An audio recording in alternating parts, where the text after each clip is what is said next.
Poor me.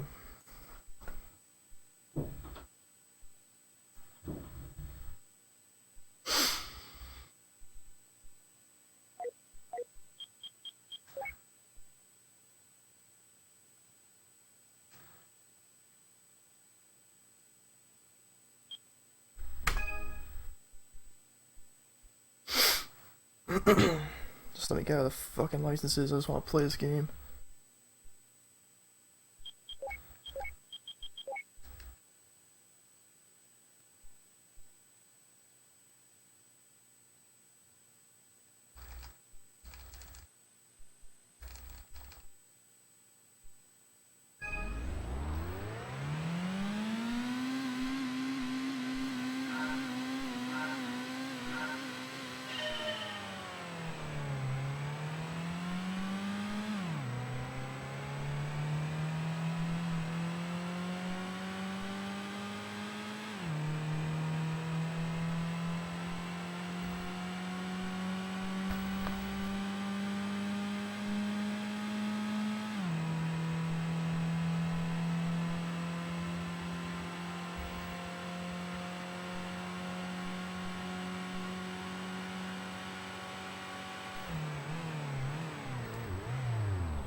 That was a bit sketchy.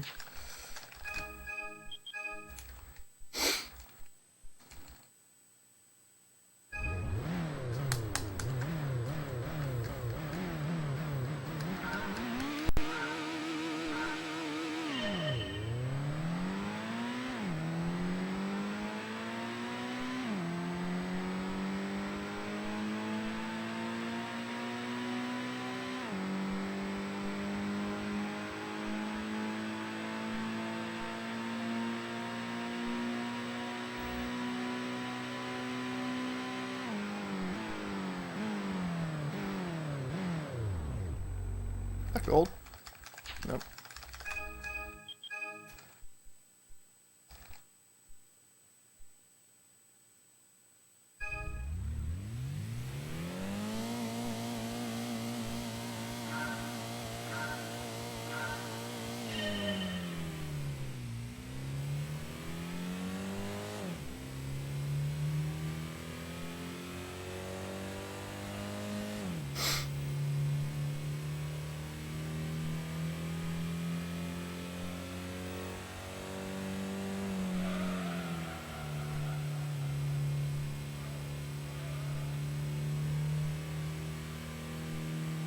Got 2 promo lotto floats with 10s. Damn, that sounds fucking awful. Tell me to get in the stream. Mine's for 6s. I don't know why the fuck you getting it for 10s.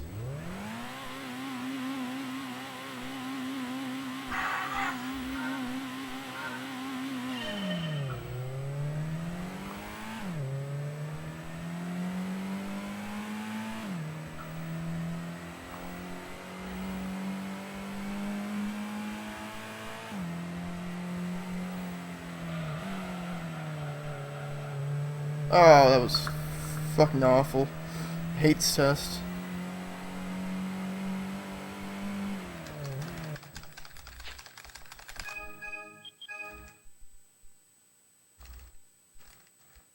I wouldn't.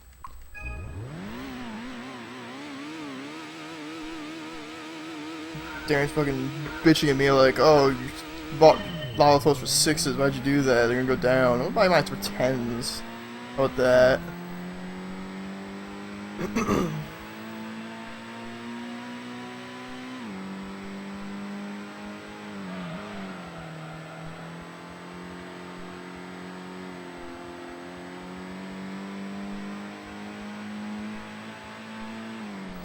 If you got 2 for 10, that's different, but he put 2 10s.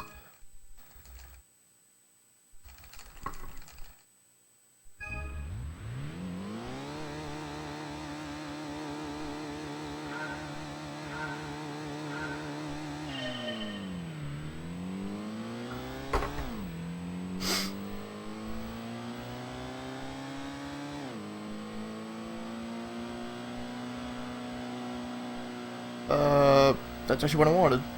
Good, good, good. Nope, that's not what I wanted. I went too wide. coming out of that corner. No, I went too tight coming out of the corner, and it made me go too wide in this corner. I don't know why I'm overanalyzing fucking license tests and 100% run. Just get out of here.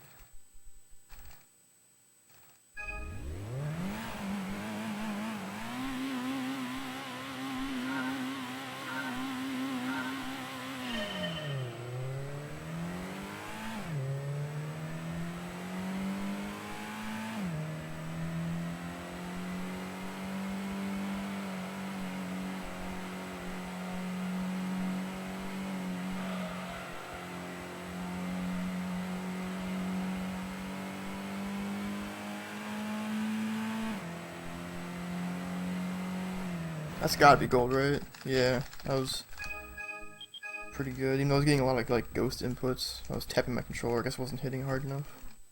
Soul Shock 2 is actually kind of annoying because I play really delicately, and my inputs get dropped because they're not pressing hard enough on the controller.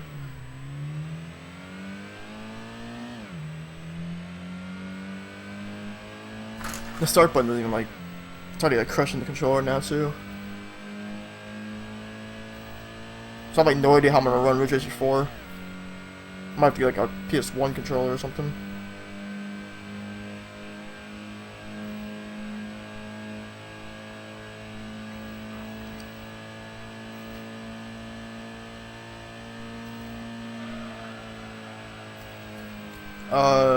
Whatever, I'll take it.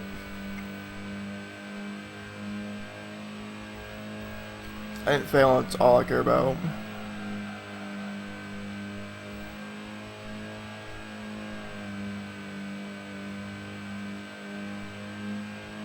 I prefer to get gold so I don't look like such an idiot.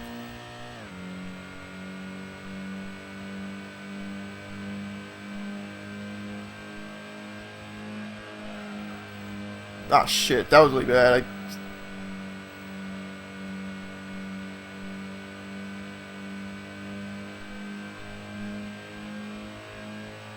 Low 118, please. Thank you.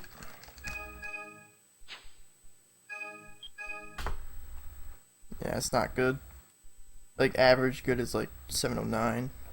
So, whatever, deruster.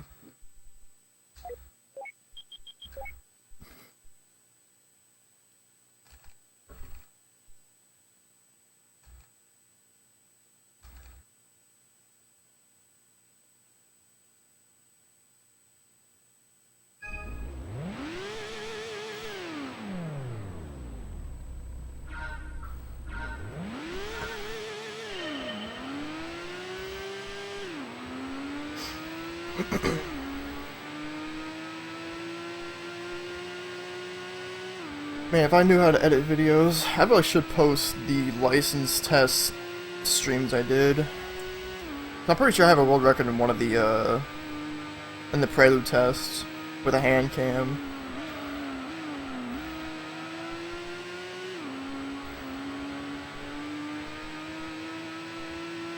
I should show off how to gold this, even though I don't remember how. I'm pretty sure how to not bronze this.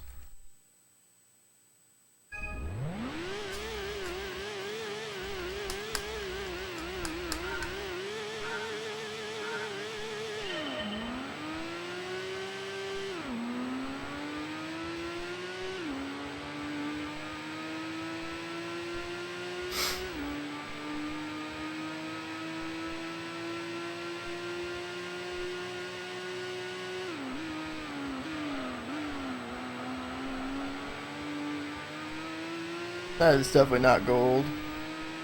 Maybe it is. No, alright. I'm gonna say that was super sloppy.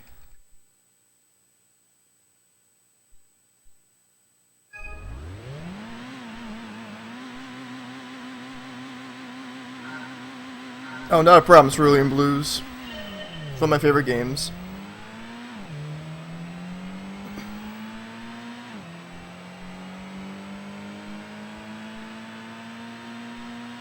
And I'm finally gonna 100% it in one go today, hopefully, if I don't get interrupted or something like that.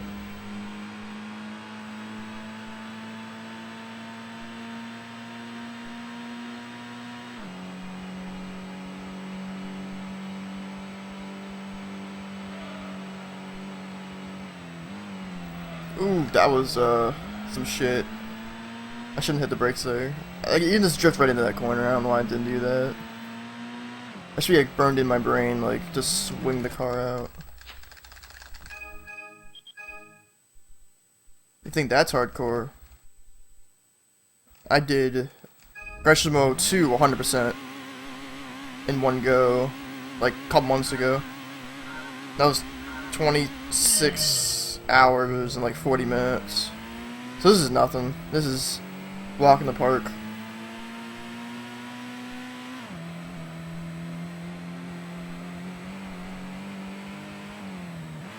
The only thing is it's gonna be a little boring because of the no music and the 3 endurance races.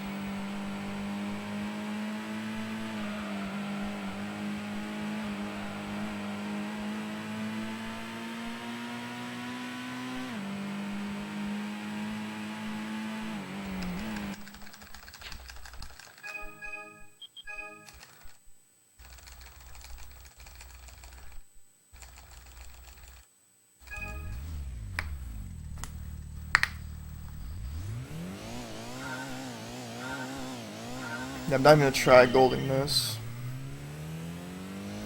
I just want to get these licenses and get out.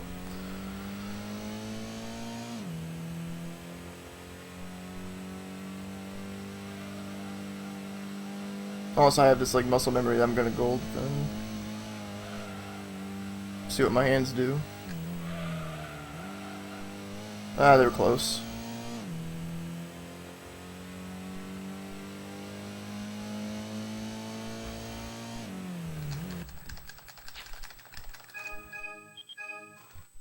I think it was like a half a second off of that.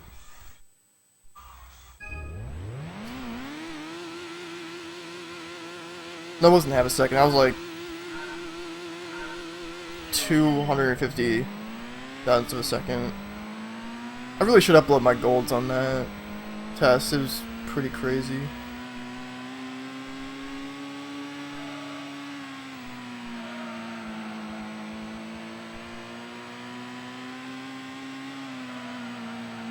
Oh no, that wasn't on stream. That was an offline thing. Never mind. Yeah, you guys never seen that.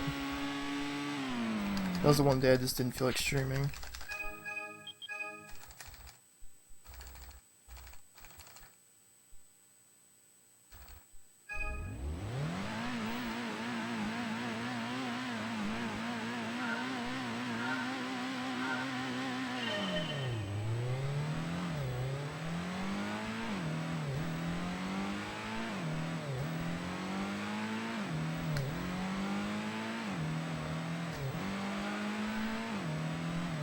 Alright, give me all fours. Fuck, never mind.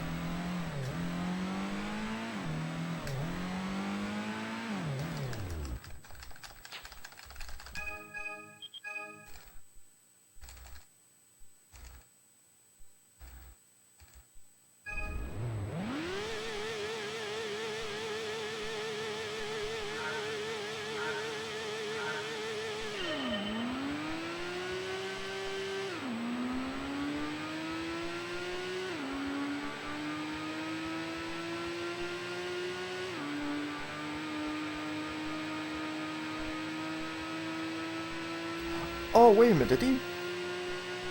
Oh, I got 2 promo lava flow for 10s. Oh. Never mind, that's pretty good. Even though there were 10s like 2 weeks ago. I should've got them. But hindsight, whatever.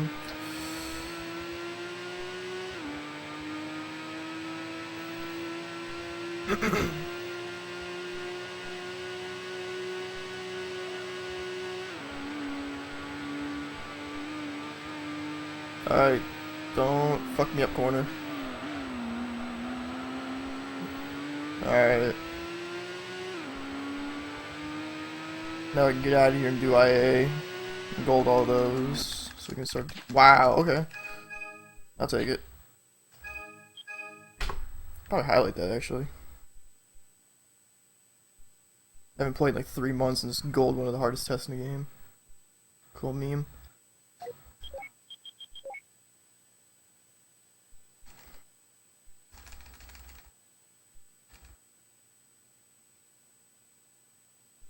Oh, he must have gotten those promos on eBay. Must have. Whatever. Alright, this test I need a 103,990 for gold. This is... yeah, it's probably the hardest. Now that I really think about it. Playing this speedrunning game for like 6 months now. I'm not gonna wall ride, I'm just gonna do this. But wall ride, there might be a chance where I don't get gold, where I go too slow out of the corner.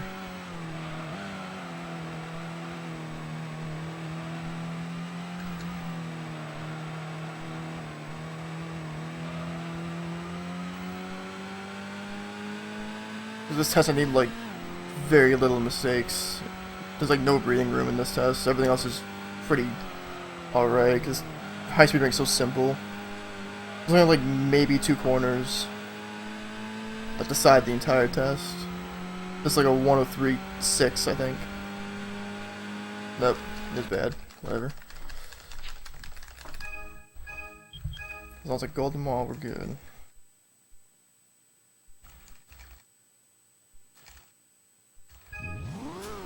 I need a 126.350 here. Ever since I figured out this test, this has just been like a piece of cake. Because of how the Viper reacts in this game. I'm doing this wrong, obviously.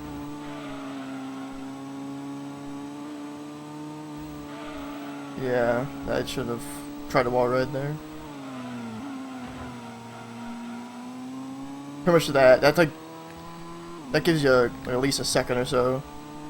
Kind of just go like full force into the wall and bounce off because this game's weird. The very primitive, quote unquote, arcade simulation physics. And this thing doesn't have super oversteer like it does in the other games, like how it should react. Or whatever. If only there was a way to start with this. Or to get enough money to get this. That was really sketchy. I could have actually probably failed there. There's grass I went over. And we're good. I'm still bad on estimating time, so I'm gonna say like a 125.5.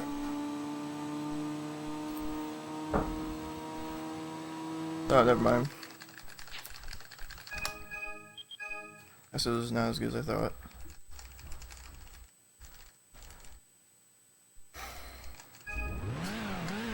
Alright, I need a 157.880 in here. This shouldn't be too bad. There's only really one corner that makes this test hard, and that's the hairpin. That's halfway on the course, the one with the bank. The really tight hairpin. Because this thing is tiny with oversteers, so it kind of just goes where it wants to go. It's all back heavy, and once I swing it out too far, it'll lose control. So if I just take it slow, I should be fine. Right here.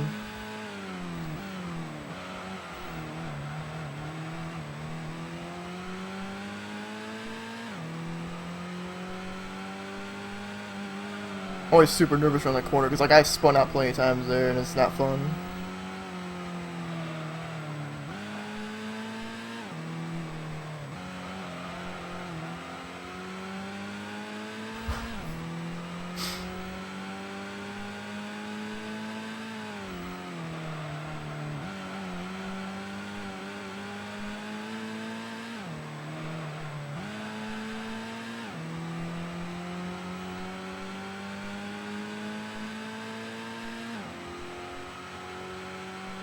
wall ride, boys. I gotta do a sketchy wall ride. So I can bounce off of it.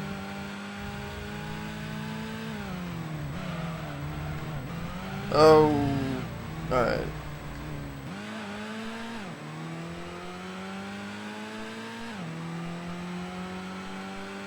That should be good to go.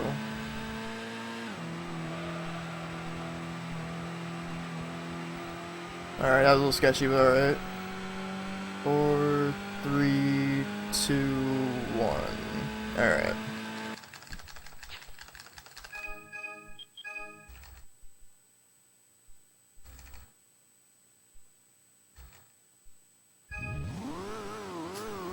What transmission is better? What do you mean by transmission? Do you mean like drivetrain transmission, like front wheel drive, rear wheel drive, all wheel or mid range, or manual transmission? Because I've never done anything with manual in this game. The only time I ever do manual transmissions is if I use a steering wheel. That's mostly for Gran Turismo 4. It's more just preference, if anything. So I would just go with whatever you like.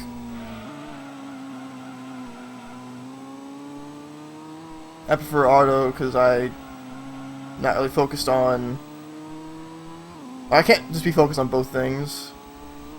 If you know what I mean, like the track and my RPMs. I'm just not comfortable with manual.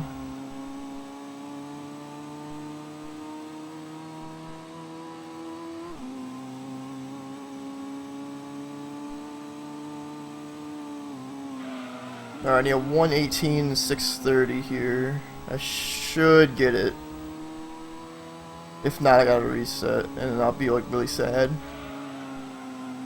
There we go. That corner is really sketchy because if you go full force into it, the Viper will drift because it loses all kinds of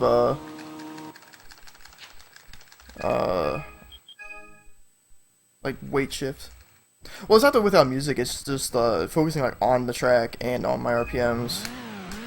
What's up, R Deluxe? Hey, yo, R Deluxe. I might be going to a Yu-Gi-Oh! Regional this month. And a YCS next month.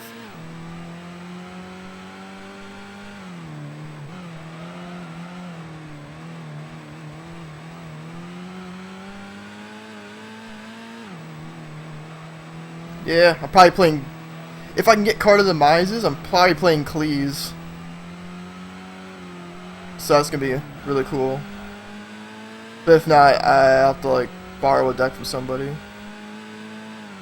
Yeah, that season's very hot because like around here in Ohio we've got a regional, and we've got YCS Origins in Columbus. Oh, nice!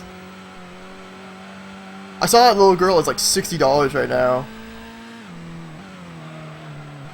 but I guess she works for her price.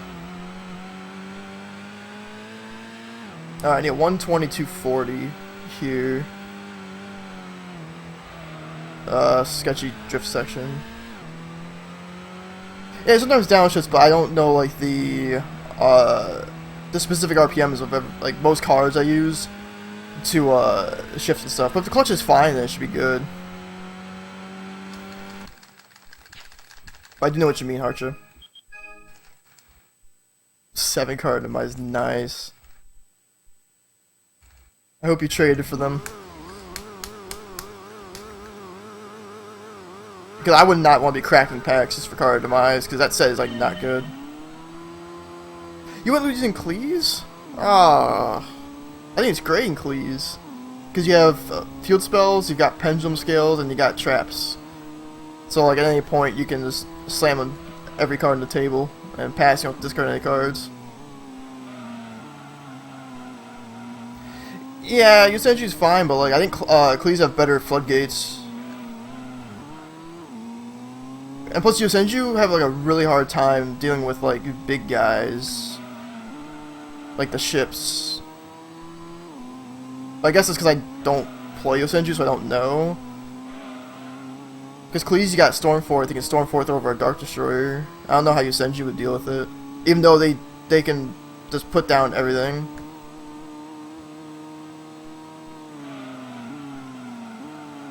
Right here, I need a 128, 540, which is pretty simple.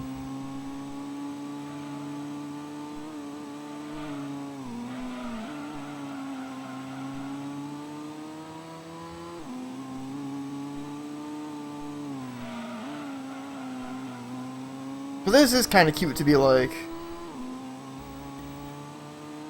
normal similar guys. 10 counter traps. Yeah, you got your own specific one. So it's negate summons. Like right now, I think because I can't afford solemn strikes, I'm probably just gonna play only the cast trap holes. And the warning. What's the other counter trap that negates summons? Is it that their counter trap? Because I don't know what their counter trap does other than like being solemn judgment or something. I don't know if it stops like everything.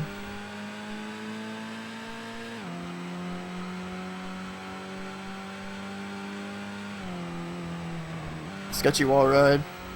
I only say it's sketchy because I can go into the wall, like physically inside the wall. And if I hit like towards the front of my car, it could fail me.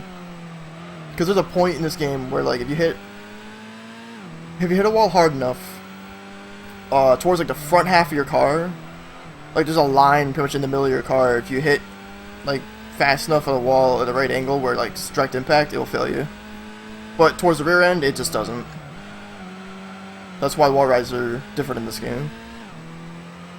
So it's always really sketchy around like corners like that first one because they're not curved, because this game doesn't have any curves because it's all like blocky and stuff. So at any point you can just fail by doing a wall ride.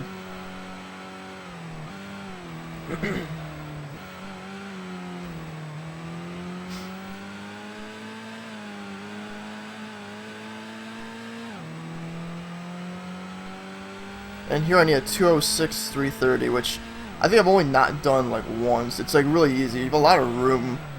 Like this saves a ton of time, and that first wall ride saves a lot of time. So I can be as safe as I need to be.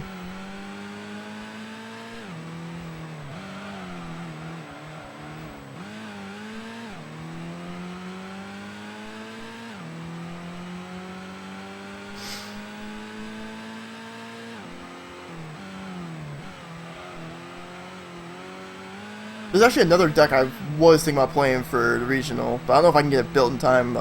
Despots. That sounds really weird, but like Despots are sweet. Like they can kill in an instant, and I can play the floodgates I want to play. Like it almost has the same floodgate lineup as Cleese. So I get to play Rivalry of Warlords and a bunch of Cast Trap holes and Storming Mirror Force. Alright, it's the last one. Yeah, 155, 428. If I just play it safe, I can get it. But I have to like not be risky because it's Grand Value Reverse, and for the first half, it's like really sketchy. Like that corner gets me a lot because I don't drift into it, and this one here, so. Gotta take it slow.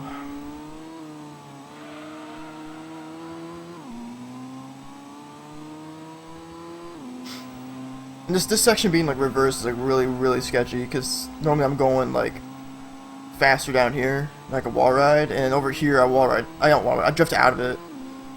So Mermails, it's not a bad choice. Pretty solid.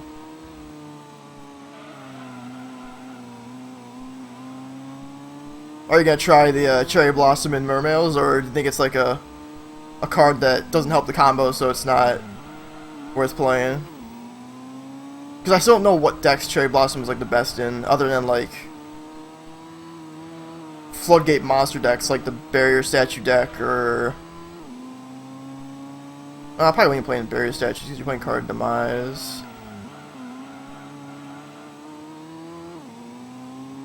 Okay.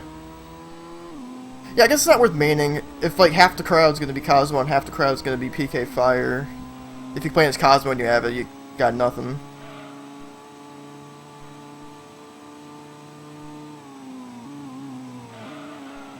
Oh yeah, you can stop the the child dragon from being put on the board, and that hurts the combo. And bam, 154. Alright, cool. Hardest 30 minutes. And we're out. Thank fuck. I can finally play the game now. Oh, Dweller. Oh, I would just assume the Child Dragon, because the Child Dragon does, like, it helps Glacia go off. So I just assumed. But yeah, Dweller's pretty good.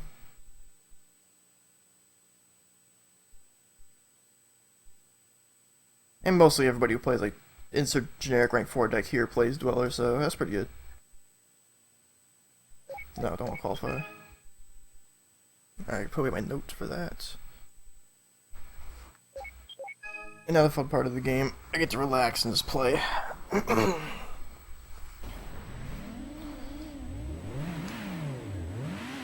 I'm doing normal car first because it's the one I can do right off the bat, and it gives me like 350 grand if I win all of it, which I'm going to. So it gets me started just right off the bat, and it's the one I don't need anything for it. I don't need to do anything. I don't need to go on my way. I just need to put my butt in the car and just get going. It gives me all the money to do the hard tune, which is the one after this, and then the Special Stage 11 Endurance, where I need no racing modification.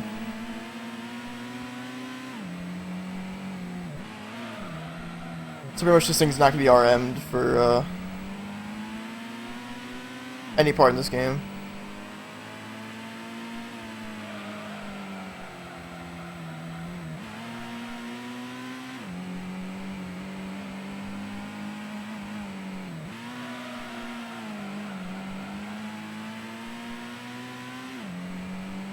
Now, Ardlux, have you seen the crazy Fire King Island Cosmo combos?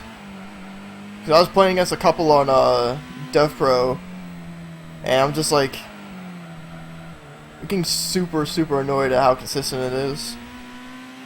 Like, I had a guy go play Fire Island, blow up Delta Shuttle in hand, to summon Strawman to bring out the Delta Shuttle, but since it's negated, he can still activate the effect. So he milled Sword Trooper. Then he activated Cosmo Town, he blew up his board, got a Sword Trooper. The Sword Trooper brought the Sword Trooper back from the grave, the Sword Trooper brought the Strawman from the grave, the Strawman brought the Delta Shuttle back from Banish to mill, I think, Dark Lady or Dark Destroyer. Overlaid the two Sword Troopers into the Super Quantum guy that blows up a back row. Blew up his own Cosmo Town, got Slip Rider, banished Strawman for Slip Rider, overlaid for Infinity. And I was like, are you fucking kidding me? That was the stupidest thing I've ever seen. It's only 2 cards to do that combo, I think.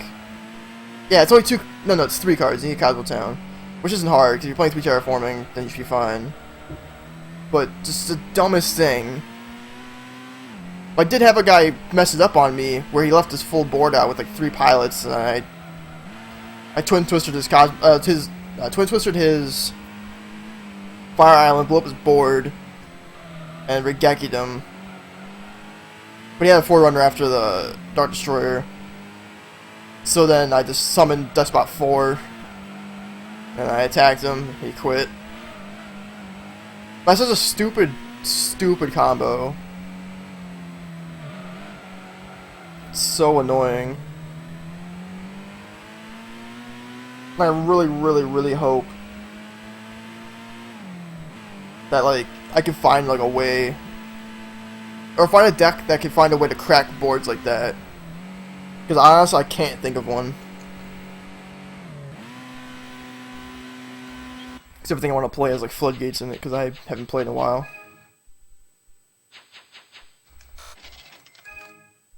And I don't want to play Cosmo because I'm really bad at it.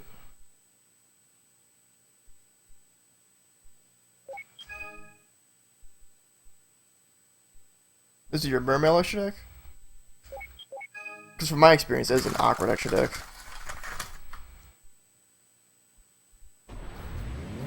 Because it looks like your deck can go into like anything. But you can't play everything.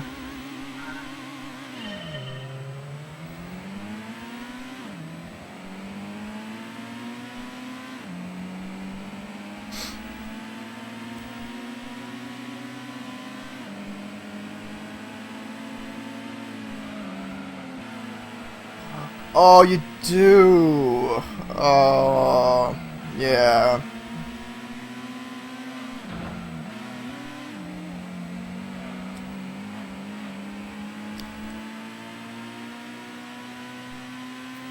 Well, you can just... Well, this is what I do. I just... Like, if I'm playing IRL, I put a stack of, like, 30 extra cards next to me, and...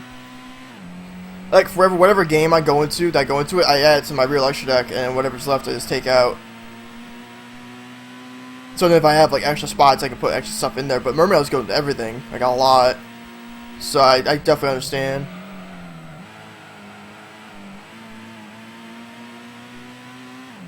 So I'm assuming you play, let's see, Norden,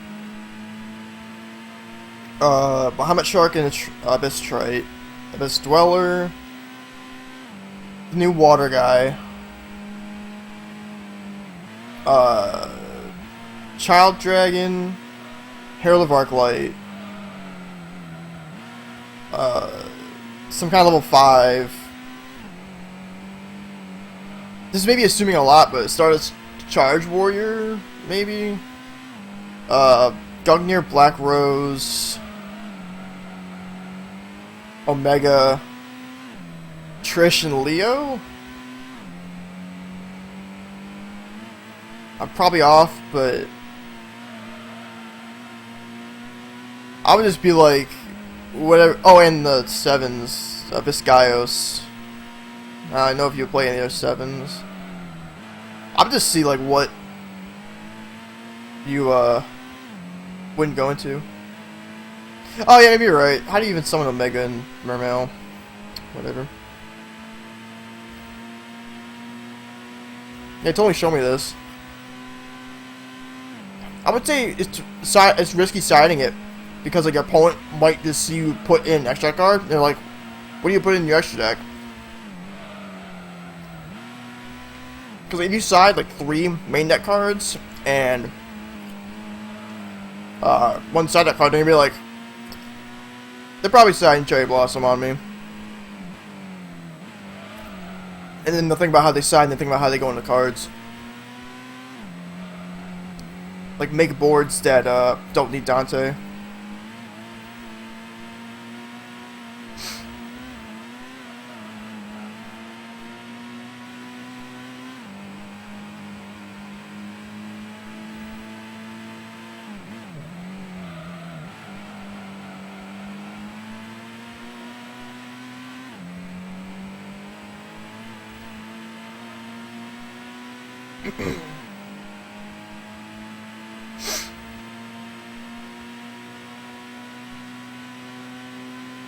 Sleepy kitties.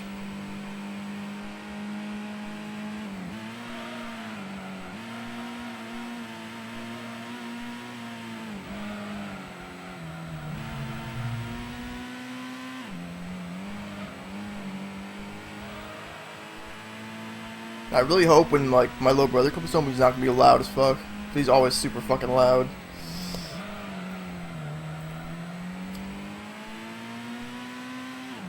So I try to wake up as early as I can to do this run.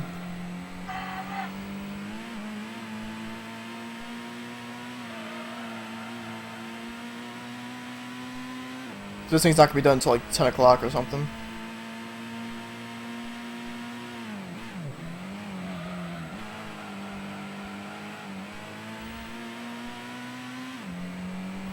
Oh.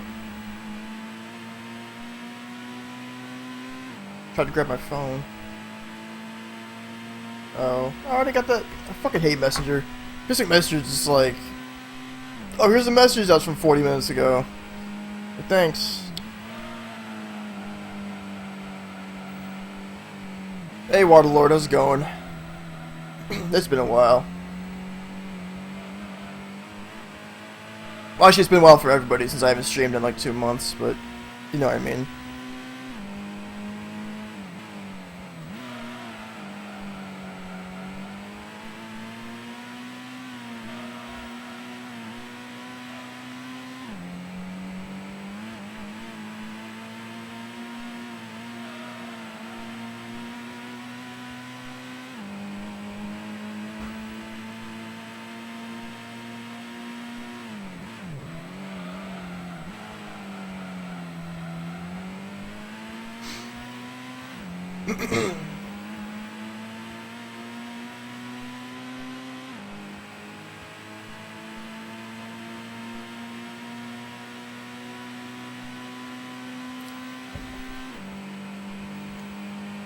What's going on, Shelby Cat?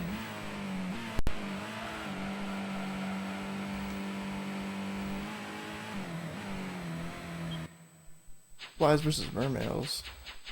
Are people gonna try Blue Eyes like in TCG like right now? 'Cause I really hope not. Only for their own sake, because like I really thought we were getting everything for Blue Eyes. I didn't know we were still missing alternative and gospel revival. I was almost like fully prepared to build Blue Eyes, like sell my Vanguard and build Blue Eyes. Oh, that's good. Yeah, Blue Eyes doesn't have like anything good. Yeah, I was playing Blue Eyes against Mermails the other day, and I'm like, I had like a pretty good opening. I had the Spirit Dragon, and I had like, I didn't have any back row. I think I had a Gospel Engrave, but he went double Megalo and double Mizukuchi'd it, and they both could attack twice, and a Glacia on me. I'm like, oh. And then I looked at Azure Eyes, because I brought it out from Spirit. I'm like, oh, Azure Eyes doesn't protect my battle. Dude, Blue Eyes is cool, Waterlord. He's the man.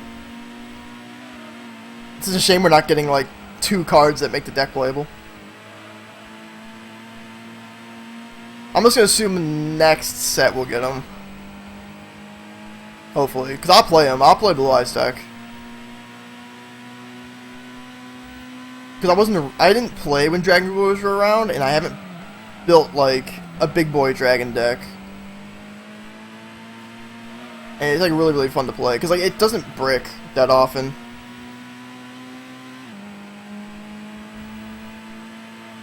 Like, it only bricks if, like, you don't see Melody of Awakening Dragon.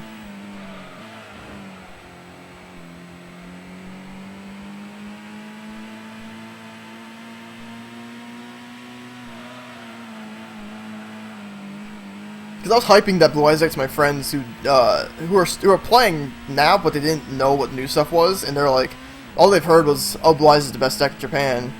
Kinda, it's not really. It's like half and half with like Burning Abyss.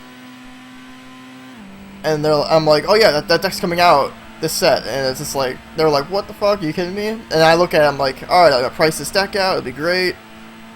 And I notice, oh wait, their Monster Reborn and their best card in the deck isn't out yet. Sad boys.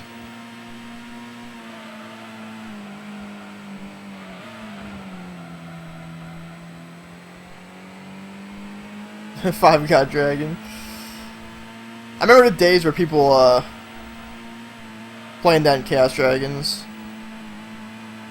Those were fun. Those were not fun times, but everyone was always scared, like, I probably should kill you before you get 5-headed out.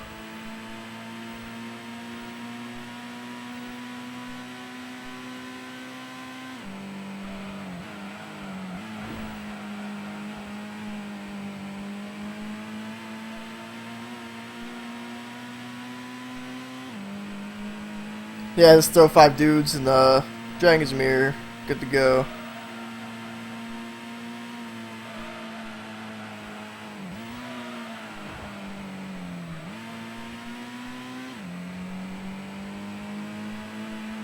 Alright, here's... Here's our deluxes. Oh, I gotta see this. If I get to straight away. There we go.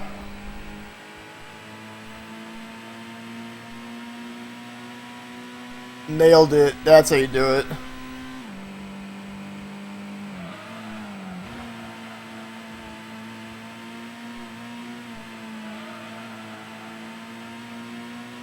Wait a minute, how'd you attack over a Chaos Max Dragon? Once I get back to the chat.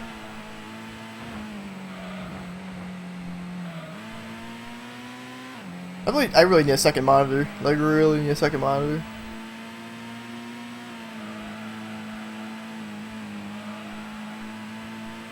And you got the Chaos Trapple set.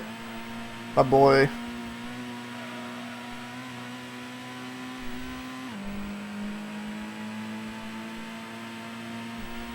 The MCL, yeah. Oh my god. Oh.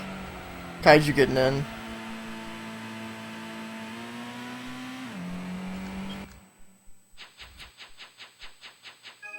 Honestly, I'm only playing like Storming Mirror Force and everything nowadays because I play on Dev Pro a lot, and everybody's been playing a stupid Chaos Max Dragon, and I'm like, most of my decks can't get over this thing. So let's go. Pew. Bounce it right up.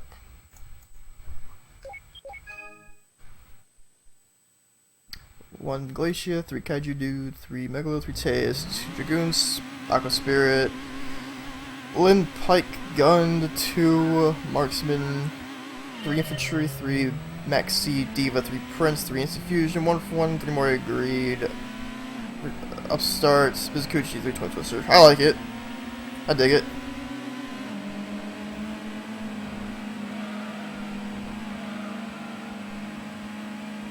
Even though I don't know if this is like a thing of the past, but I still like Abyssphere if I'm playing Lind. If I'm playing Lind, I'll play Abyssphere. Just fuck it, why not? Though I would not play lead. I'm not a fan of lead. Alright, there's your extra. Okay, Norden, Trish, Arclight, Child Dragon. Oh, Flare Metal. Yeah, that's a thing. I forgot about that card. Big guy. Gaios, Water Dude, 101, Castell, Double Dweller, Break Sword, Dante, and the rank 2 dude. Do you actually go into 101 and Break Sword? Because I don't. It's so weird, like getting 2 3s out in Mermails. 3 Fog King in the side, 3 Cherry Blossom, 3 DD Crow, 3 System Down, 3 Chaos Trapple. That sounds about right, actually. DD Crow's pretty good. As long as Monarch are in your area, DD Crow's pretty good. But it seems like only decks like this can side it.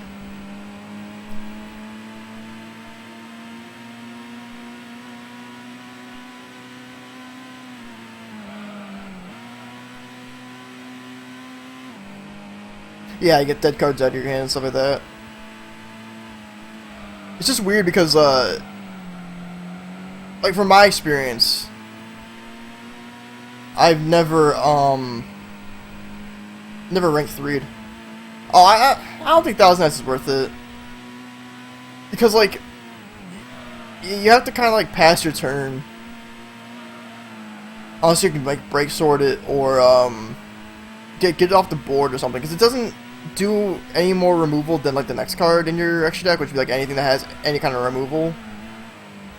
But yeah, I would find room for Leo. Like, Leo beats, Burning Abyss. I mean, that goes without saying, but I don't really know what you would cut, though. Because I'm assuming you play the 2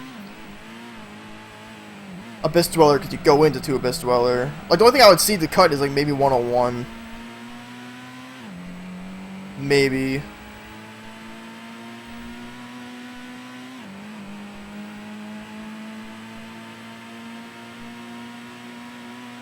Because I don't see a time where 101 is better than Castell, unless you have Dragoons, but like what card do you need to get over that like Abyss Dweller can't when it's at 22, you know?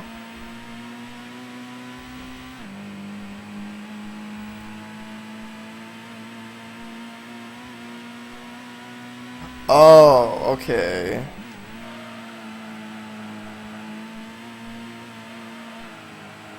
But is that like is it worth the 101 as opposed to the Castell? Kinda. It's like one of those things.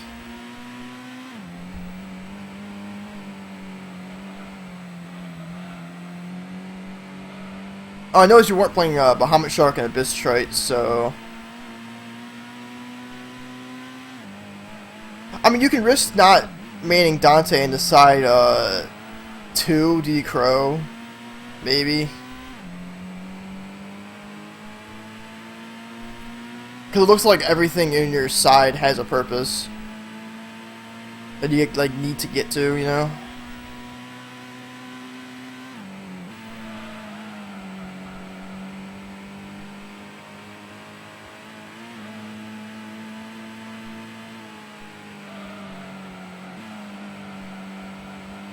Oh, okay.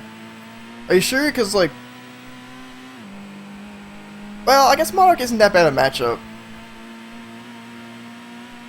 I can see that 2 Fog King.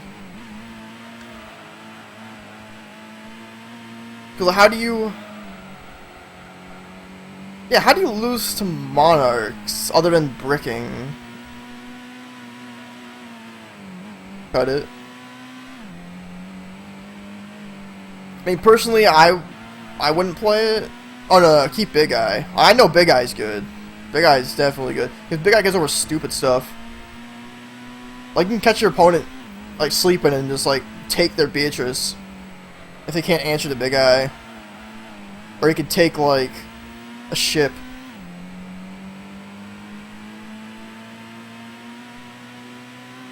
But I guess that's just me being a fan of Big Eye, because Big Eye's sweet.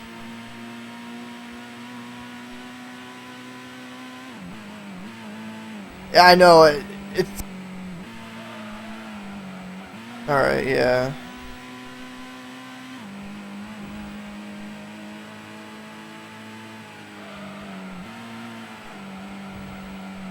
I don't know if I'm alone on this, but I don't think that Monarch Extract deck is that much better than Domain Monarchs. I mean, Domain Monarchs is like a format deck, so it's like not too good now. I just don't think it's better than straight up Monarchs. Like, just please tell me I'm wrong on this, but like no, keep the Cat Shark. I've heard people win games with that thing. I mean, but if you don't go into it, then I guess you can cut it. I mean, personally, I wouldn't play it. Oh no, keep Big Eye. I know Big Eye's good. Big Eye's definitely good. Because Big Eye gets over stupid stuff. Like, you can catch your opponent, like, sleeping and just, like, take their Beatrice. If they can't answer the Big Eye. Or you could take, like, a ship.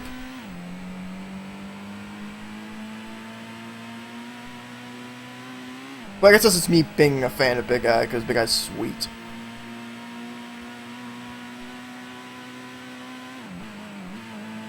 Yeah, I know, it sucks playing with a 15 card extra deck. But hey, if you're playing Vanguard, you get a 16 card extra deck.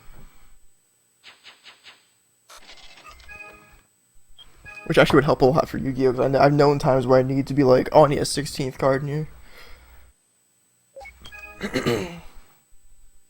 Alright, last race of normal card. Oh yeah, Flare Metal is very useful. I remember I was playing DDDs, and the main combo put him at like 400 damage. I just overlaid the Flare Metal with the Fusion and the other level 7, and they can't play. Like, if you... Like, Flare Metal is amazing if you just can't get the OTK. Oh yeah, like, you're playing the only deck that can play it, so, like, it's amazing. Like, 2600 body, when it dies, gets another guy. That's fantastic. And it's on water. Like, there's almost no reason to not play it.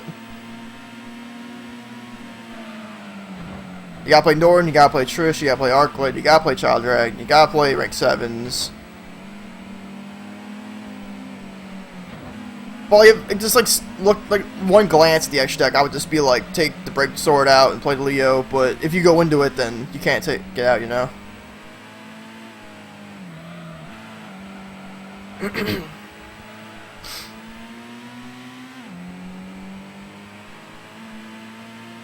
It's almost like really annoying that mermails can like go into anything they want.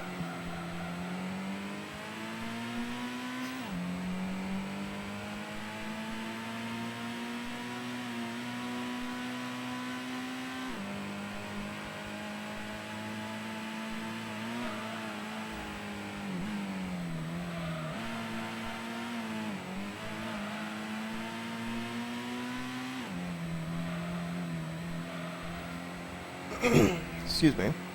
I'm dying over here.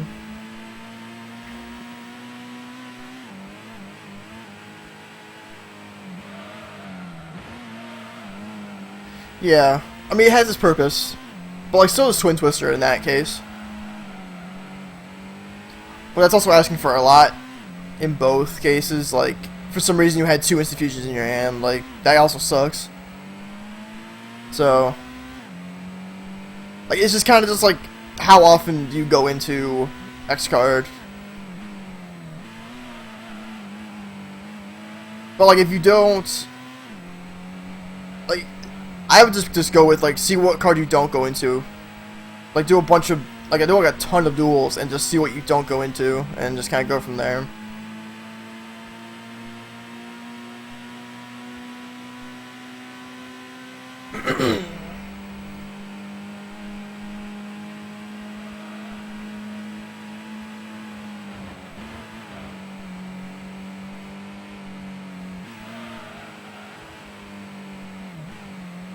Well, yeah, you don't need to use Leo a lot, but it's like it's worth the free win on Burning Abyss, I think.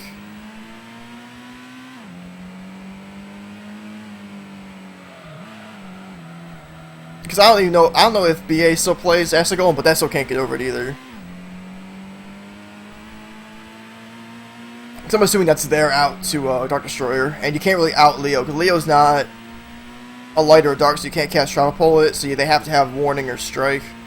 You can't Fire Lake it, you can't target with any of their traps, you can't Farfa it. You know, all that crap.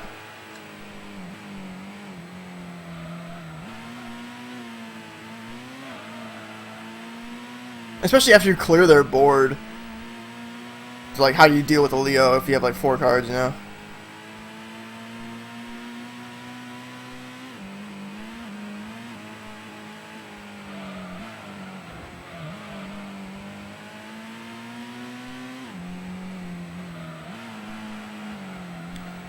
But that's all. Okay, that's like going out of their way.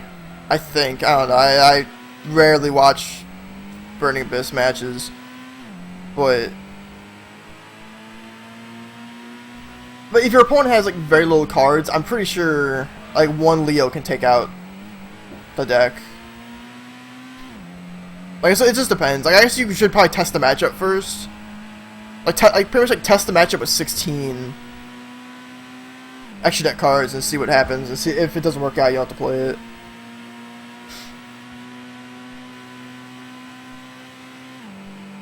Oh, thanks for reminding me that card existed. I completely forgot about it.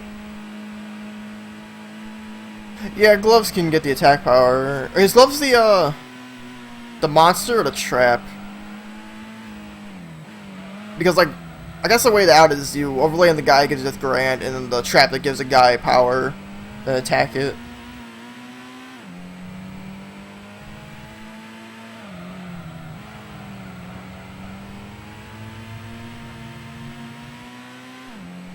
I mean, this is just me spouting out what little knowledge I have on the Burning Abyss deck. But I think that's a way. Yeah, Break Sword is Diamond Dyer. But like,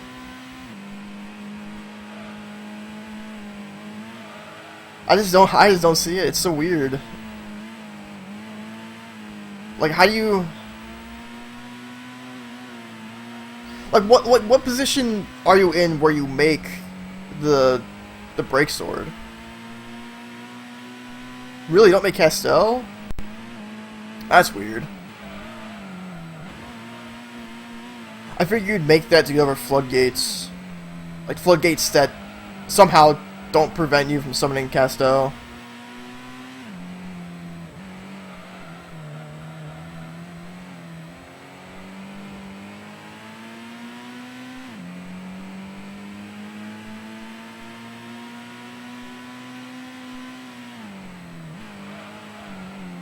Mostly because like the last floodgates in the game were like skill drain, soul drain. Floodgates over soul drain. That's pretty cool. I know people are main decking soul drain nowadays, at least in America. And like rivalry, you can't summon Castel.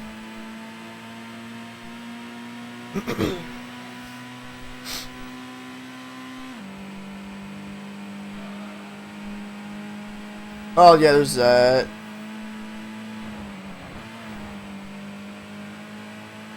Yeah, there you go. You can probably cut the Castel.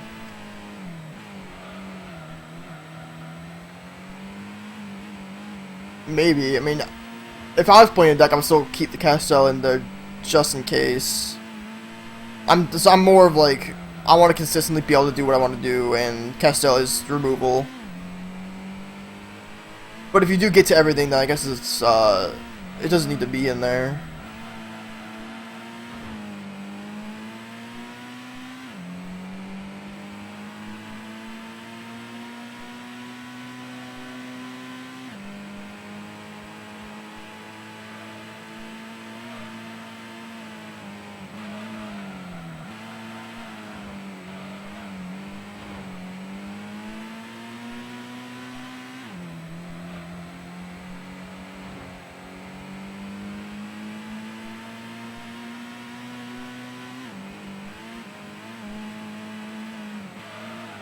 Also, like anybody watching, let me know if my audio is good.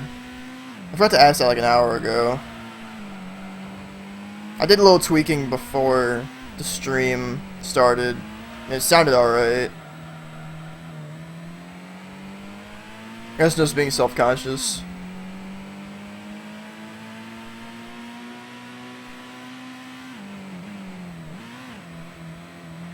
Alright, good. Good, good, good.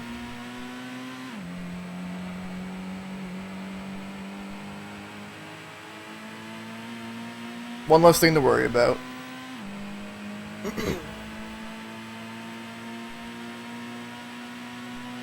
Almost a sub 2 lap. Alright, last lap, and then we can max this thing out and go do some stupid events.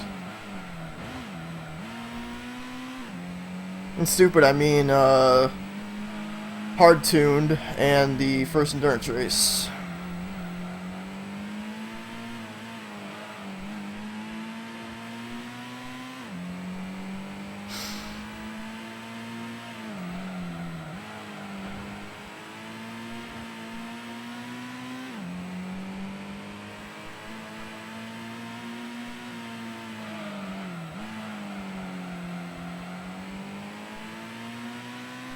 There's actually a point in time where I was seriously considering just picking up the card of the Demises that I was going to for Cleese and just play the Barrier Statue deck. I'm pretty sure that was a dumb thought, but hey, it's something like that. Same marathon race. Well, it has 3 endurance races. It has Special Stage, Route 11 Front, Reverse, and Grand Valley Endurance. That's all there is.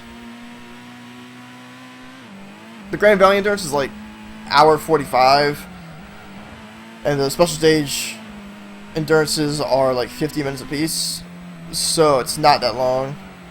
The only thing is, it's the same Grand Valley Endurance like in every single Gran Turismo game, the 300 kilometers, so it's boring as fuck. So I really hope I don't like end up falling asleep doing that. But the Special Stage Endurance is only 30 laps long, so they're really easy to go through. The only thing is with the Reverse Endurance, I can't have racing modifications, so I gotta do it with this thing. Alright, and we're out of Normal Car Cup.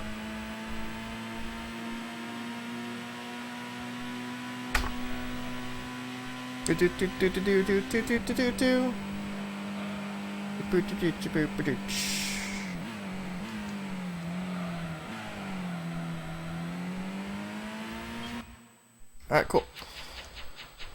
I should have 350 grand waiting for me. Or 360, sorry.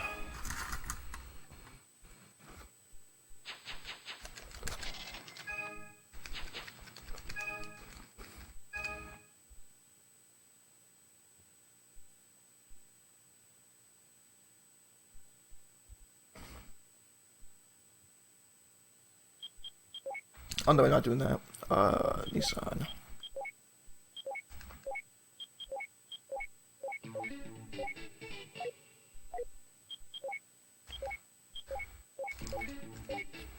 I'm getting the brakes because they're pretty important.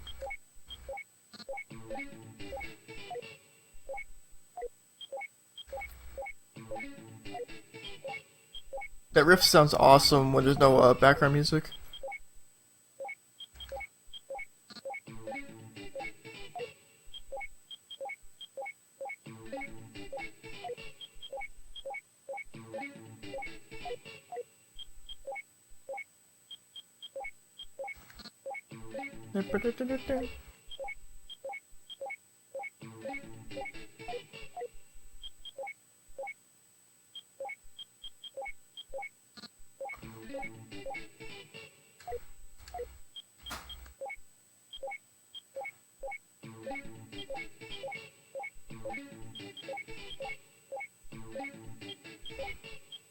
Alright, we're good to go. I didn't fuck up this time and buy racing modification out of nowhere like an idiot.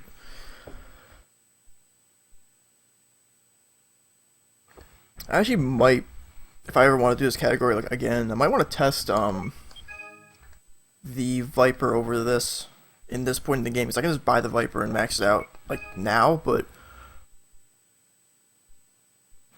I don't know, this is kind of just what I've started with. Because the Viper does handle well, but doesn't get that many power upgrades. So I think it maxes out like maybe 500 horsepower or like 600. Like, it's something like super low for what it is.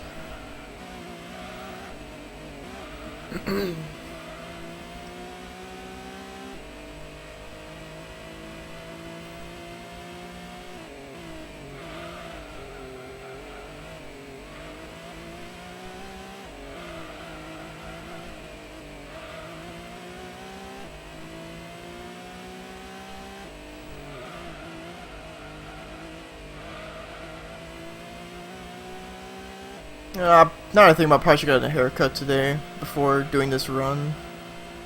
I think the only day this week is gonna be nice. Just walk down to the corner. I'm an idiot. Whatever.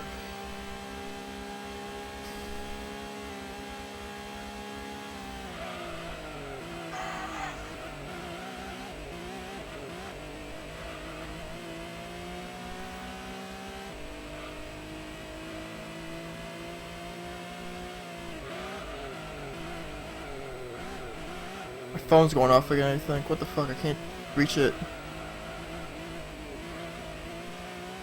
Is it Messenger being shitty? No, it's like an email. Hopefully these people, from TCG Player fucking sent my stuff. Oh Christ. Distracted by a PayPal email. Oh, policy update, whatever. I don't give a shit. I thought I got a refund or something.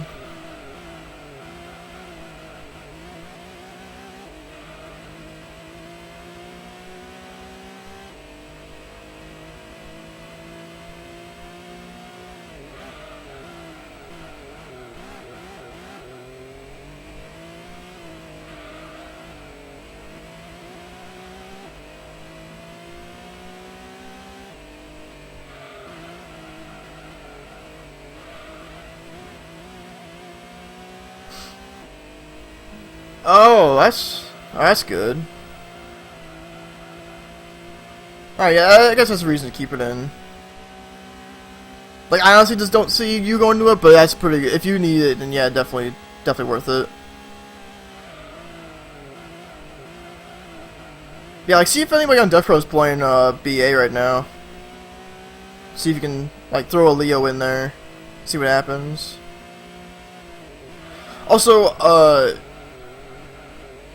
I know why you play Fog King, but have you ever needed Master Restrict, like, on top of that? Cause I noticed you weren't playing that in the board. Like, do you just not need it or something?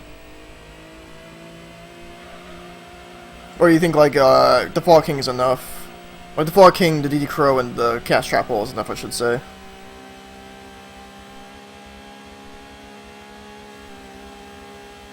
And also, have you thought about just main decking the Cast Trap Holes?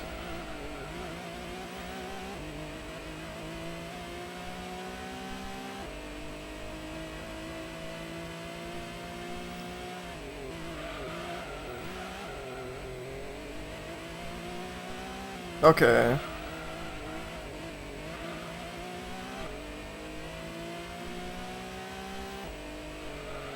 Alright, well, I can see that. Like, if you have backup and stuff. Alright, fair enough.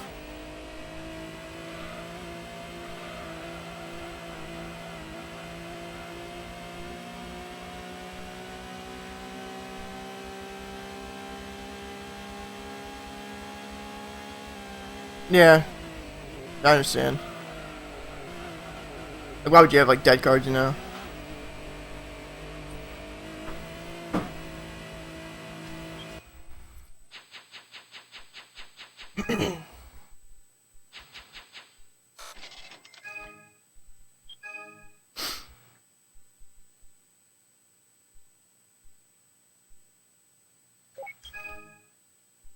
I wonder if there's a rogue deck in the game right now that isn't Cleese that, like, can play,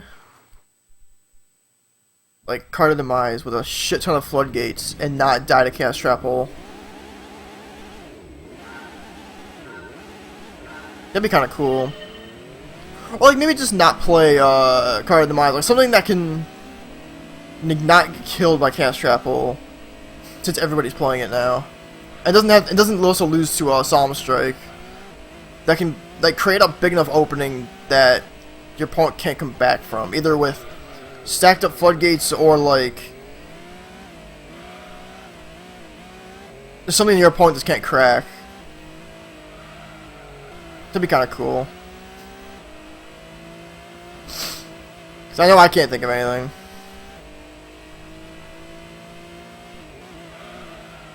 Well, other than Cleese.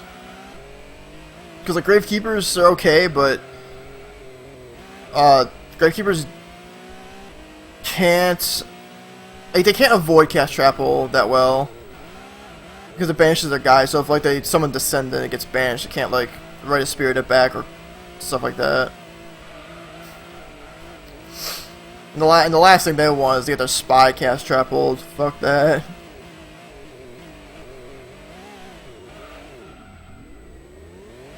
Almost spun out there. That was also one of the options I was thinking of, like, a deck for regionals would be Gravekeeper. So at top 16, a regional around here, I thought was, like, really weird. Like, I can't believe somebody's actually trying Gravekeepers. But I think it played like 41 or 42 cards. It looked really sloppy, but whatever.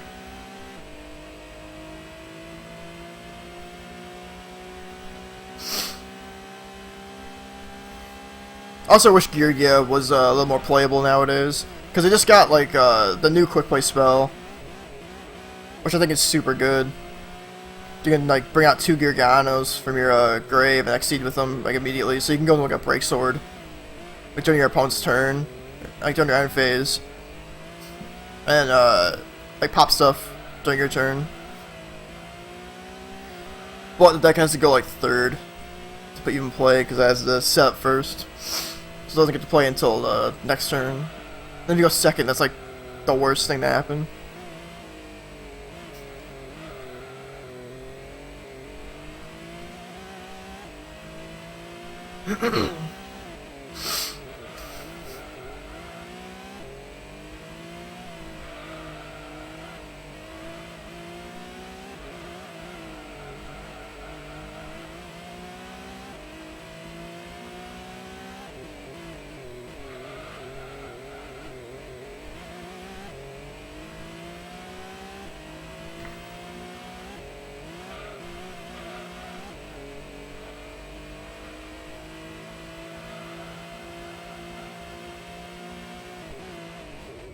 Oh god, I hate that bump. It's so stupid.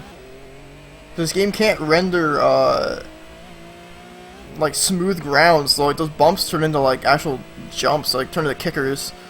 So it pushes me up, and I have to hit that brakes right there. So then I'm hitting the brakes in the air, which doesn't do anything. And it comes down like really hard.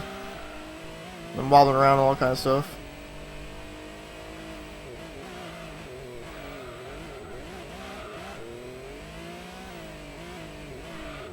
No, come on.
Oh god, just like that. Yeah, I probably should like hit the brakes earlier, because if I start drifting, this thing is like gets out of control and I can't bring it back to its equilibrium. Because now it's so light, and the tires are like like softs now, so I'm just everywhere.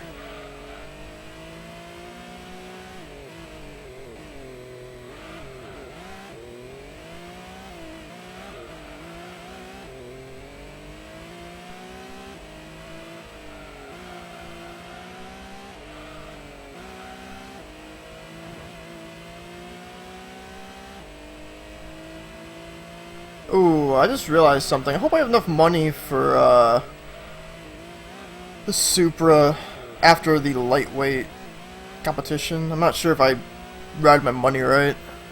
I changed my route before I started, because I was thinking about it last night. I was like, why am I trying to go for RNG for a concept car that's not very good? So I was just like, I'll just buy the Supra earlier. It's the best car in the game anyways, so, well, objectively, best car in the game. So, but I don't know, like, where my money is, because I'm getting 350 for this. I stopped my tuning at, like, I don't know if it was 160 or 100 grand. And I still have to buy the, FTO. I don't remember how much money I give him Route 11. We'll have to see.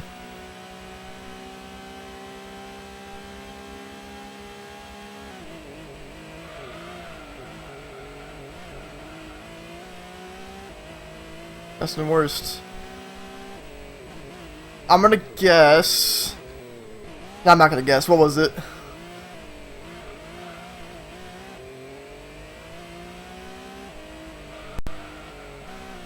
I hope it was a good drop, because I know you don't have the best luck on drops.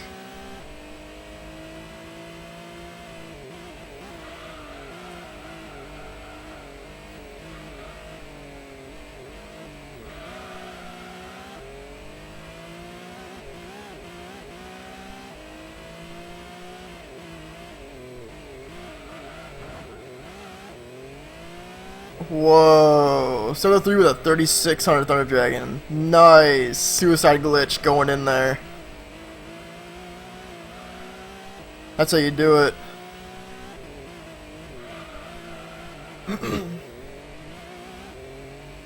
The best way to win. Oh no. Oh.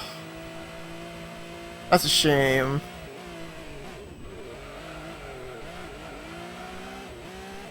How many equips did you have? So the 3600 Thunder Dragon.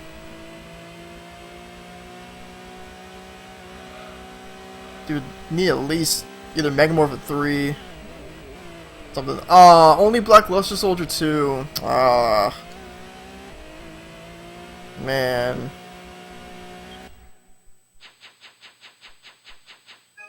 I remember you told me like a couple months ago you had an issue with Nightmare like that too. Two Dragon Treasure Broadcast and Megamorph, nice. Did you end up beating that file? Because it sounds like you probably could have with the 4 clips. It would have been really good.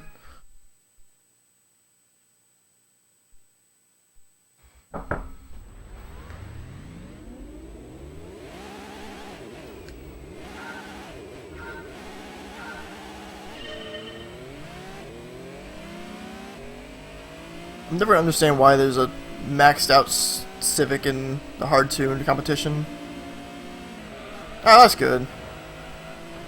As long as you finished it. Got your revenge on him.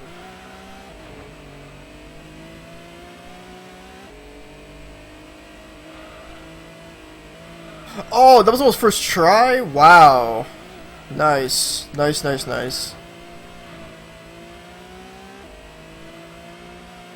Oh, I'm assuming perfect means first try. But if you didn't have to struggle for any of it, that's pretty good too.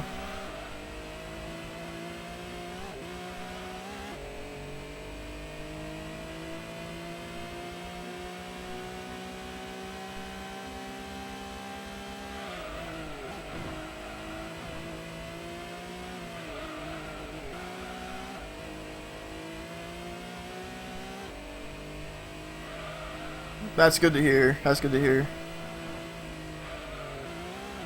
Oh, fuck. Drifted the wrong way.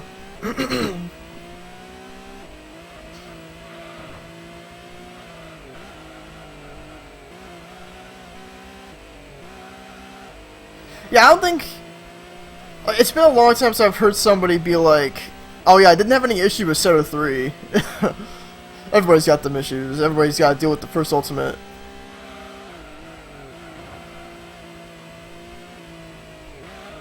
Keymace, that's not bad. That's a tough drop, actually. Depending on which one. Nekogatsu, nice.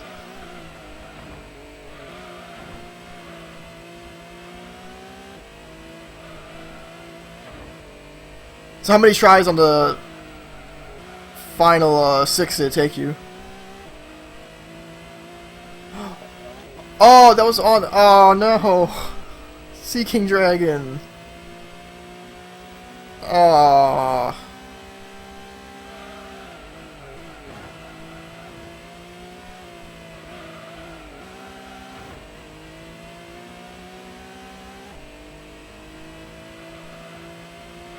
Five. That's not too bad, honestly. With 4 equips, I'd say that's pretty fine. That's pretty okay.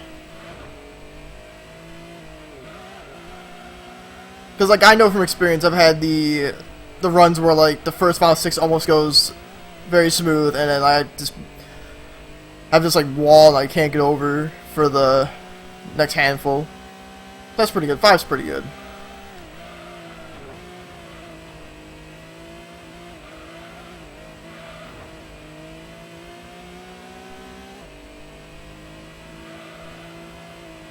It blows the... Oh, no.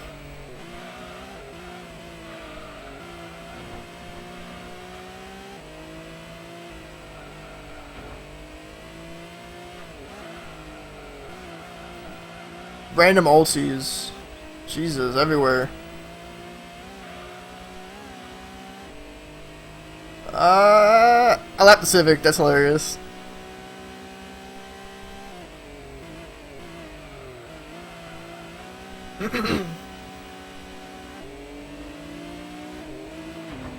Yeah, I hate when that happens when he just like slams down ultimates. Just like with no purpose. Or sometimes it's the end just to scare you, kind of thing.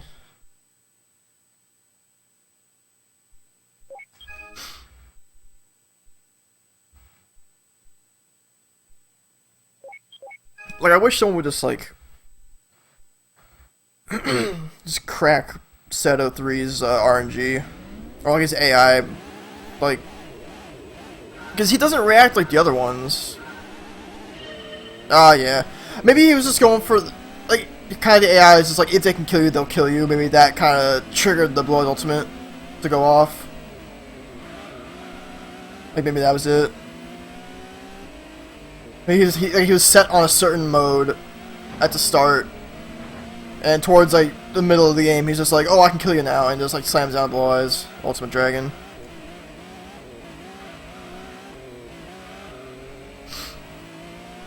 Because his AI does not react like anybody else's AI.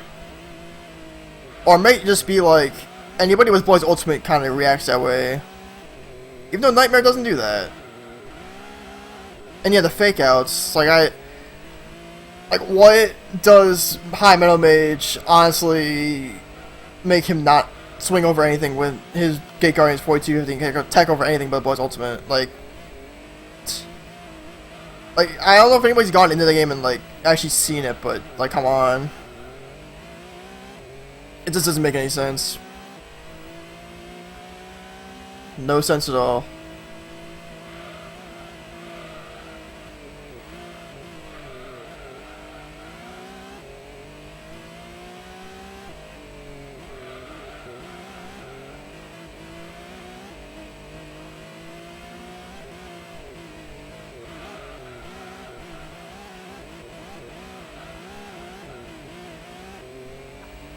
I hate the stupid circle with a little downward spiral with this thing. Cause it just doesn't go on the corner very well at all.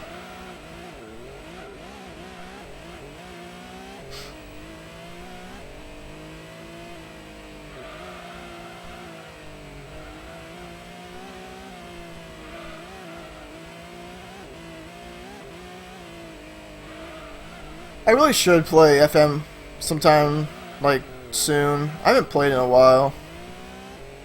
Like, I haven't, like, since the last stream I did, I haven't played video games since then. So I've been doing Twitch Vanguard stuff.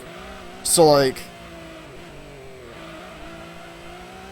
I don't know, I kind of want to just, like, to give myself cancer again and play FM. Because it's so casual, I love playing it.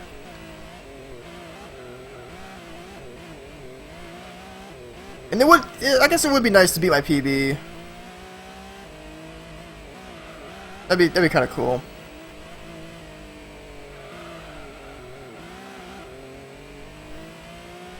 But we'll have to see. I might do it tomorrow. Because I know tomorrow's gonna be really shitty outside, so I don't want to go anywhere. Unless my friends actually, like, want to hang out or something. Like, if one of them has a car.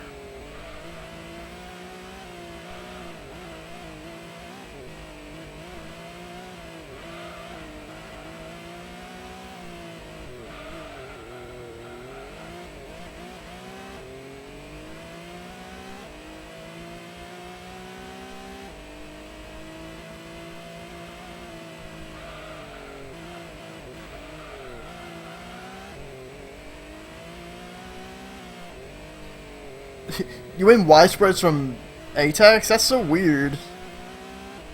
Like, I almost never hear about that anymore. Like, nobody, like, wins those.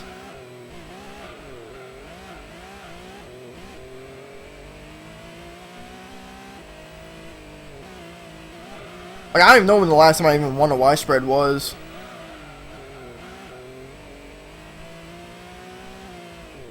Because, like, all my BCDs on Pegasus end up giving me, like, Acid Trapple or something. It's really weird.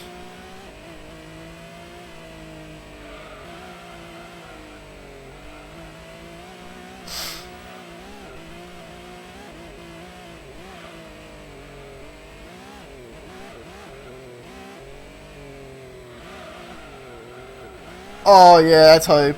First ATAC. Like, honestly, if I had gotten, like, like, if I already had 3 equips and I gotten that Megamorph first try, I would just been like, fuck it, let's just go Final 6.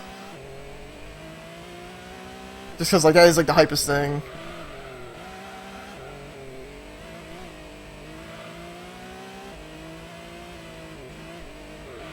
So I played FM, got Campaign Megamorph. Did he...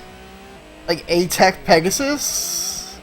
Because I don't know who, like who, I don't think anybody drops Megamorph on a BCD. That's crazy. Campaign Megamorph, holy shit.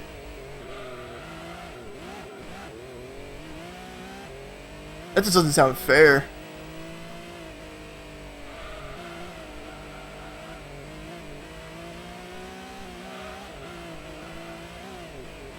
That's crazy. That is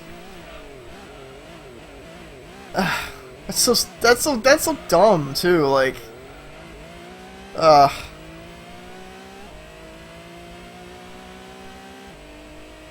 Oh, I've done that before. Yeah, the invisible wire. I've gotten a campaign invisible wire. It's pretty crazy. But having a deck good enough to attack Pegasus immediately sounds like it sounds amazing.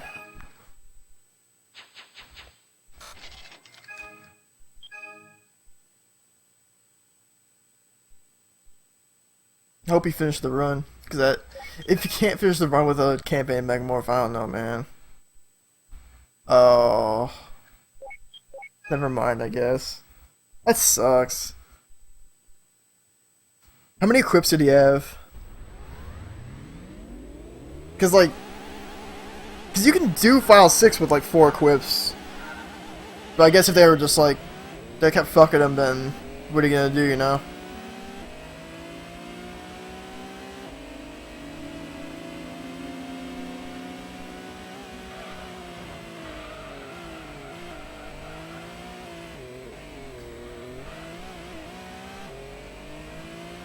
One? That's weird. Yeah, that's actually not a surprise, honestly. But like, if you, well, I guess if you draw perfect every single time, then everything can go your way, but that sucks.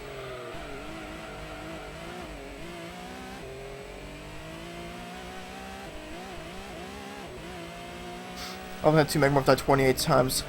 Oh, was that in one of his races a couple weeks ago? Because I think I saw that. I was like, I kind of stopped in, and it was like 9 hours, and I saw like a Megamorph and his equips, so I'm like, why is he not done yet? Cause I remember there was the one race, like, through, like, a handful of weeks ago, when was that race? The big race, that was a couple weeks ago. I remember nobody finished that race. I thought that was weird. I said, such a shame. Because you don't really see Elvin Rage quit that much. He's normally kind of calm. You know, he knows what the game is, but that's not fair, dying to that Final 6 that many times.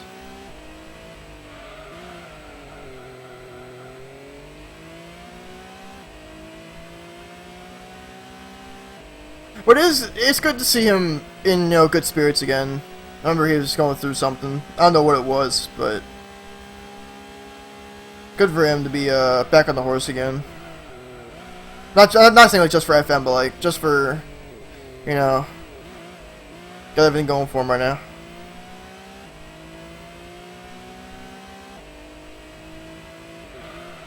Alright, so this is the final race in Hard Tuned. Somehow this is taking it as long as normal car. Oh, that's heartbreaking. That is very heartbreaking. Wow. Yeah, you're like one of the only people who gets ultimated. Like you and Saboom. And me that one time. It's just... That's just heartbreaking.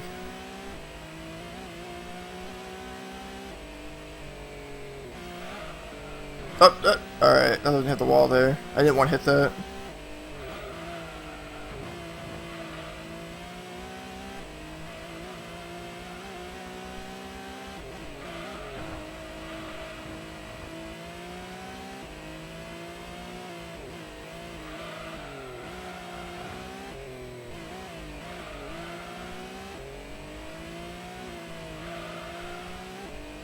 Oh, I think I know why this is longer than normal car.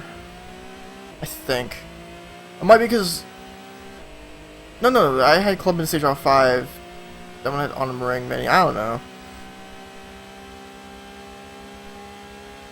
Yeah, I hate that shit, because, like, his deck is...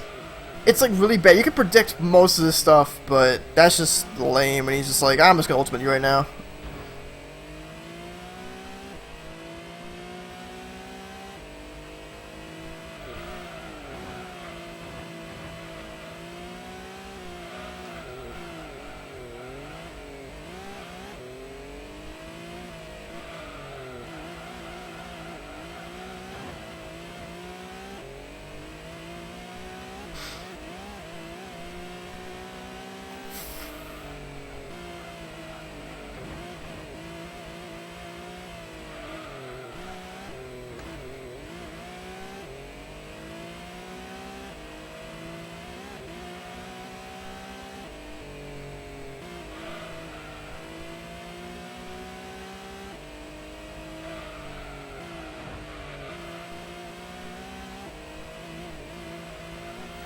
Yeah. I mean, there's always hindsight for that. I remember when whenever I had to run with widespread, I almost, like, never want to use it. Because it's so hard to predict, like, if I set this, is he gonna ultimate me right now? Like, either him or Seto, and that's just like, unless you can get, like, 3 in a row on him, it's almost like you want to toss it. Like, if you have better cards in your deck, kind of thing.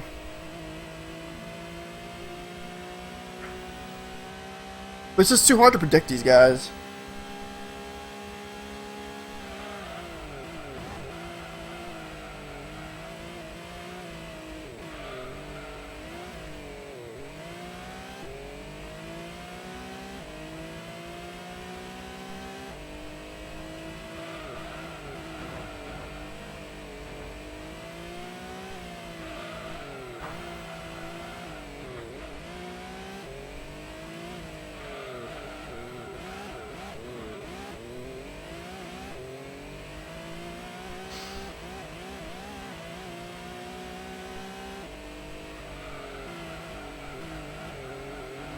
Oh, that's that sucks.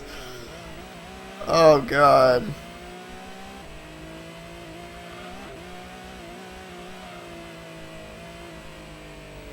Nightmare obviously got pissed off. He's just like,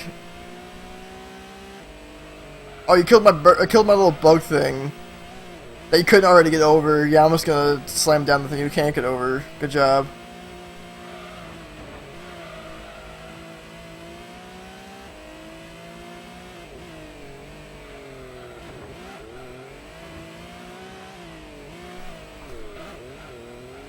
I think a couple weeks ago I saw Marcus play, and either him or no, it was Elvin. Elvin was doing a race with the guys, and somehow he got a house of adhesive tape, and he A-Tech shoddy because he was able to resolve the house of adhesive tape on, like, the last turn he could have. That was hype. But he got shit from the A-Tech, but that was pretty cool.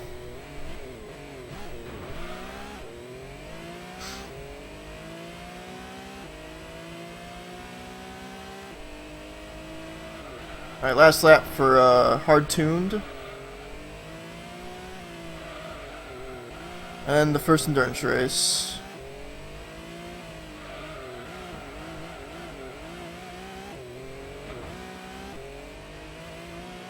Yeah, because it was like, it didn't help that his trap was, like, so close to the bottom. And he was saying, like, oh, I don't know if I'm going to be able to resolve this thing. And he swung with something super tiny and it resolved and he got everything off. It was great. Did he play it on you? Because he does have... I know he has it. Oh, I hit the wall. That would suck. I would already say, like, you probably already lost by that point. But now you're really lost if you got ultimated like that. Like, hard way ultimate.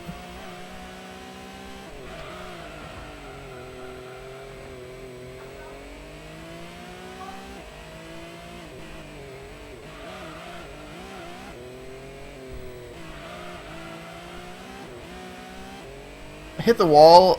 Oh, whoa. That Civic almost went sideways. I hit the wall on the chicane and I still lapped the Civic. That's hilarious. Like, why is it in here? It's only got like 300 horsepower. It's always behind. So that took like 36 minutes. I don't know how it was like how it was slower than a normal car. It must have been like must have been like one race that was longer. Or maybe the tuning took forever. I don't know. Alright. Special stage reverse.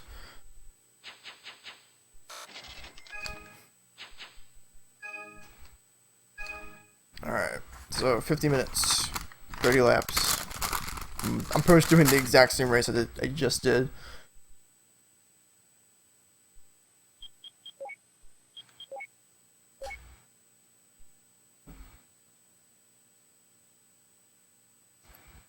So what I'm hoping for are like at least 145 laps.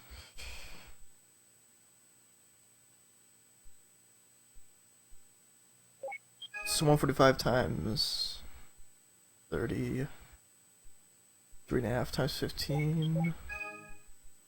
Yeah, like around 50, like 50 or 45 minutes. Cosmo Queen deck. Cosmo Queen Ritual. That's weird.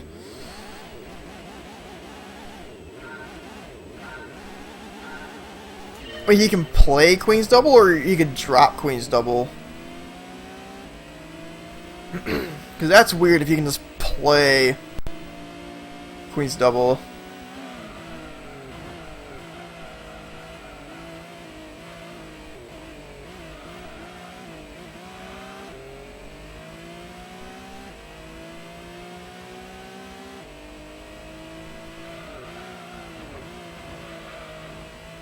That's weird. That's just like that's just more of just the AI. You just can't explain AI. Like you'll never see that. It's so weird. Polycoastal Soldier Ritual. Does that mean he can play Gaia the Fierce? Can he play Gaia the Fierce Knight? Because if he can play, if Shadow One can play Gaia the Fierce Knight, Karibo and Beaver Soldier and or Beaver Warrior or whatever, and that's Polycoastal Soldier. Don't ask me how I know that, but you know, that's a thing.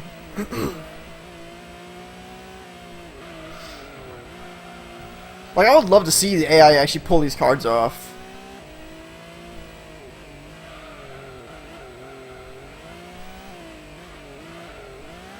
Oh. That's a good way to kill a run. You know, have like one of the first guys just slam down a big giant card. Nice.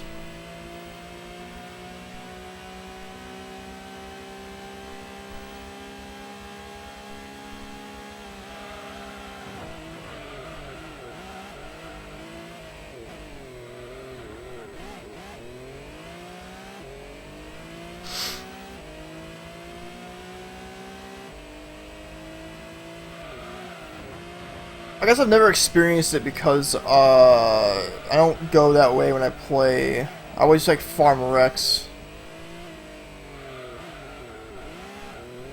Oh, that's a shame. Jeez.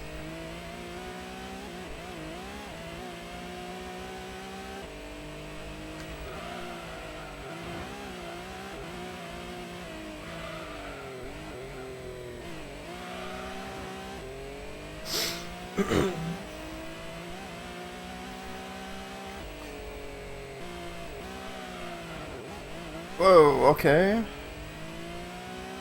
This thing doesn't want to cooperate with me, I can see that.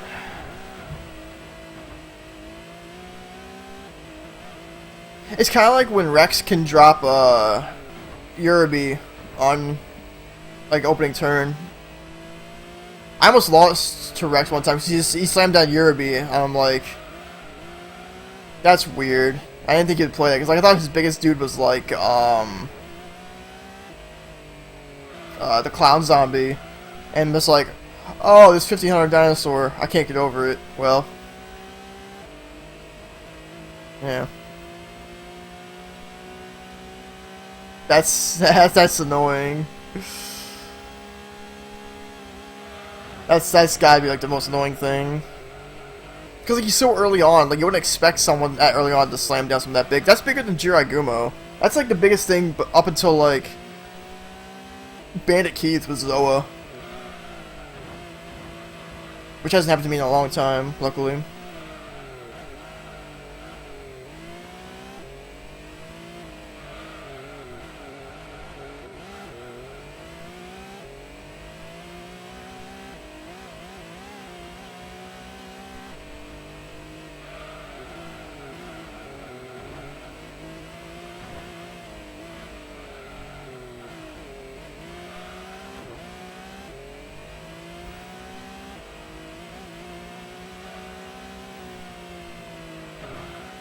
Whoa, okay, I almost hit the wall there.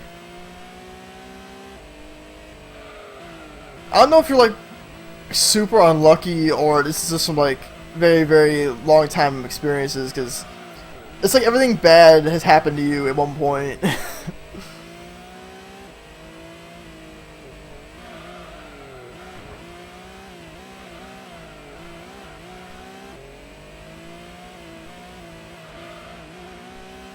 Oh, nice.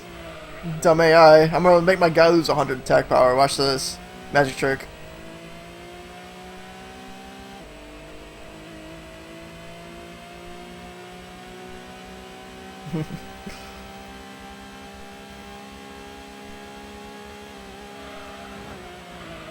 Like, little things like that is like the reason why I love, like, well, sometimes why I love not bricking against, Sebek. And he just, like, he opens, like, I open Umi and he opens Metal Zoa, and I'm like, alright. Cool.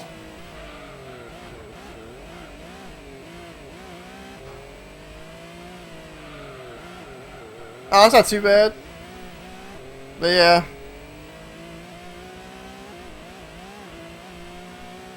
Yeah, pretty much you didn't win Dragon Zombie.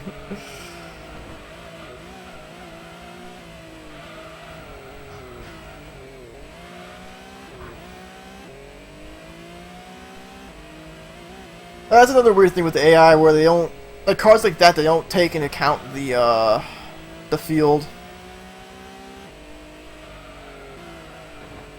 It's like that, and occasionally Force Mage. If you put out Umi, he'll play Flame Cerebus. I'm like, that's weird. Like, why would you want to play Flame Cerebus out there when he doesn't get any power from anything in the game?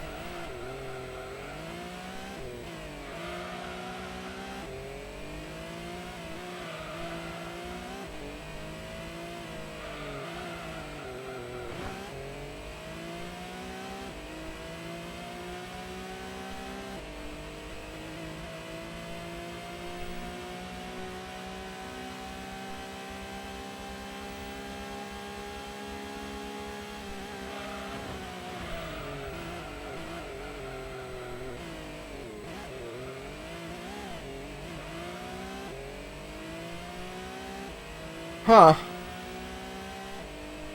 I don't remember my first times when I was doing FM. I think I kind of just like cheated my way into it. I like got a memory card from my friend, so I didn't bother doing like infusion stuff like that.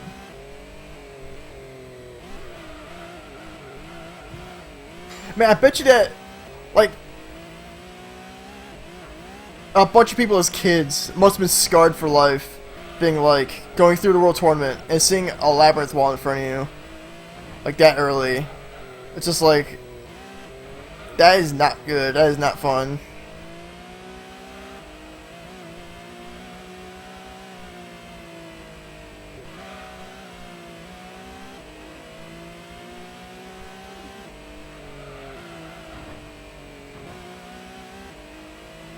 Like, I know from my experience, like nothing really like turned me off to FM when I was a kid. I remember just having the memory card full of stuff and I got over everything. But nowadays, I'm just like, I'm scarred because of dumb shit like random Zoas and Meteor Black Dragons and stuff. Or yeah, when you get to MBD. And then when you grow up, you find out it's such a tiny chance you'll play it. Like that, the Black Skull Dragon, the Zoa. It's just like, why live?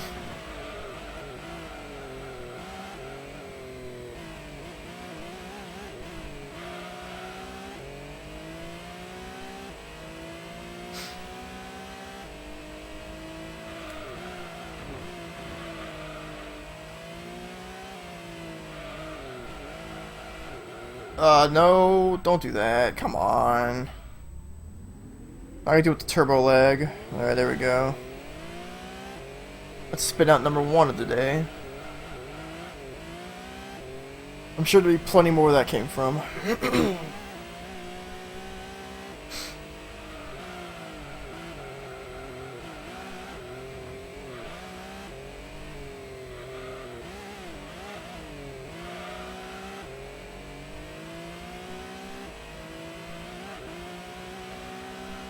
Oh man, Darren, you got your fucking cards. I didn't get mine. Boo.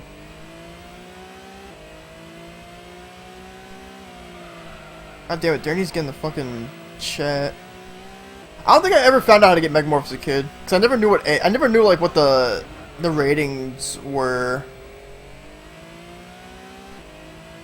I'm glad I know now. Like when I started to watch runs, I'm like, everybody's doing this like crazy stuff to get like, these crazy cards. I'm like, oh, maybe I should look into this. So I'm pretty sure I looked into FM for like a year and a half before I even got another copy of it. Back when I just didn't have a PS2 controller.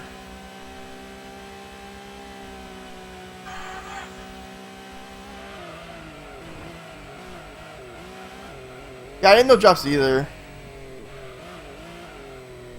Like, all I can remember from drops is, like, my brother playing FM at a friend's house, and he just shouts out, oh, I won Meteor Black Dragon. And I'm like, what? So apparently he was, like, playing as Meadow Mage, and did a bunch of A's, and got a Meteor Black Dragon. My messenger stopped, what the fuck? I really hate Facebook Messenger, it's really shitty. And it's just updated, too.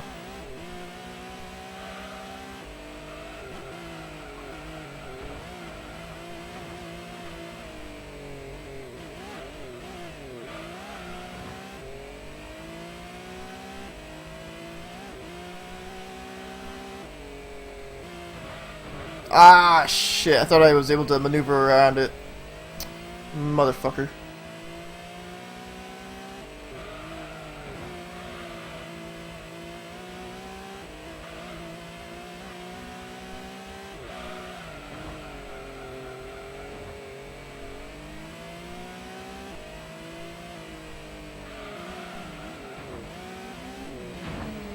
Well, yeah, you would assume that, like, that's, you know, a way to get cards, because, like, you're beating an opponent to get their cards. That's, like, you know, everybody would assume that. That's kind of like how Legacy of the Duelist works, from what I've been told.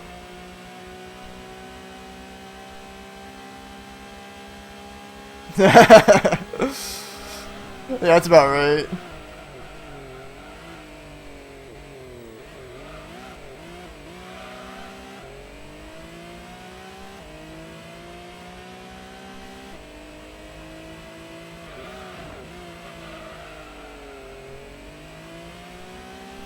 Oh, run right into the wall, not paying attention.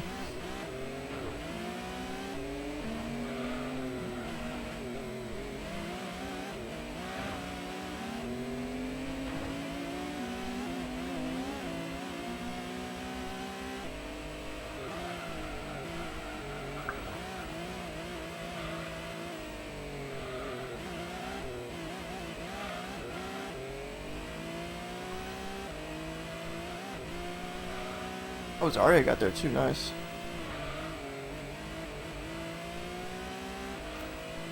So drops Exodia, that's weird. As a kid for the longest time, I didn't know you couldn't get Exodia. Actually, I didn't know I couldn't get Exodia up until like 3 years ago. In 8 on BCD. That sounds like a not too bad of a drop, honestly. Because it's a Dark Spellcaster. But it's just weird. It's just weird.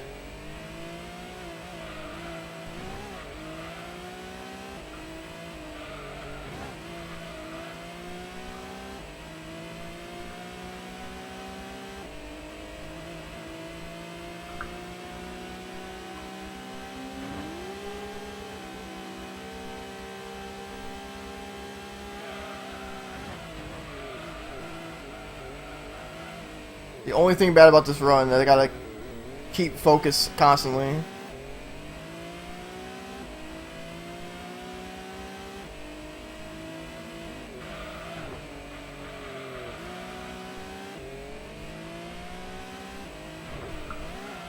I'm slamming right into a wall like an idiot. Became shark, nice.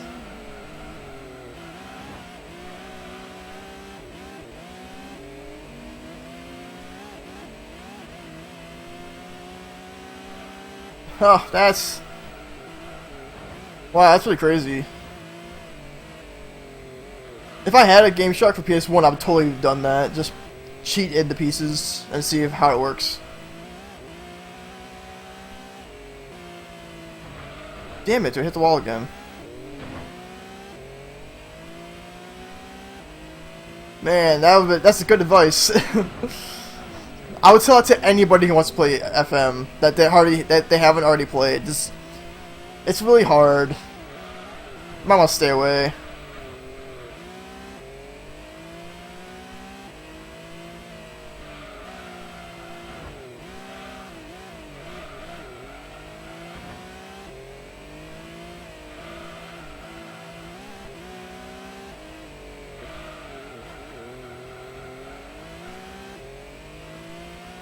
Yeah, because like I'm just assuming, like if you're playing Exodia, you want to toss your hand every turn.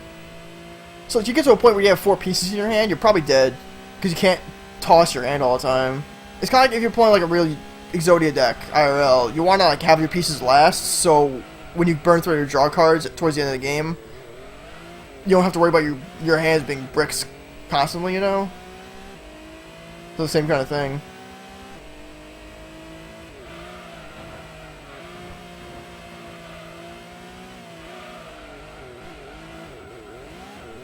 Alright, I don't remember how this game works for tire wear, so I'm just gonna try to do like 1 pit. Sonic and Exodia, that's really annoying. I would what I would love to see is like this sounds awful and I don't want to wish it on anybody, but if somebody got a deck of like 3 dragons, 4 thunders, Regeki Umi Beast Fangs, and they accidentally click to dual Simon, and that happens, that'd be the worst thing ever. I would just stop playing altogether. I would stop playing Yu-Gi-Oh! I would just stop playing real Yu-Gi-Oh! Just go play Mario or something. I'm actually in a pit now, so I'll do 2 pits. I'll do it at the end of now and the end of 20. Because my right rear wheel is starting to go. And I can feel it now. Oh shit.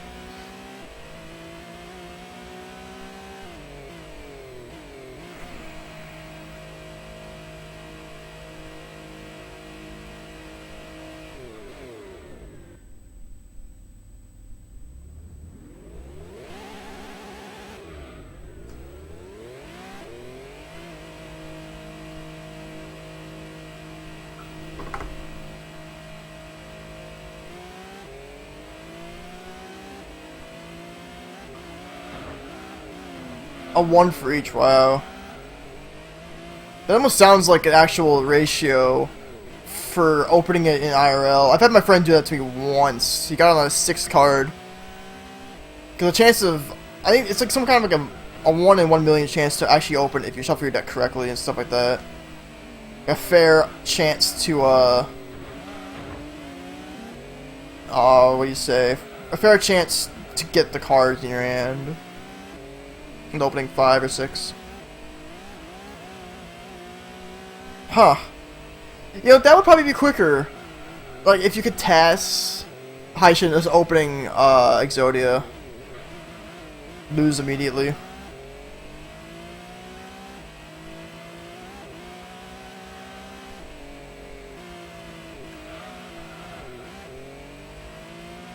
think maybe, you know.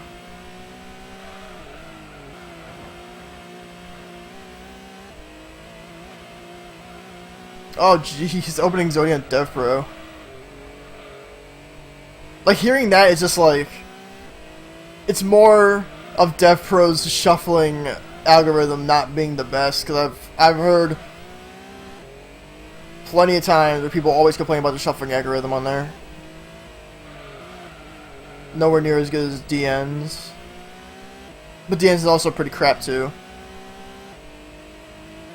Nothing like holding cards in your hands.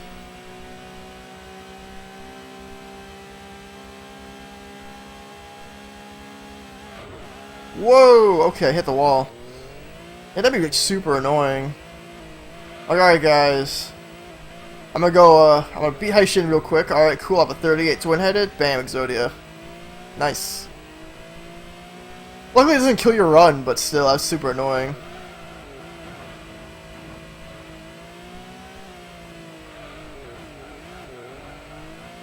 Opening Exodia, that's nice. All the skill in the world right there.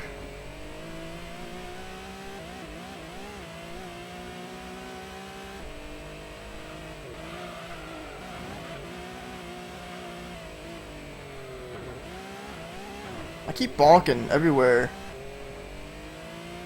Really annoying. I need to stop bonking.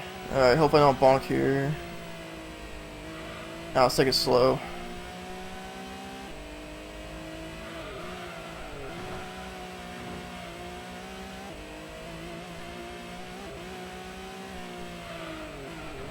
His late decks aren't even like good anymore, luckily, because checking game is gone and up starts at 1, so most likely never have to see him again, which is pretty great.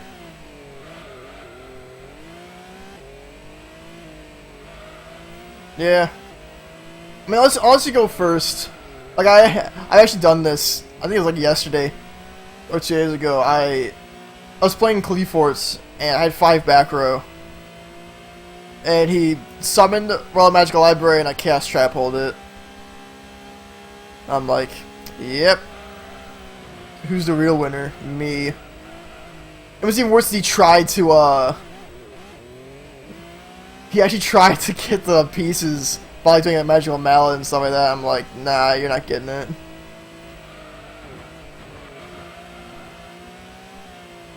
Let's phase through the wall a bit. Nice.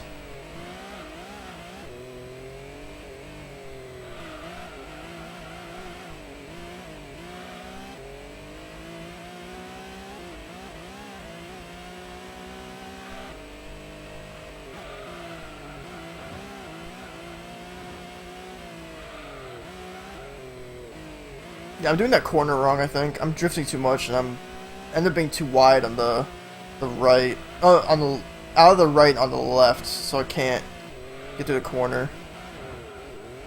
Good job, me, going through that like a pro.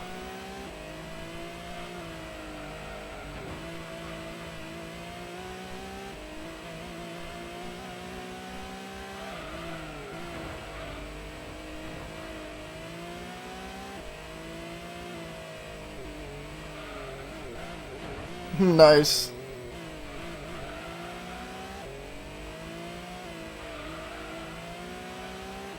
Oh, right, no banlist in, Legacy of Duelists. I'm like, that's scary as fuck, double card destruction.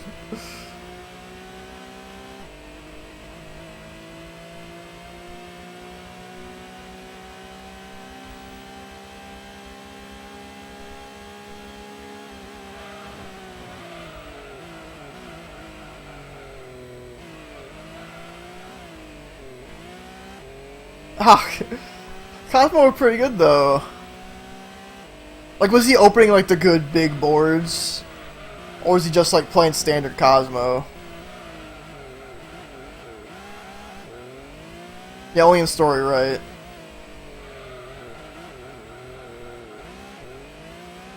Yeah, luckily, like, I would hate to see an unlimited format.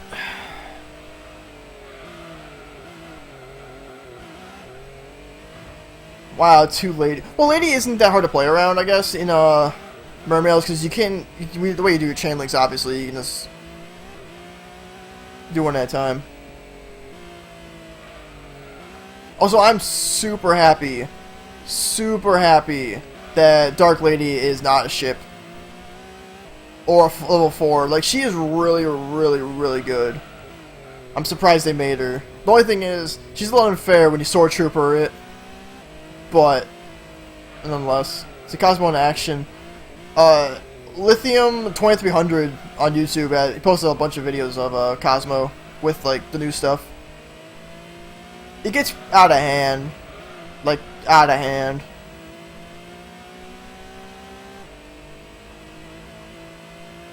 Like I'm so worried about this regional that I might be going to, because like I don't want to be like playing against Cosmo when I don't play Max C, and they open like 4 pilots on the board and 2 of them are tin cannons. Like, how do you deal with that?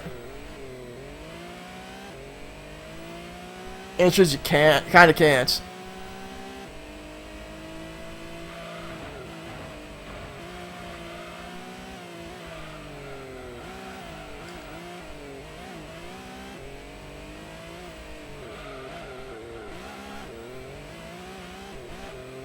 Also, if anybody was wondering why there's no music, I know nobody's asked, but still, if I have music on, I'm probably getting copyrighted because this game has a licensed soundtrack, and I want to put it on YouTube because I have no videos on my YouTube channel of anything with my new capture card, so I want to actually post this up. I don't want anything muted or shit like that. I just want to put it up as is. So. Like, no matter what the volume is, it'll get muted or something like that, which is super annoying.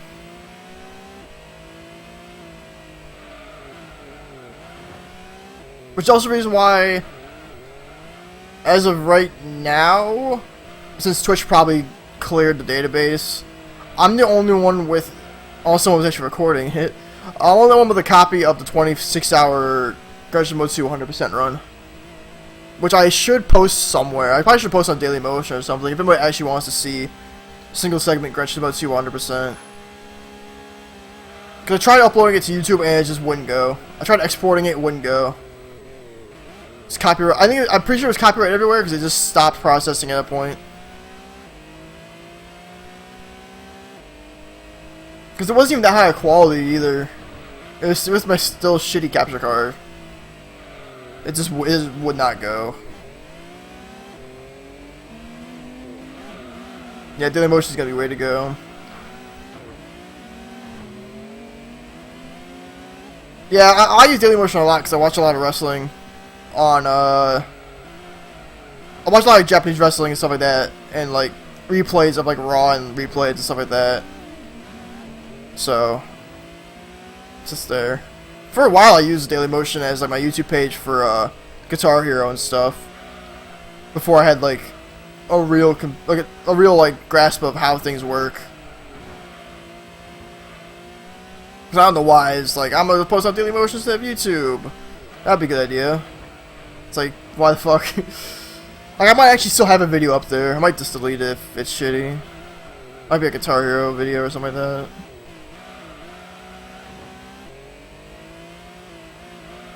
Back when I was doing like leagues and stuff like that.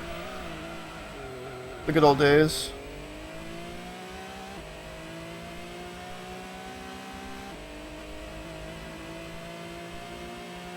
But I'm honestly surprised. I don't know if people do this, but like, if people stream and have like licensed audio, I don't know how Dailymotion does their copyright, but that might be a place to put stuff. Like if you have like full streams of like just blaring music and stuff like that, you know. Like anime too. It's always just a spot to put stuff that YouTube will take down.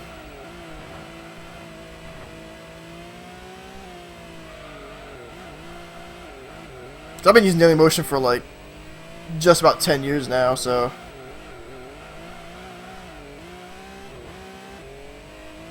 So no, it's a good place. It's changed though. It's just changed.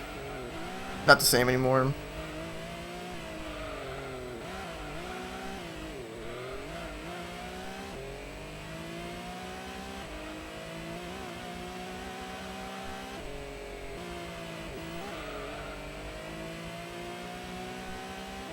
maybe Vimeo. I don't know. I'll probably just do Dailymotion to be safe, but I think Vimeo might work too. It's always an option.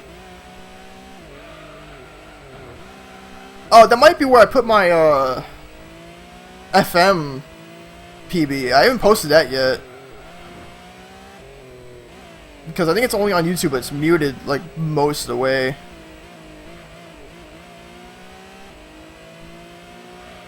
Put Space Ghost Randy Savage in it. Oh, really? Nice.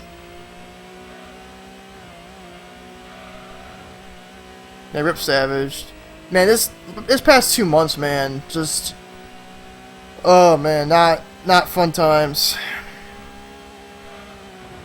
Cause like it's for like I don't know, it's just like at first it's Axel Rotten and then Balls Mahoney and then China and then Chris Travis. So that one hurt, and Hayabusa. That one hurt a lot. Not a good time for wrestling fans.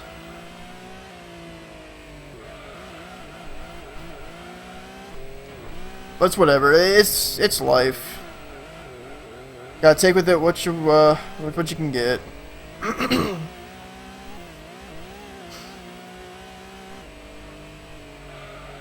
Cause like for the most part, like for China, I know like she had a hard life, like a really hard life. I'm glad she's like in a better place now.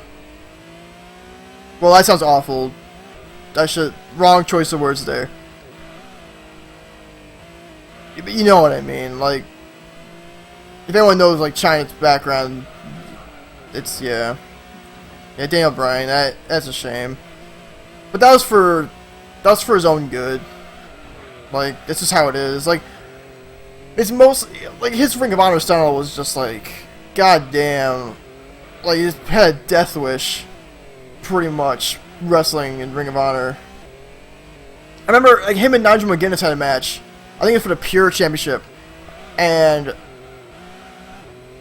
Nigel, he did a spot where they both grabbed their arms around the post, and they both like running their heads into it, and Nigel busts himself like hard way open. I'm like, what the fuck? Because Nigel doesn't blade, and I'm like, this is crazy. He's busts himself open hard way on a pole. Like, that's just dumb. But like this that hard hitting style and just like everything about it was just like, it's not good for your health. It's definitely not. Also the headbutt thing. I remember someone posted, it may have been Matthew Botchamania, he posted on Twitter one day, like everybody regretting the diving headbutt. Like, look at everybody who does diving headbutt. Like, just like 2 examples: Harley Race and Dynamite Kid. Dynamite Kid, other than him just being a moron about his body, like he's in a wheelchair now. I absolutely hate Dynamite Kid. And Harley Race just regrets inventing the diving headbutt. He absolutely regrets it. How's it going, Melvin? And I'm pretty sure Brian absolutely regrets using the diving headbutt. And oh yeah, look at Benoit. That's not good either. So Daniel Bryan really, like, our eyes weren't opened enough. That really was you know, something we probably should change in the wrestling business as a whole. Yeah, that was gross. That was gross. I want to say it's the bloodiest match I've ever seen, but I watch death matches, so it might not be close. Like, Eddie broke the Muda scale on that match. Because, like, within 5 minutes, the blood was, like, it was totally covering the ring. It was gross. There was that match. There was JBL and John Cena at Judgment Day and I Quit match. That was gross. Masada taking a gusset plate board to his arm from Danny Havoc, where his arm pretty much exploded. That was horrifying. Jun Kasai taking a face-first bump into gusset plate razor boards. His face, oh god, Crimson Mask immediately. And he gets up and he's just no-selling it. I'm like, oh god, that's just gross. That was bad. The bloodiest things I've ever seen. Necro Butcher and Toby Klein. No, Nickel Butcher, Madman Pondo. 200 light tubes, 2003 IWA Mid-South. Yeah, it's like 200 plus light tubes. They set up a spot with 2 ladders and a light tube cabin in between. And Pondo is like the most unathletic guy. And he tries to do a superplex to Butcher, and Butcher takes it terribly. Like, it gets like thrown right through the cabin, and you can see a chunk of his arm missing. Like, it was like a chunk of his arm bleeding out of his arm. It was like, it was so gross. I remember Zandig. I never seen the clip, but Zandig's tendon coming out of his arm. I've never seen that. I want to see it. I don't know if it's on tape or anything. Taker against Lesnar. Hell, so that match was bloody, man. No Mercy 2002. That was a good match. That was good. That was very bloody. Very good. Oh, and Joey Mercury. Yeah, that was gross. Because it was like immediately. When the ladder just hit his face, it was immediately. Like, his eyes was closed shut. Pool, like, pretty much a pool of blood next to him. Because, like, you could see in the match afterwards. It's still there. Ah. Jeez. Oh, Vince McMahon's blade job against Taker in 2003 Survivor Series, where Taker throws one punch and McMahon just blades like a madman, a faucet coming out of his head. And the hard way with McMahon and Zach Gowen in the same year, Zach dropkicked a chair and the metal like rim of the bottom of the chair smacked his head, and that was gross. Oh yeah, Heyman did blade in that match too. Forgot about that. Yeah, that was awful. That was just awful. Cause you could see like the SmackDown afterwards, like his face was still swollen. I remember when that happened too. I'm like, I was like I was a kid. I was like only 13. Oh yeah, Vince Hogan, that was pretty bloody too. That wasn't as bad, luckily. Like the Mercury thing was just gross. I was a kid and I was just disgusting. But luckily I watched death matches. Like, honestly, one of the worst things I've ever seen in death matches was, let's see, I gotta remember when this was. I think it was Nick Gage and Abdullah Kobayashi in Tournament of Death, like, 4 years ago. If you ever seen a Kenzan before, it's like, I don't know, it's like supposed to hold fruit together. It's a metal plate. It's like maybe like a square inch. It's that tiny, but it has spikes coming out. Like there's nails coming out the top. Gage puts one, not one but 2 on top of Kobayashi's head. Smacks the chair hard as he can right on top of his head. Kenzan's going inside of his head. So pretty much nails in his, like, by his skull. And does it again. Just disgusting. Because they're so hard to get out to. And they have footage, like, backstage of the medical team getting the Kenzans out of Kobayashi's head. And the footage is on, I think it's on YouTube, actually. You can see it. It's pretty disgusting. But luckily I have, like, a high tolerance of, like, cringe, I guess. Even though one that nearly made me throw up was... Someone posted a clip of a quote-unquote dislocated shoulder. The dude was like in an arm lock, like a key lock or something. And you can see his shoulder get dislocated. Like, right there. They stopped the match. Like, that was, like, just so gross. It was just... You can see his arm, like towards like, the middle of his back. It's bad. But I didn't know. Somebody posted afterwards, and it was a work. Like the dude was like double jointed, and I'm like, that's creepy. And that was bloody too. That was man, 2006. Man, they just didn't care. Mick Foley, Ric Flair at SummerSlam '06. That was bloody. That I Quit match was bloody.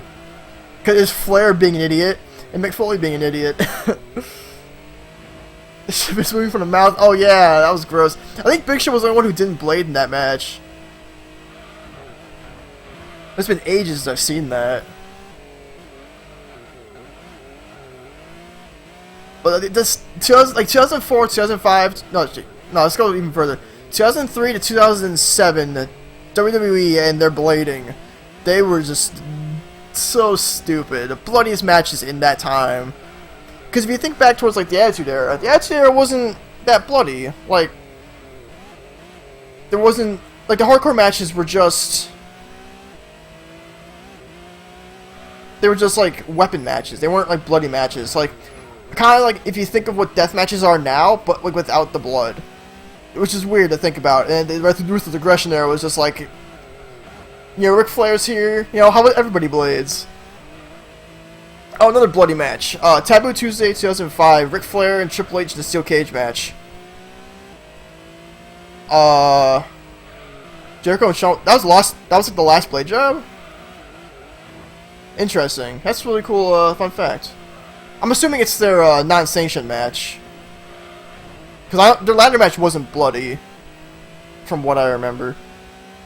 Yeah, Flair and H in the cage. Flair starts blading 5 minutes into a 20-minute match. And I'm like, oh god. That was gross. Yeah, luckily Vince banned it, because it's stupid, honestly. Like, he banned it for the good of, you know, the sport of professional wrestling. Like, you know, blood and all that kind of stuff. Oh, the Bash. Oh, that match. Right. That's like one of the time, like the holes in time where I don't remember anything that happened. Like, kind of like 2008 to 2011, I just don't remember anything. Even though I watched all the shows. But, like, I'm glad that this got away from the blood. Like, just finally got away from the blood. It's a little much. Like, it'd be cool to happen, like, nowadays. Like, I know Reigns and Triple H did that brawl where Reigns used the blood packet. I mean, I don't know what was the issue of, like, you couldn't just blade. Like, if you twist the blade, you don't go down, then it's fine. Like, it doesn't make a scar or anything.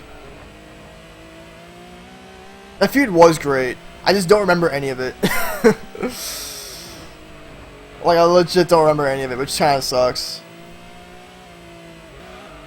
Like, I finally got a break from the blood, but I mean, I guess, like, some matches should have color. Like, Lesnar and Taker had color, which I'm glad happened. That was a blood feud that definitely needed it. But it could, like, I'm pretty sure, like, Owens and Zayn, if their feud goes on for, like, another year or so, they could probably do a, you know, a juice job, and it'll work. It'll be fine. It's like the pile driver. Oh, that did happen. Jericho did punch Shawn's wife. That's like the only thing I remember from that. Because I know they had like 3 really good matches. I just don't remember any of them. Which would be like the only reason for me to get the network, just to go back and watch the pay-per-views I just don't remember. Yeah, he actually hit her. Which in turn made the feud better. But then that was also the time where Jericho actually punched a woman. Because he was partying too much, and Jericho likes to get drunk a lot.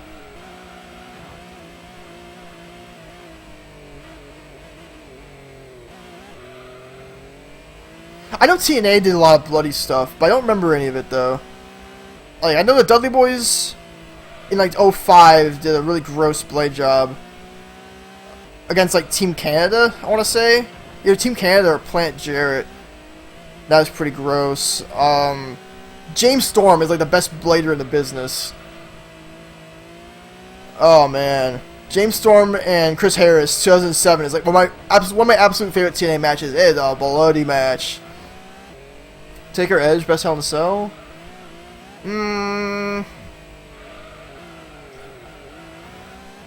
I quite argue that, like, Shawn and Taker in '97 is probably better than that one. But the best recent era one, yeah, probably that one. Because, like, the last ones have been, like, meaningless. Like, Orton and Cena had their second Hell in a Cell match, didn't mean anything. Punk and Ryback sucked. Taker Lesnar could have been something, but it wasn't, like, amazing. Shane Taker was literally one spot. It was nothing. I can't really remember any other ones, honestly. Like, that was like the last good Hell in a Cell match, in my opinion. Well, now maybe Triple H and Undertaker, end of an era. maybe. But I don't like that match because it's like they had like 4 end of the era matches, and like it doesn't mean anything. It's kind of just like a circle jerk of the Attitude Era, you know. Yeah, Shane is. I thought, like, when I heard the reports, everybody was saying like, oh, Shane taking like a 50-foot bump off the Titantron, and we're like, what in the fuck is he planning? And then it was just, oh, it's off the top of the Hell in a Cell, like 30 feet. They did not disguise it well. They had a bad camera angle. The angle where around Taker leaves the table, like where he like moves from the announce table, you can easily see the crash pad underneath the announce table. But crash pad or not, that's still a stupid ass bump. Like you could miss and like get fucked. Like you can just like be almost dead if you miss. And then you gotta see Cole reading off a script for the love of mankind off a script. Ruin the moment. But nonetheless, that was crazy. Like, Shane's a madman. I don't know how he does. I don't know how he can do that, like those bumps like that. Because you can go back to his 2001 Backlash bump on Big Show. He doesn't, like, he has no fear. Like, normally when you fall, you wanna... Oh, I'm in the wall, somehow. Crush inside the wall. You wanna... When you're falling, your natural reaction is, like, your arms and legs go... Like, they flail all over the place, and you want to, like, try to, like, break the fall. Shane doesn't. Like, I don't know how he possibly... He did the ambulance match with Kane, where he went through the stage, somehow, like, just perfectly bumped. The Shane McMahon bump... Not, the Shane McMahon and Steve Blackman bump, SummerSlam 2000, somehow just, like... And Steve Blackman did a crazy bump, too, where they just, their arms didn't move. And the one at Backlash. It's like... How do you make your body not do that? Like, that's crazy. I guess there's a reason why he's the only one who does those bumps. And like the one Rikishi bump into the truck full of hay and mattresses at Armageddon 2000.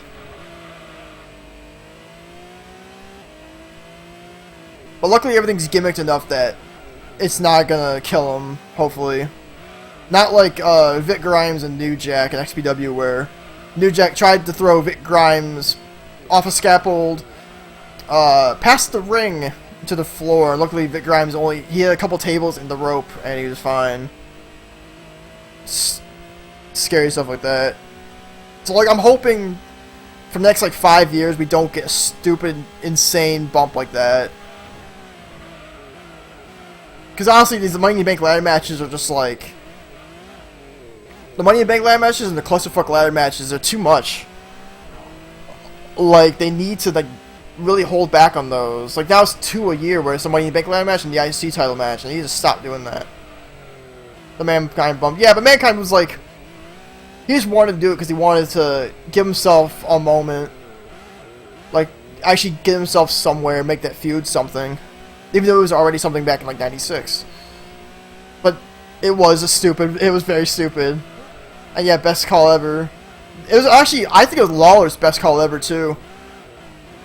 Like, Lawler in 98 was still, like, weep whoop, I'm gonna talk about puppies and all that stuff. And, the crude and crass, and he was just like, oh, that's right, that's it, he's dead. That was the best call. And yeah, that one, yeah, that was pretty bad. I don't remember if it was gimmicked or not. I have to listen back to an old Wrestling Observer radio show to remember if that's gimmicked or not. But yeah, that was gross. Yeah, Mankind definitely... He didn't need to go that far with it. But that was at a time where, like... He really wanted to do something. Because he wasn't in the main event scene anymore. He was kind of. Like, he was out of his feud with Austin and he wanted to... do more, but he did a number on the business doing that. Like, just like one example, CCW started in 1999, like a year after that happened. So he kind of just like brought death matches to America, kind of. And yeah, he walked out of the Austin Kane. I'm like, why did he do that? What an idiot. But still. And that's why we love Mick Foley. We all love him. Even though his head's a little messed up, we all love him. It was like that moment and the moment, I think it was like WrestleMania 23 when WrestleMania 24 when Shelton Benjamin, no, it wasn't 20, it was 23. Yeah, it was before Shelton Benjamin going through the ladder.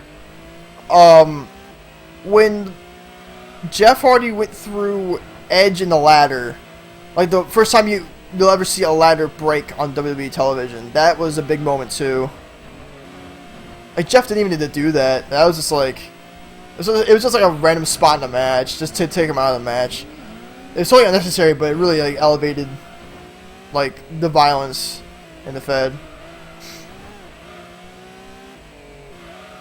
But then when Shelton went through it, it was like, yeah, I guess this is normal now.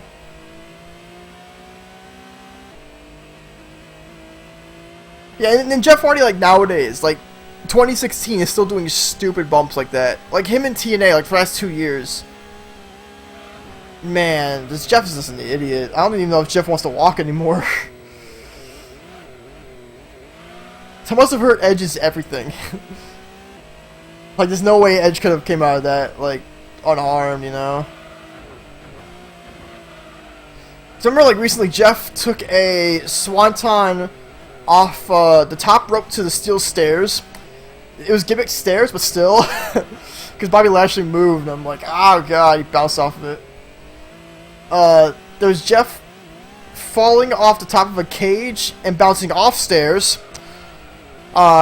Jeff, like 2 weeks ago, did a swanton like 30 feet down to 2 tables on Matt Hardy. And I'm like, I'm just looking at that, I'm like, does Jeff want to walk? He's like 37, and he's been injured so many times. Like, come on, man. Honestly, like, that was most of Jeff Hardy's TNA run, was just him doing stupid bumps.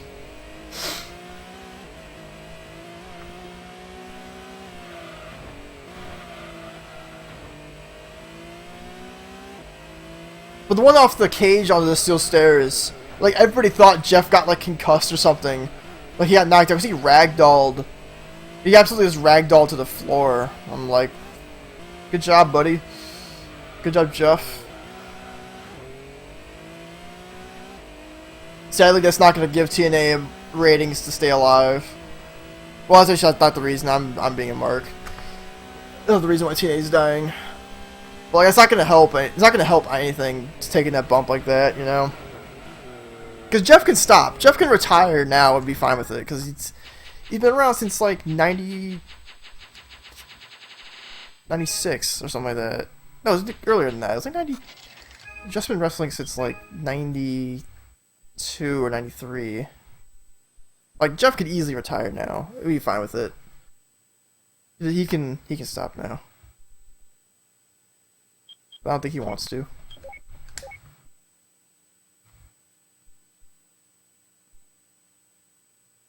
But those aren't even the worst things about wrestling nowadays. Like, I'm sick and tired of like apron bumps and stuff like that. Yeah, he was a jobber to like Razor Ramon back in like 90. I'm pretty sure it's 93. And him and Matt, even Matt was a jobber back then too.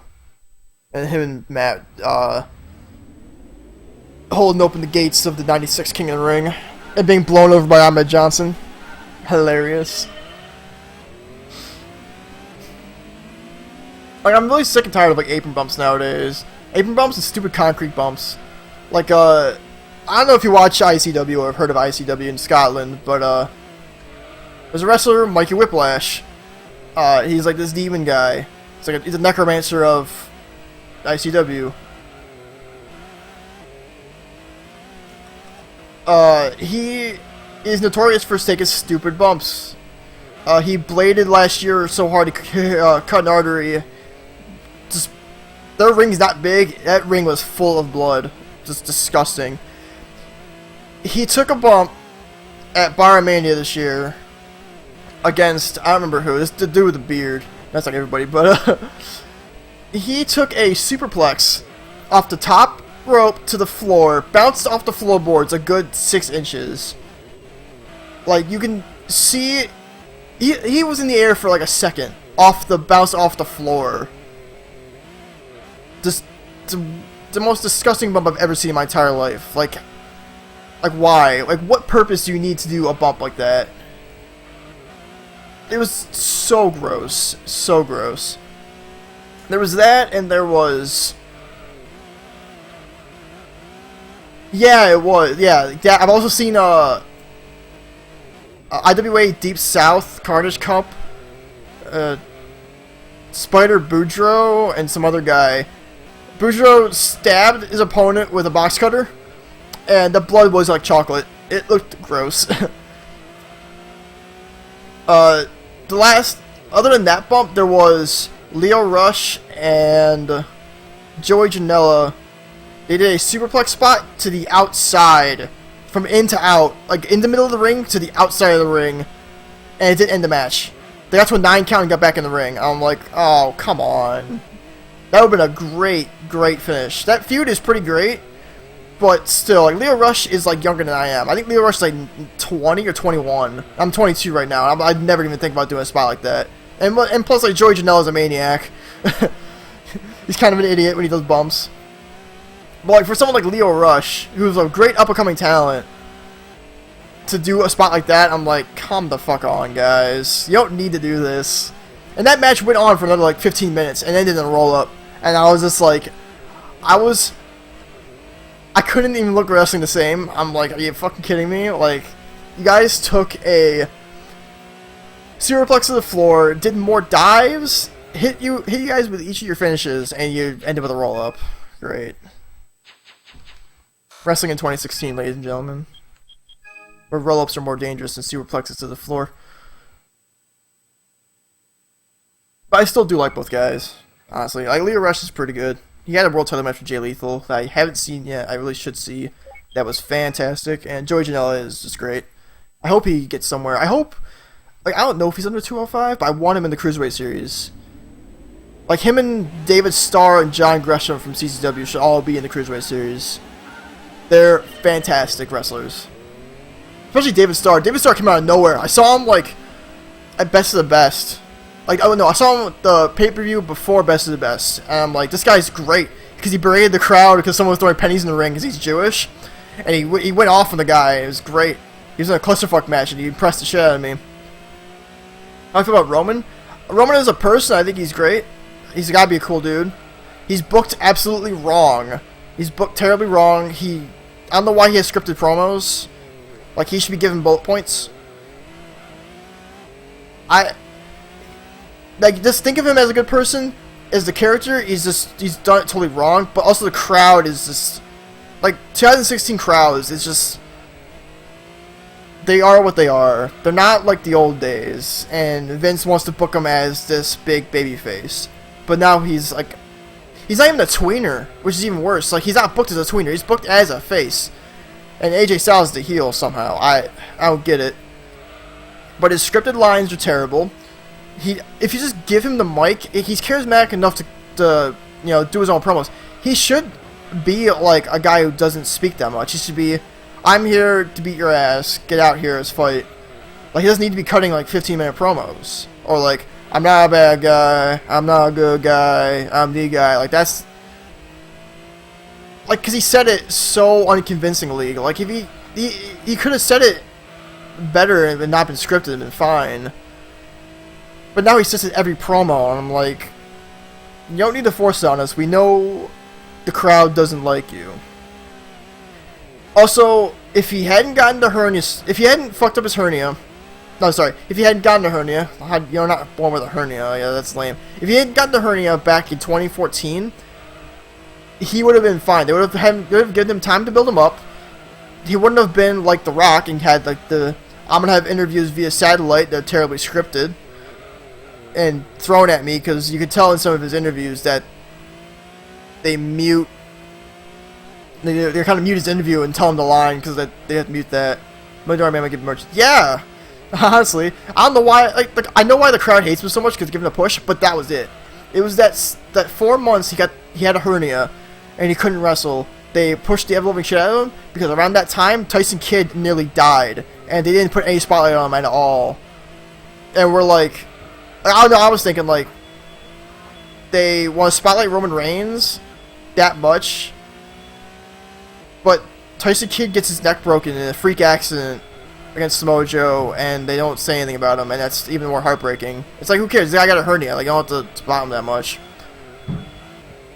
They honestly could have separated the Shield post the Royal Rumble that he eliminated 12 guys, because he was on fire. He was hot. He was the hottest guy on the roster at that point, and they could have pushed him, but they did it wrong, and the hernia didn't help at all. So he's just being booked wrong. He's fine. Like, he's a big match guy. Luckily, like, he's not as good as Cena as a big match guy, but he's gonna get there. Like, it's just a shame his last match wasn't that good, and then bringing the Usos in for like a family feud against the Bullet Club, and it's just I don't have any interest in it. And I'm pretty sure I'm not the only one. So, dude, everyone loves Dean. Dean's great, even though I think it's consensus now that everyone knows he's not getting the belt at any point, because I don't think Vince sees anything in him, even though he's super over. I like Dean as a personality and a character.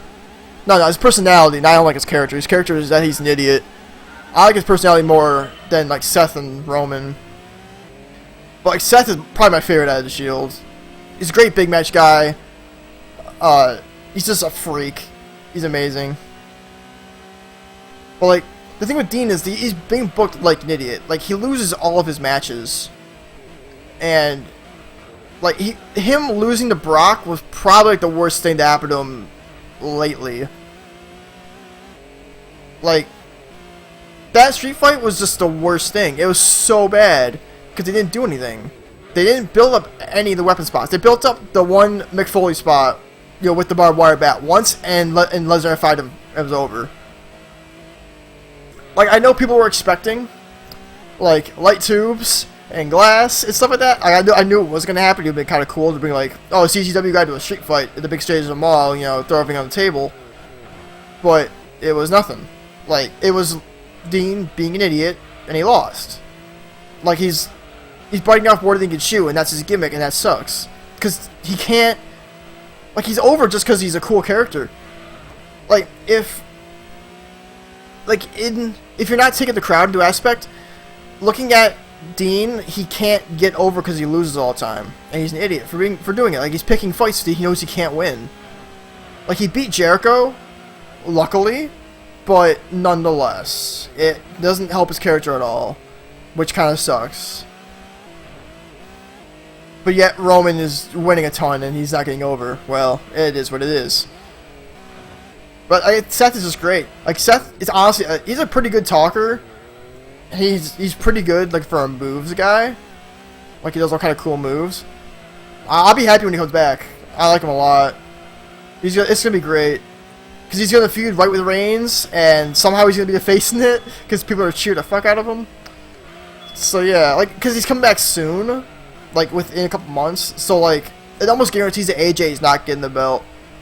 Like, if I knew like a specific date when Seth's coming back, I would just say that AJ's just not getting the belt. Period. Or they can make him like a transitional champion and be like June or July, okay. Like, if I was gonna book AJ to get the belt. Oh, he's doing a movie. I saw the poster for it. Too bad I don't care about movies that much to watch it, but good for him. Like, I would just give AJ the belt for like a month. Like, have the Bullet Club screw Reigns at some kind of pay-per-view if they're actually gonna go that way with it. And then have him drop the belt to AJ, and then have AJ drop the belt right back to Reigns. So then Reigns and Seth can feud. And Seth can eventually get the belt. And feud with AJ. That'd be pretty good to watch. Maybe. That's just armchair booking, but... Like...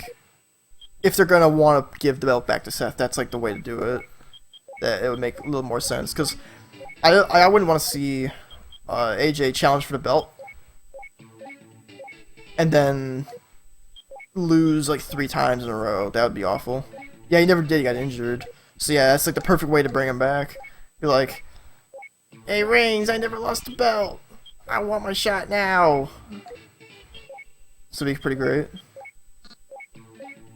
Yeah, it sucked because at the time where everybody was injured, and it was just like, oh, I'm gonna try to do a powerbomb to Kane. Instead of getting disqualified, I'm just gonna tear up my knee. That sucks. That was so heartbreaking. Does this thing take turbo? No. Okay. Racing. Soft. Because when we lost Seth to his knee injury, like it really felt like the roster was like seriously thin. Like Orton, Cena, Cesaro, and Rollins, all big dudes, and they all got injured at once. And it's just like fantastic, guys. Our main event scene is literally Roman Reigns, which hurts him even more because he can't feud with anybody. Like you can't just book a main event guy to go up against a bunch of upper mid-carder guys. It doesn't help him because he can't advance anywhere. So like him losing the belt to anybody doesn't make the belt look that good. Even though I do like the indie guys, it doesn't make the belt look any better when everybody's gone and you can't feud with anybody big. Yeah, this Mania wasn't that good, honestly. The best match on the show was the women's match. Which isn't taking away from any of the women, it's just, that's what it was. Because this is what I absolutely hate about feuds. Triple H did this in WrestleMania 25, if you've ever seen if you've ever seen Orton and Triple H. Their blood feud, Reigns and Triple H's blood feud, started the match with a lockup, and all the heat was gone because nobody could believe in the match. Yeah, Taker didn't even want to do that match. I read an interview, and he just didn't want to do that match. That's why he's not on the tour. Like I'm pretty sure he's retired now, because that match didn't mean anything because he won it, and it didn't make any sense. Like you could not watch WrestleMania and just start from the Raw to WrestleMania and be caught up because Mania didn't mean a damn thing. Because there's no reason for Taker to one be in the match other than have star power, and two to win the match. If in looking at hindsight, that Shane got to run Raw for a month, just do this Vince Shane and Steph angle, which isn't anything but to get like Steph over, but she doesn't need to be. So it doesn't help anything. Which I would say is contributing to the ratings being so poor because nobody wants to see it anymore. That and wrestling just isn't as popular as it was back like 10 years ago, or even like 5 years ago. I remember I was listening to a Brian and Vinny show, and Brian Alvarez was talking about... Oh, they did go after Taker and Shawn. That was also it, too. Yeah, same with WrestleMania 18.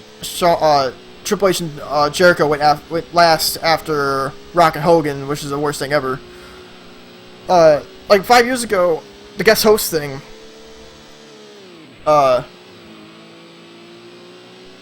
like...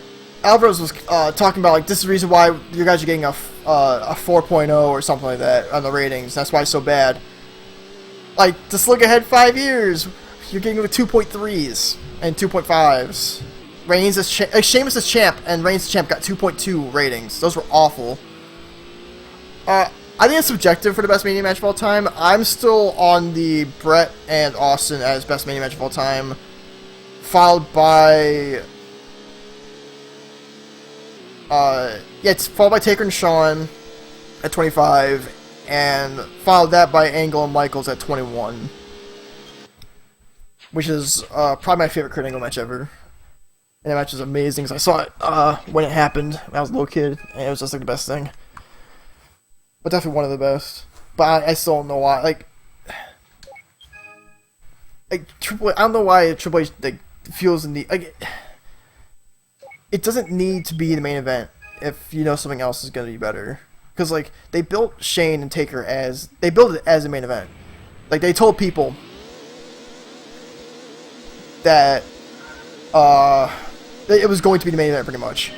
But then they put, Edge and Reigns last. Which follows the kayfabe of the winner of the Royal Rumble was main event at WrestleMania. But sometimes it doesn't need to be. It does not need to be most of the time.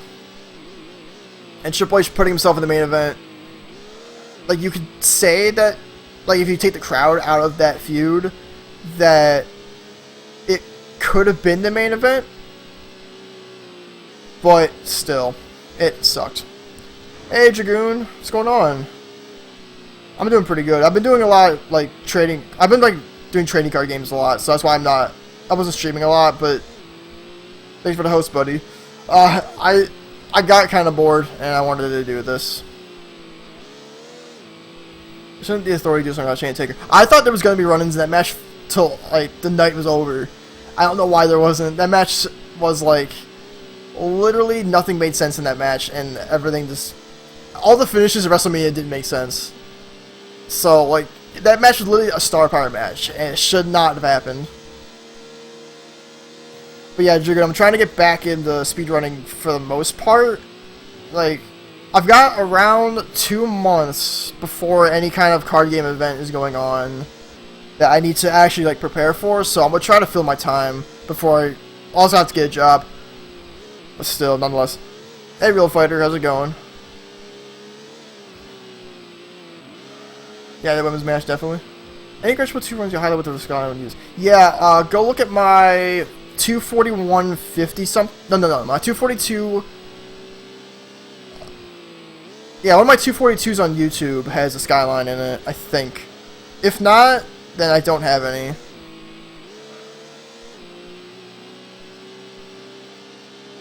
Yeah, I'm glad the women's match was not the piss break match for once. That really makes me happy. I hope that's the end of the thing, but whatever. I don't remember what. I don't remember if it was the second or the third. The estimate? Oh, it's okay. Hang on. Shit. How do I go back? I'm keeping the split. I'll just delete it afterwards. The estimate is like 8 hours, and it's a pretty close estimate because I've almost finished it like 3 times, but I kept getting like distracted every time.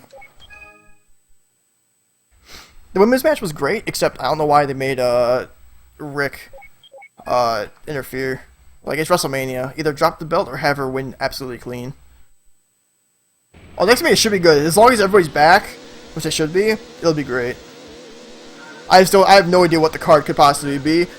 I'm not gonna think about it until like the fall, but it should be good. It should be good because everybody will be healed and they'll be all good. Oh, they're back in Orlando. All right. Hopefully, they don't have the palm trees in the way. WrestleMania 24, not the best set. Yeah, only 8 hours. There's only 24 events in this game. It's only 3 endurance races.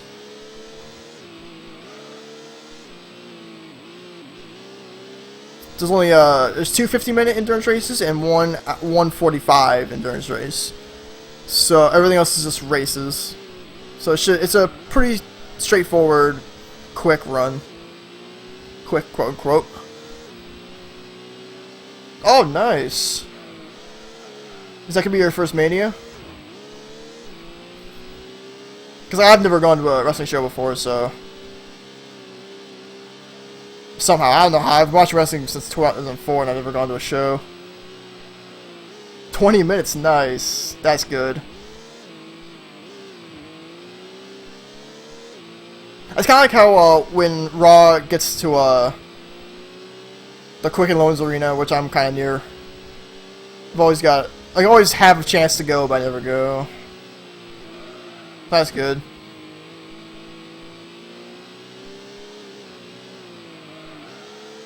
Like, it's always, like, Mania never disappoints, kind of. Like, no matter how bad you might think a Mania might be, it's never going to be bad. It's always going to be a fun event. That's what I like to think about it as. Like, last year's wasn't good. Like, this year's wasn't good by any stretch of the imagination, but it was still a fun time. It's still WrestleMania. It's always going to be good. That's why I like most about WWE. They never disappoint on their big shows. They always go the extra length to definitely put the best show on as possible.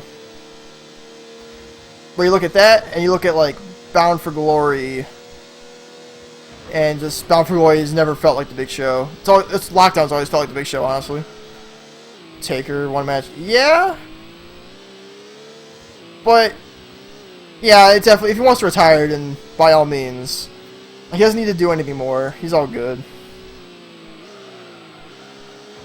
I'm sure he's just happy now, just doing the one match here, because everybody loves to see him. But he doesn't need to do any more. Like, he could have retired after the streak and would have been all good to go. Because, like, him having a match with Bray didn't make sense. It didn't build Bray. It didn't build Taker. It was just a match. So, like, any matches from, like, the streak onwards don't mean anything. So, just, it's all good.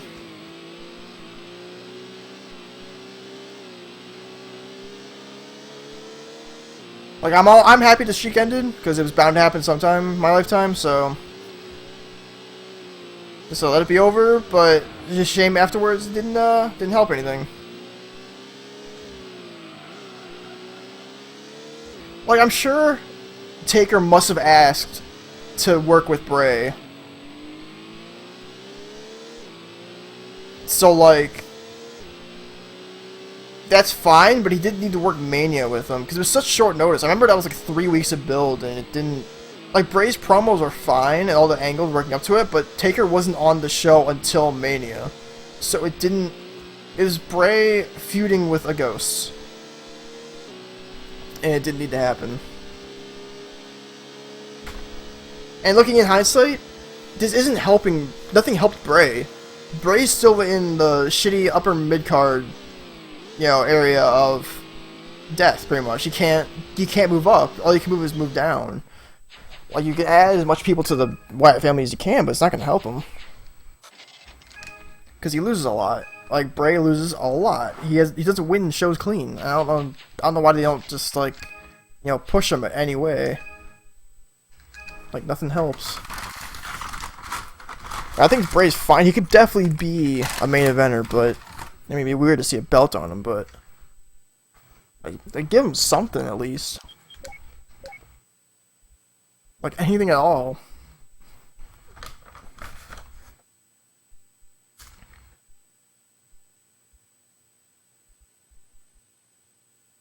Also, I think he's still injured too, which hurts him even more. Oh yeah, the I'm the Rock, I need to get my shit in, bro. Not brother, that's Hogan, god damn it. The Rock says he needs to get his shit in. It's like, come on, like, why? I mean, honestly, like, it didn't really bury the Wyatt family, because it was just, like, for a record thing. Because, they just set the attendance record. So... Oh yeah, and Bray did turn face. That didn't make sense. I think that was just a face turn just because the fans wanted it thing. I don't know. It's just weird. Like, it was just setting records. Like, they got the attendance record, which actually broke the fake attendance record, and they still had like the biggest, you know, drawing pay-per-view, you know, of all time. I think. I don't know if there's stuff. I think the thing is South Korea. I think is still the most. So why not just make another record? Have a quick 3-second match. They beat Chavo and Kane's ECW title match, so good for them. And hey, you need star power, so just advertise The Rock. Yeah. Well, honestly, it was close. It was 97 or 93. I think it was 93,000. That's still a lot. I mean, you can fudge the numbers. It's fine. We'll take your word for it. But they still did break records, which is pretty great. But hey, just put the star power on there, you know. Like, Cena wasn't cleared. Like, this is putting on the show just to be on the show, which is fine. Oh, 94, okay. I forgot what Dave said. I think it's like that, either high 93s or high 94s. But like, I don't blame them for like advertising The Rock. Like, that show had like no star power on it. Gotta give the people a reason to watch the show or go to the show. They could have also advertised Cena. That would have been fine. But like I say, I feel like we'll give him a surprise. See what happens.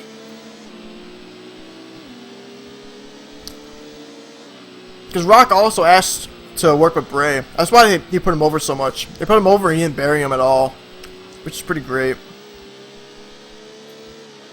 But I'd never want to see a feud with them. I never, ever, ever. Because Vince will want The Rock to go over every time, and they'll make Bray look like shit. Because Bray has this thing of working with top guys and failing. Face Seth for Triple H. I'm pretty sure by the summertime we're not going to see Triple H anymore. Oh, for this Mania. Now this Mania was definitely going to be Seth and Reigns, but Seth got injured, so like Seth and Reigns would have been amazing.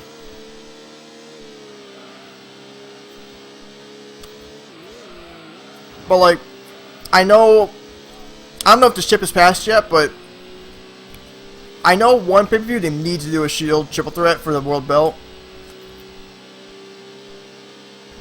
That might like for like a SummerSlam or something. That might be a big drawing show if they do it.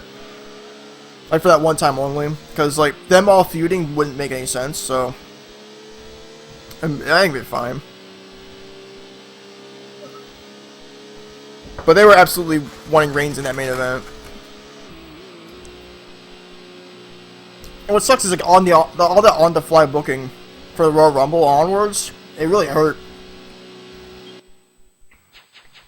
Because if you look at everything that happened, nothing made sense. Oh yeah, we're getting War Games. Yeah, I don't know why. A little late. Shield and Wyatt should have been War Games. Because like War Games doesn't mean titles are on the line or anything. It's just two factions need to settle a feud. Like look at Sting Squadron and the Dangerous Alliance. No titles are on the line. Nothing about titles or anything. It's just two feuds that fucking hate each other.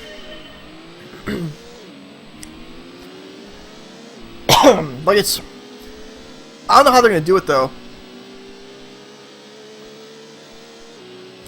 I do too, but every time I think about it, I want to see the Shield reunite, it'll just be for nostalgia. Even though it's only been like 3 years. Like the way they should do War Games, armchair booking here while I'm in an armchair. Like War Games should have been in the Elimination Chamber. It's because it's in the video games. Like all the SmackDown vs. Raw games, you can play a 6-man tag Elimination Chamber match, but they've never done one. And they're already in like pods, so you don't have to worry about like, you know, everybody stays in the back in the locker room until the time runs out and they run out. They can just do it as you get 6 guys in the Elimination Chamber, you get 4 guys in the pod, you get to do the coin flip where the heel wins, so the heel gets the man advantage.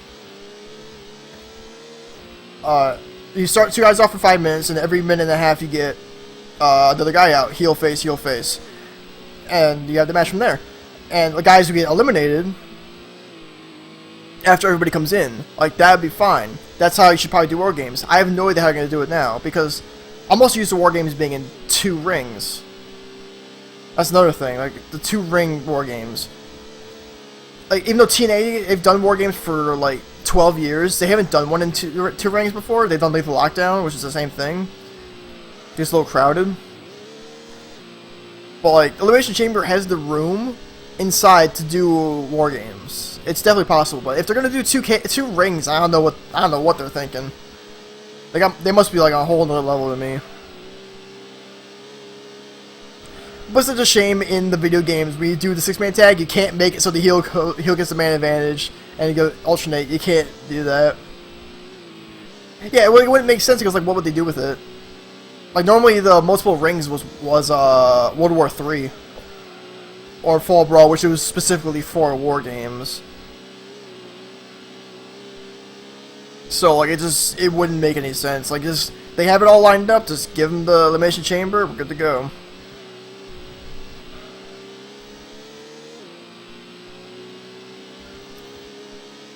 Because it's gonna be great. It's gonna be great. Just I have no idea what they're gonna do. I don't know if they made a War Games DVD yet, but by that time they should have one out. That'd be pretty good. So I love like most of the early War Games. I still need to see the one from Smoky Mountain. I have food already. What?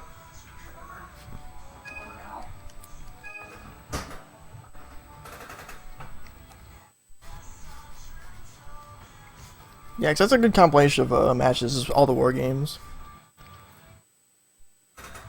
Okay, so I gotta go buy the Supra. What even better is if like they bought TNA's library and they got the Lethal Lockdown matches. Having all those on DVD might be pretty cool. Alright, so we gotta do UK versus Japan. Yeah, mom's downstairs.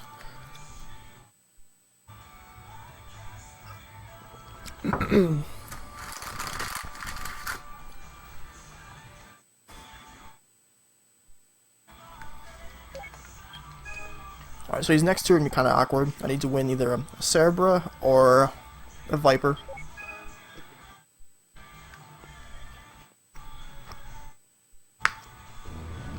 Because I don't know if I'm gonna have enough money to buy a Viper and tune it up all the way. I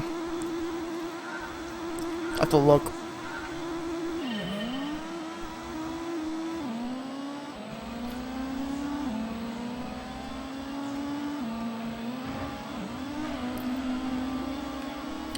The car's flying. Alright, we're good.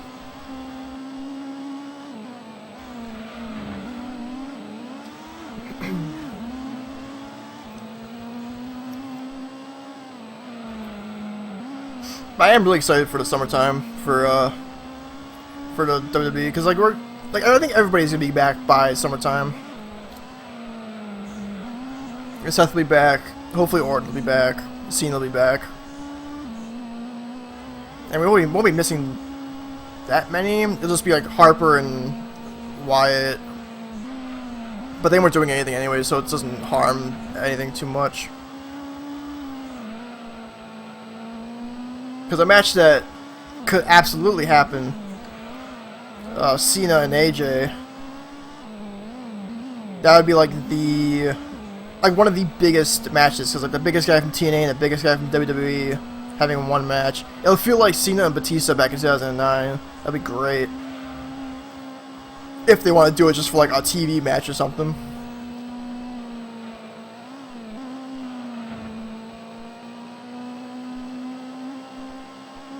Yeah, maybe. I'm never happy that people are injured, but I'm glad he's off TV for a bit so they can at least do something. They can at least think of something for him.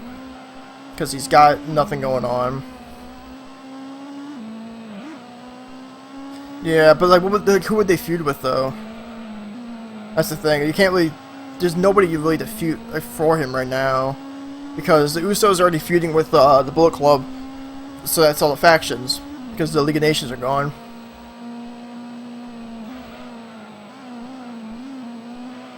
Which I'm glad they're gone, because like that faction meant nothing. Like literally nothing.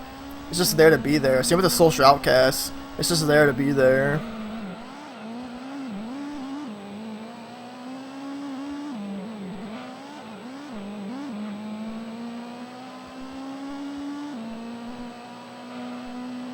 Yeah, they did. So many people got injured they had to start making factions that didn't mean anything.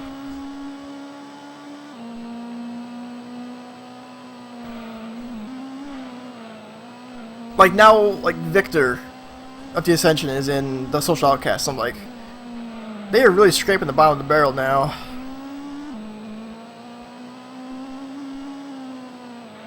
Even so much so that like they have nothing. They have nobody around to do anything with. Darren Young has Bob Backlund as a manager now, and I'm like, why? Why in 2016 is Bob Backlund on TV? I love Bob Backlund, but still, doesn't make any sense whatsoever.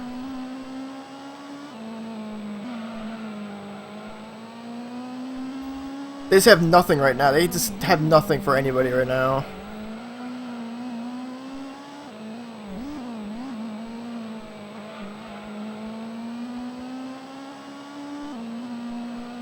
Make Darren Young great again. Oh my god.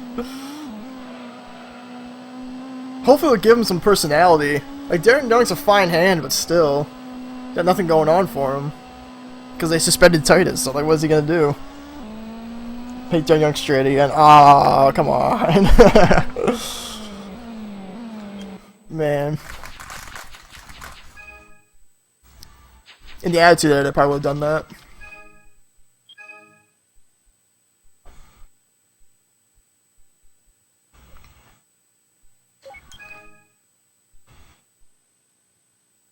What's going on, Shelby Cat?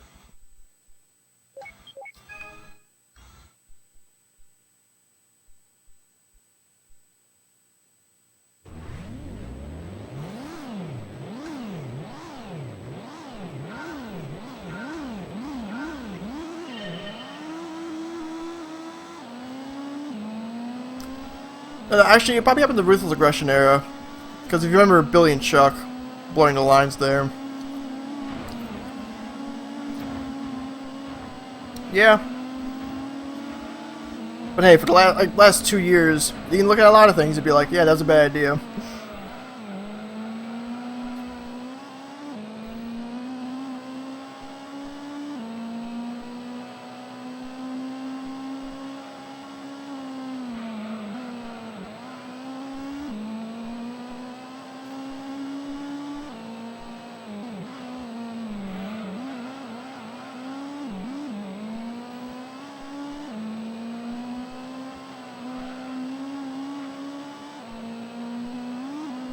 I do love watching like crazy Bob Backlund screaming and yelling. It's pretty great.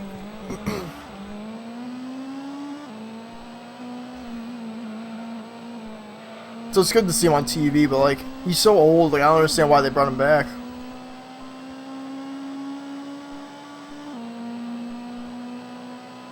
And of all people to be paired up with Darren Young, it's like neither of those things make any kind of sense.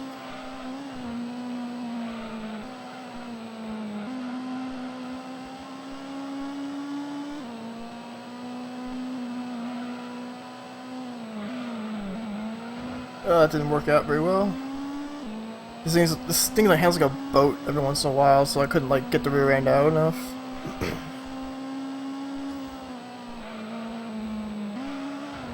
Yeah, like what does he need a life coach for?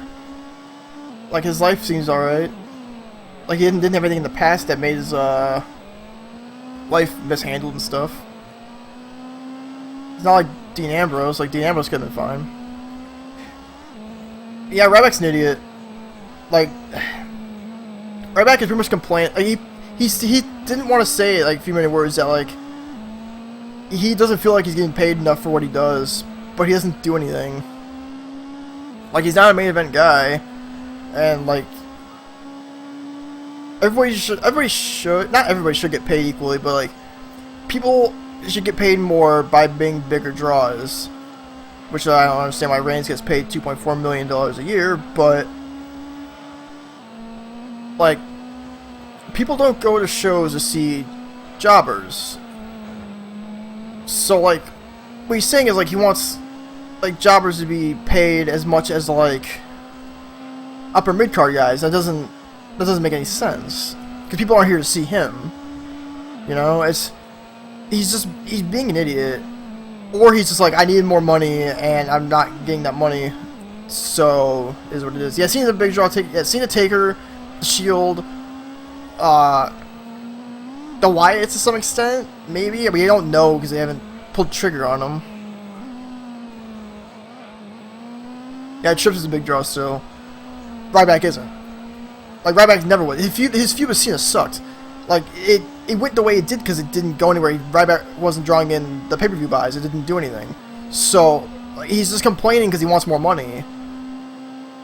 Like he didn't need to write that whole big Tumblr post. He could have been like, "Hey Vince, I need a little more money. You know, I've been around for like, you know, like 8 years or so, and my pay's been going down." It's just like, you know, he didn't need to say it the way he did. And his reasons aren't that good. So pretty much he's a big dumb guy.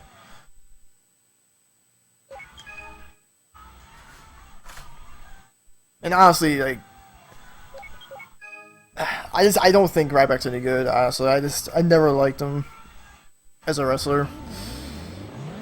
He was booked terrible. All the wrestlers have Tumblrs. Because you can't post that much on Twitter. It's either that or Instagram, but like, it wouldn't make sense on Instagram.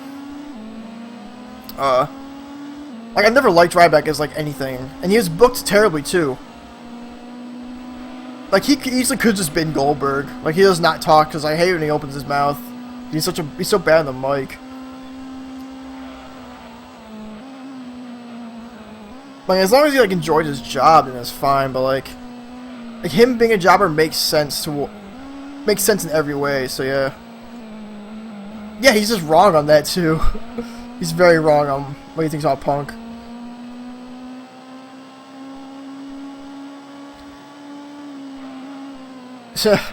I love how Ryback went out. Like, he went out in that match. He did the Punk taunt, and I'm just like, that actually makes a lot of sense. And he leaves the next day. What a way to leave. Because Punk called him steroid guy. He deserved of that because Ryback is not a safe worker. He's not any good. Because we've all seen him. We've seen him for years. He's no good.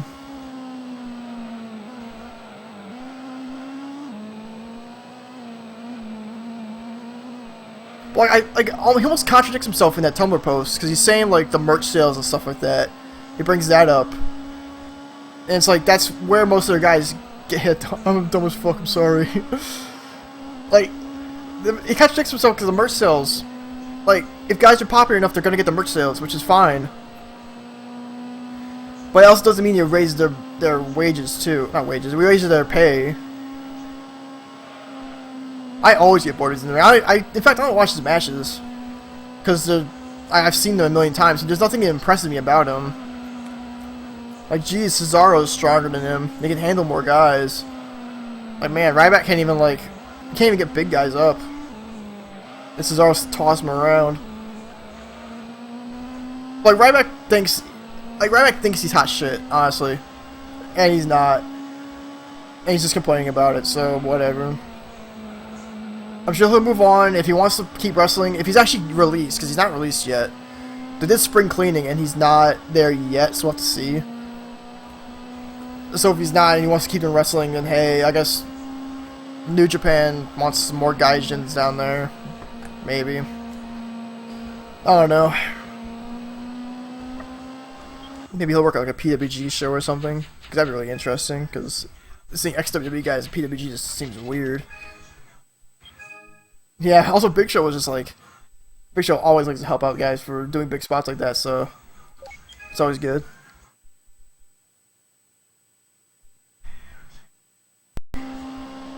Actually, I probably want to see Ryback. Yeah, right front.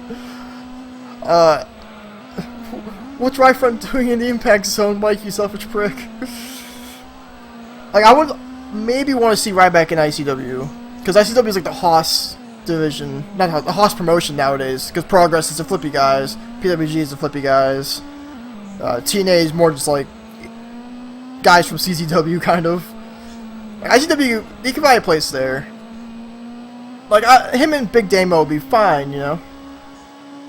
Yeah, Barrett's done. He's just taking a break for a while, probably acting. I would love to see if Wade wants to come back. I wouldn't want to see Ryback in TNA. They wouldn't have anything for him. Call him like Rye Front or something. Now his place might just be, maybe not even New Japan, because they have Michael Elgin, who's the same kind of big guy, who's a bigger guy, not taller, but like he does stuff better than Ryback. I don't know. We'll have to see. We'll have to see what Ryback's future holds. I mean, hey, maybe he just wants to take a break from wrestling, like Wade Barrett is. So we'll have to see. Actually, I probably want to see Ryback. Yeah, right front. What's right front doing in the Impact Zone, Mike, you selfish prick? Like, I would maybe want to see Ryback in ICW. Because ICW is like the Haas division, not the Haas promotion nowadays, because Progress is the flippy guys, PWG is the flippy guys, TNA is more just like guys from CZW kind of. Like, ICW, he could buy a place there. Like, him and Big Damo would be fine, you know. Yeah, Barrett's done. He's just taking a break for a while. Probably acting. I would love to see, if Wade wants to come back anytime soon, I would love to see him in ICW as well. Or it's any British promotion, honestly.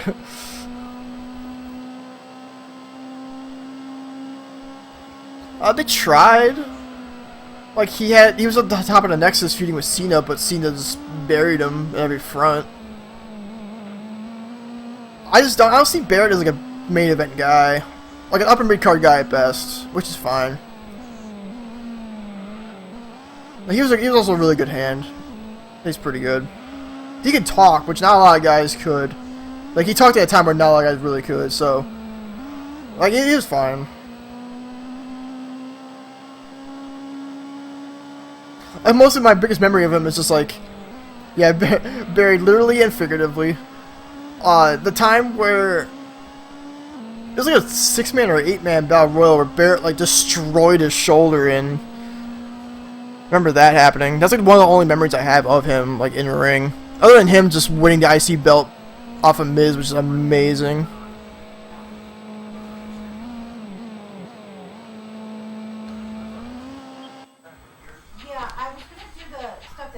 Like, I'd say Barrett is underrated, but, like, I think people already know he's underrated, so that kind of cancels that out. He's pretty good. It's kind of like Sanjay Dutt. Like, everybody knows Sanjay Dutt's underrated, but since everybody knows, it doesn't make any sense. Yeah, Badu's Barrett gave him something to do, which is pretty great. Actually gave him some time to talk, which is pretty good. Like, he didn't need to be in the ring for that. It was just Bad News Barrett. But him winning King of the Ring kind of just, like, it really hurt him. And him winning the IC belt hurt him as well. Because that was a time where, like, if you're the IC champ, you're losing on TV every week and then winning on pay-per-view, which makes no sense. Which is a bad time for him. Like, I still think he only won King of the Ring because he was British. It's kind of like the time when Regal did in 2006. It's like why did he win it? Because Regal at that time wasn't doing anything. Barrett this time wasn't doing anything either. I would have loved to see like Rusev win King of the Ring. It probably would have done more with it, but they didn't want to do anything with Barrett, so they just gave him something. It was at that time where, like, you know, I'm gonna you know, give guys something and then make them lose on TV all the time. Didn't they bring that up one time? Like, he vaguely brought it up in one of the Bad News promos in Chicago or something like that. So I kind of remember something like that. That Bad News Barrett was like that whole gimmick was just the king of cheap pops and cheap heat. It was fantastic. It's something they absolutely needed on the show. All kinds of cheap heat and cheap pops. Get the crowd going.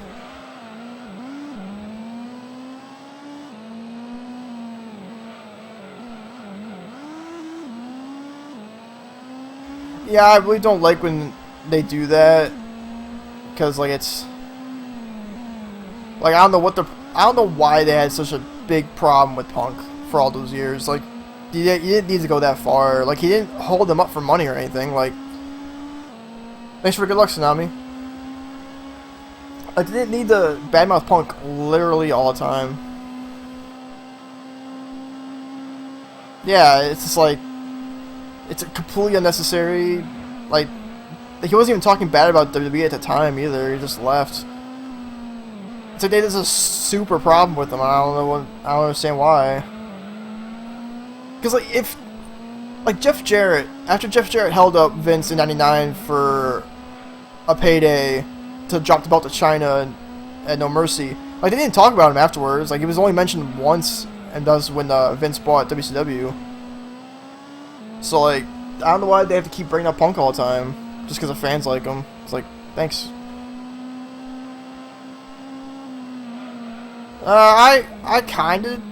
I'm fine with him gone, honestly. It gives more guys stuff. Like, it gives more guys more attention than, like, Punk being a upper mid-carder for life thing, where everybody goes past him to get to the main event. Like, I'm fine with him just, like, being away and stuff, sitting on his couch, drawing comics and stuff like that, training for an MMA fight that'll never happen. Oh wait, yeah, they did. They mentioned him. They mentioned him like last week on the Education show. They're like, well, WWE talked about it. And they were like, CM Punk's UFC debut. If he's ever gonna have one. That's pretty funny.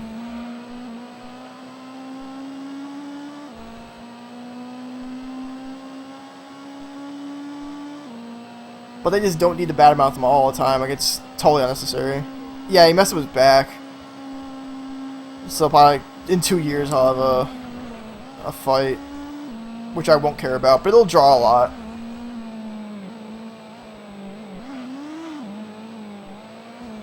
Like, I don't know if he was I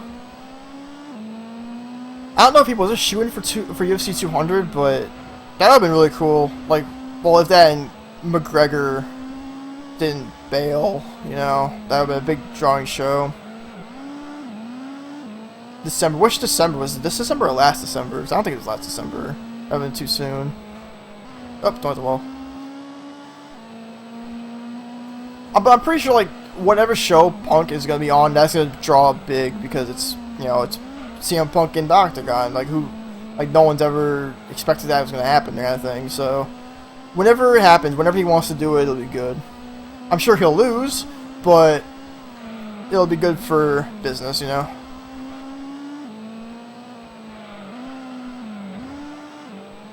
I'm just assuming he's gonna lose because he sucks.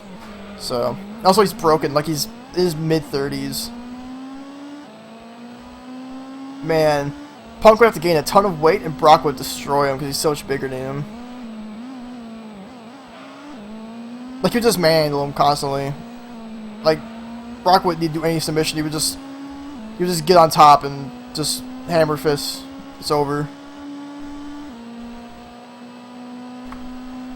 I think Punk would have to gain a lot of weight to get in the same weight class as Brock, because Brock was like 285-ish, and Punk like his max was like 230 or something. Like, it wasn't a lot. Like, it was like a light heavyweight. Because I can't see Punk getting to 265 because he's so small.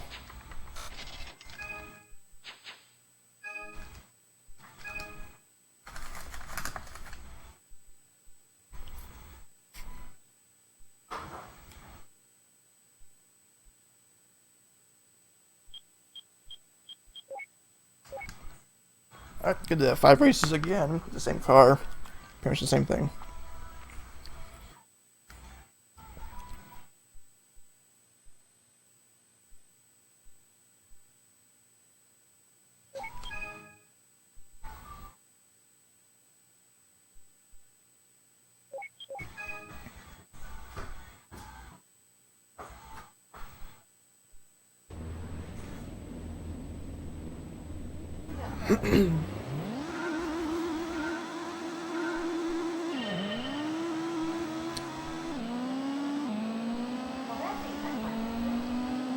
Well, the Impreza's in this race.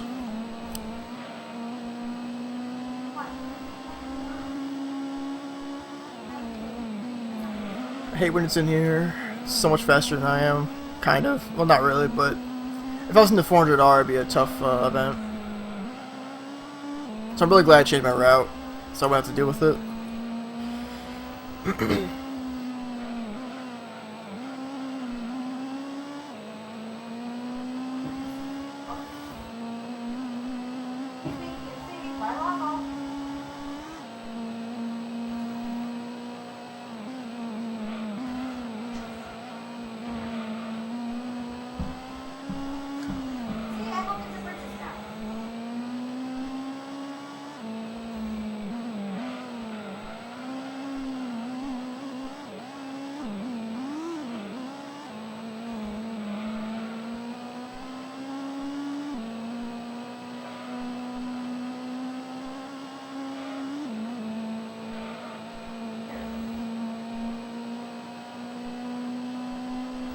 Let's see if this works.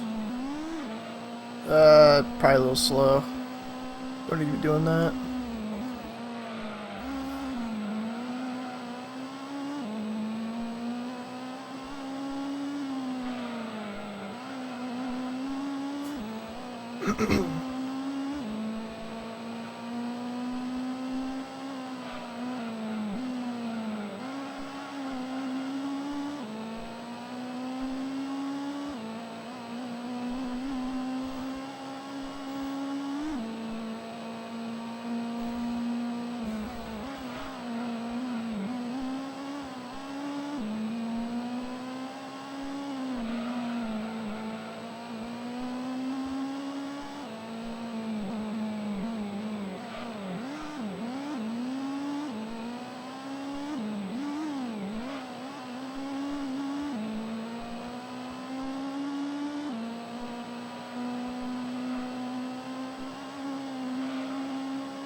Maybe it'll work this time.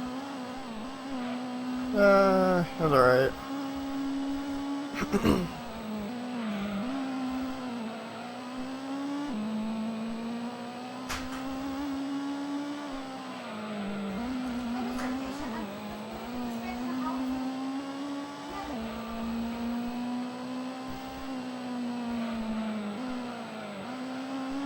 Oh, that was sketchy. I nearly drifted really hard there.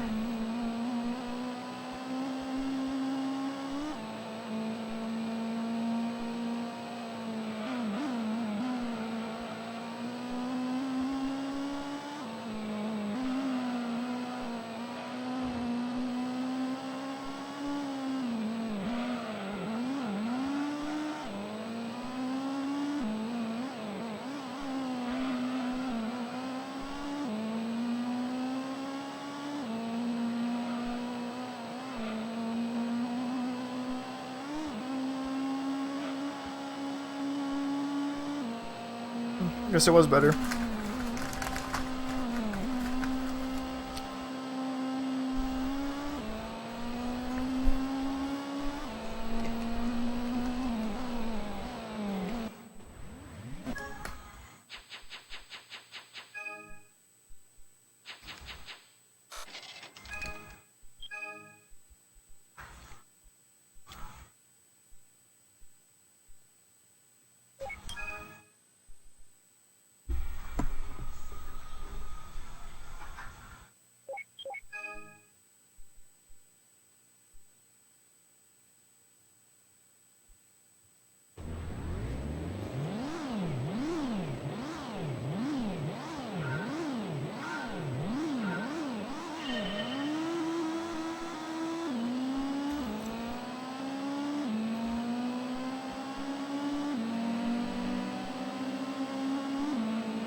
you, Shelby Cat.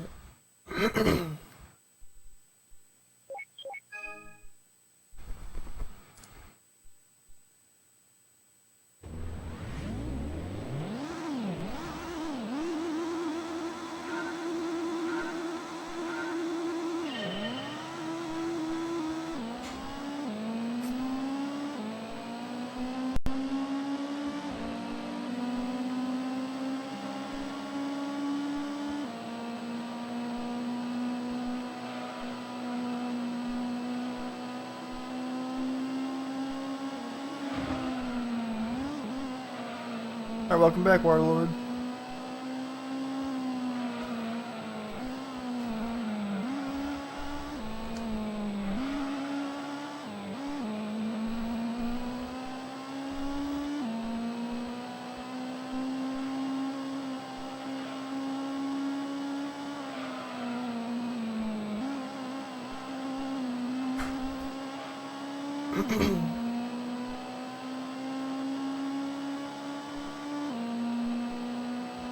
What you doing, kitty cat? What you doing? Sleeping on my back.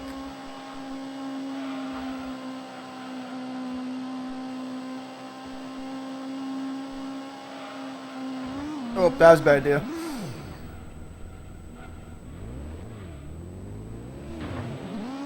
Oh wow, the Impreza nearly got me. Alright. Gotta remember, don't wall ride. That is a terrible, terrible idea.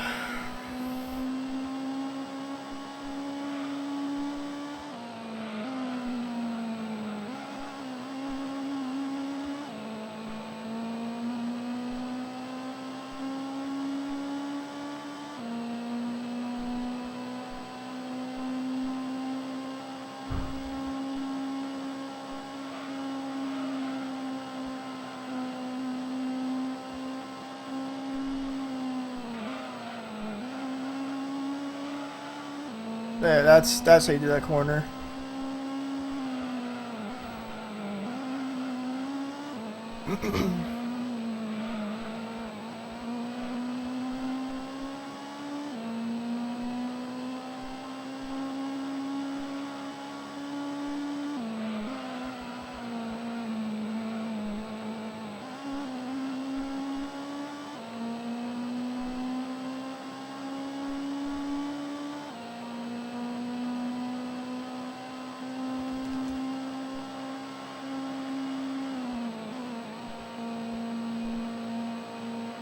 So that's 2 on the spin outs of this run.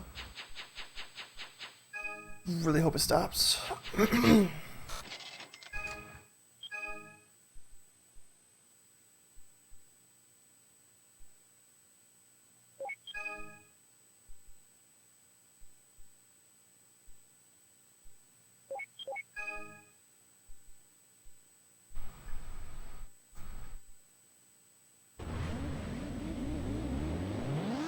That's good. I haven't dropped a single frame. I'm happy with that.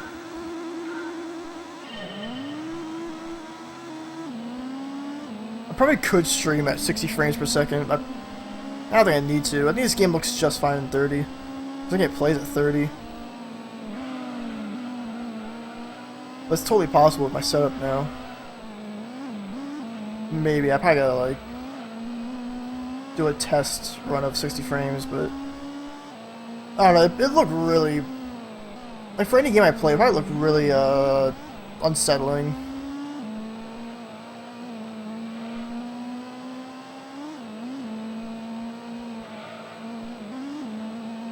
Also, like, popped in a PS2 game, but I don't really want to, like, stream PS2 games. So I don't really have anything that like, I care about streaming, other than, like, maybe Guitar Hero, if I actually buy these guitars that, on eBay.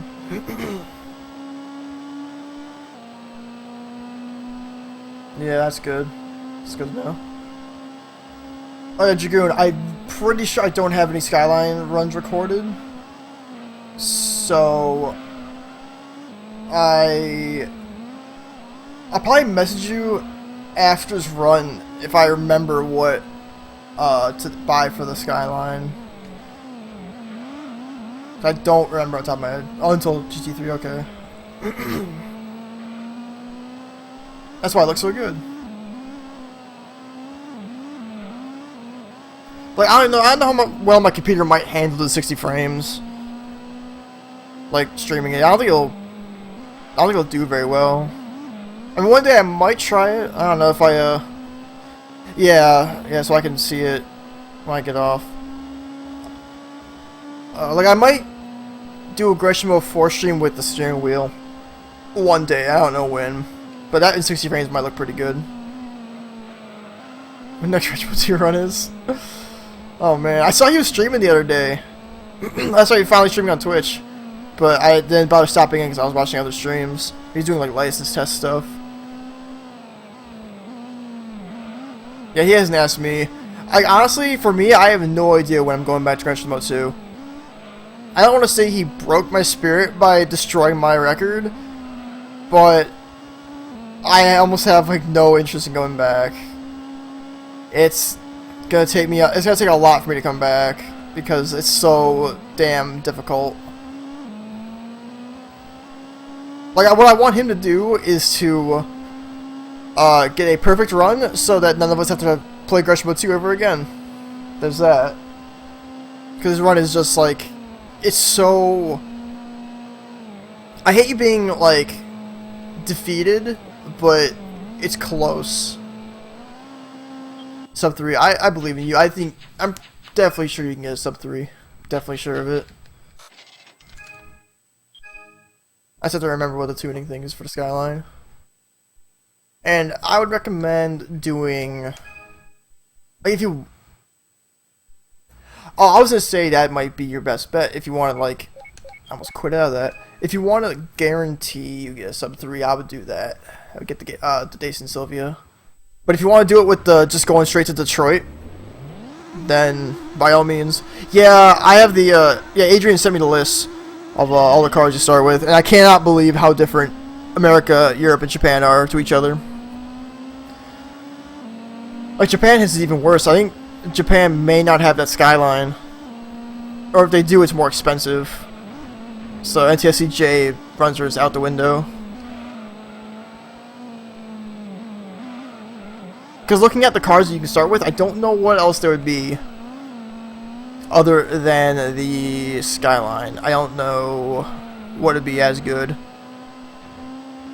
Yeah, Japan's is weird. Japan has like less to choose from. They have like more colors of shitty cars.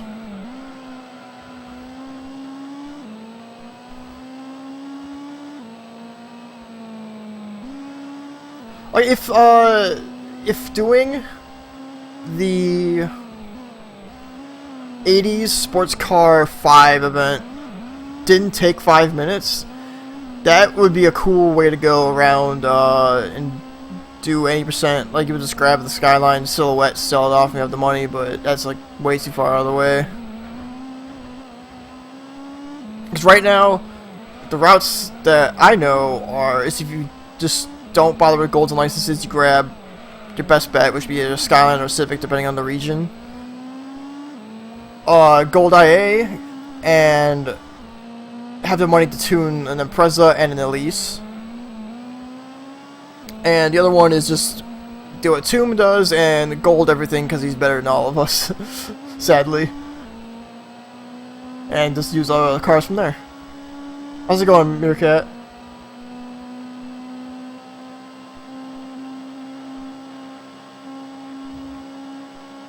Like, I'm honestly, like, flabbergasted at how good Toom is at those licenses. Like, how? how did he possibly get so good to gold more than one license? Like, it's crazy.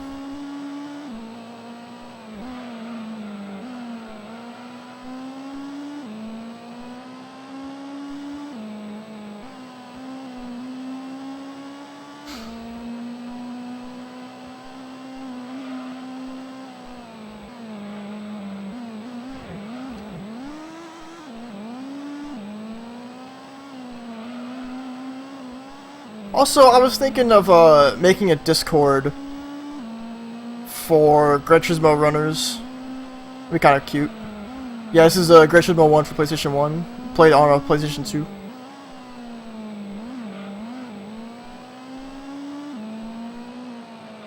Not the best Gran Turismo, but I like it a lot.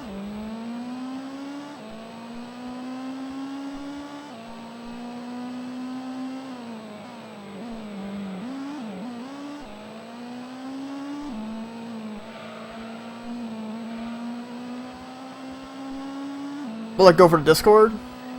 Because it seems like something to do. Maybe get more of us back into it. Because I noticed that none of us have been playing Gran Turismo at all lately.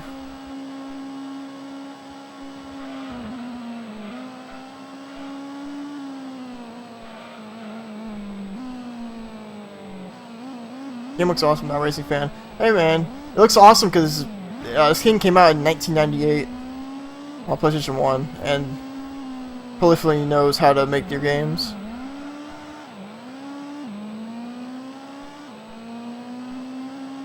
I hope after this stream you might be a Racing Fan, who knows?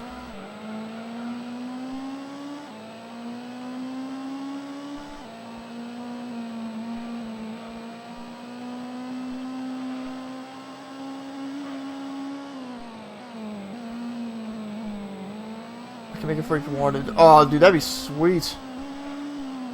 I think we should do it. I think there's enough of us that at least play Gran Turismo 1, 2, and 3, and 4 and stuff like that. It'd be kind of cool. Whoa. Young boy in the chat. 1998, wow. It makes me feel old. I was born in 93. I just when I was 5 years old.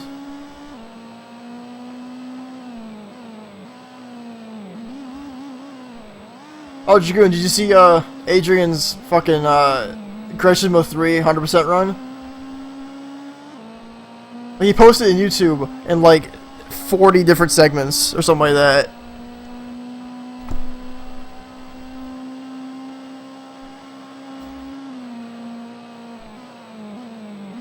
Oh, happy almost birthday. Yeah, he posted. It's a playlist on his channel. Yeah, he did Gran Turismo 300%, and I'm like, he posts on Twitter like before he uploaded. It's like I'm gonna make your subscription page explode, everybody. Look out! And I'm like, what is he gonna do? I thought he was gonna post a bunch of Intelligence Cube runs, and next thing I know, I see all in different orders. 40 plus. Ah, shit! I gotta buy the Viper. 40 plus sections. Server name, which should it be? Gran Turismo Boys, or GT Boys, or Cocksuckers. There you go. Let's see, more tires. I have like no money. Oh, speaking of cocksuckers. Fuck Cox and their shitty internet. I hate it.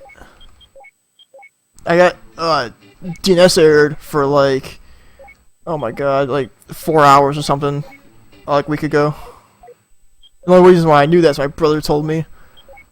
He was like, the internet just won't go back on. GT Boys, there you go.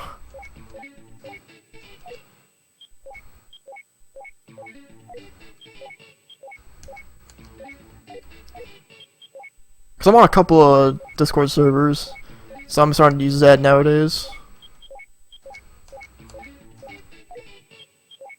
So like now we can, like if anything, apparently get in a call, and when we're doing runs, we could be in a call with runs. It'd be kind of cool. UK US. Ha.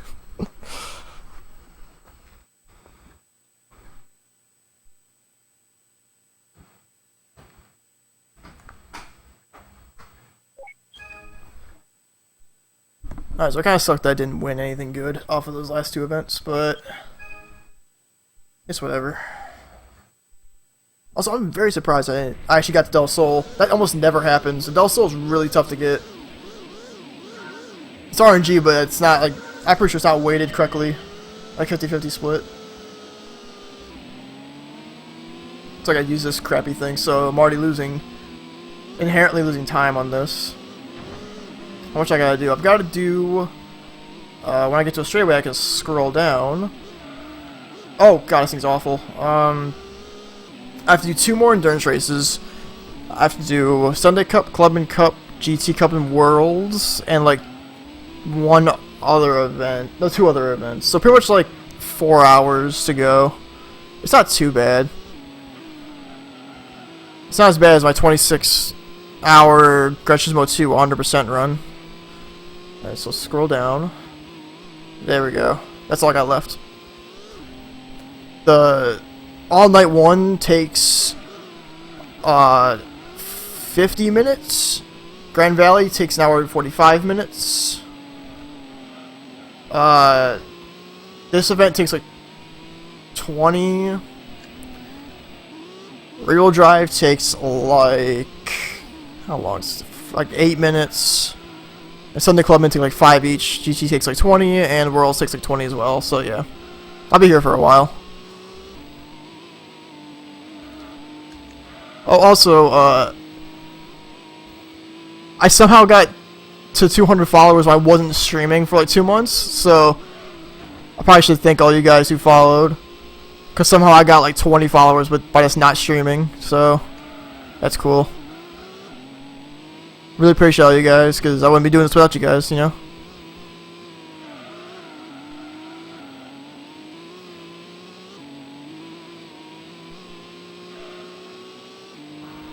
Yeah, I kept getting like random emails like during like when I was out of town and stuff playing Vanguard. And I'm like, there's someone from Twitch, and I'm like, wait, people are following me, and I haven't streamed in months. I didn't stream to a point where I don't think any of my past broadcasts were up on Twitch, so that was weird.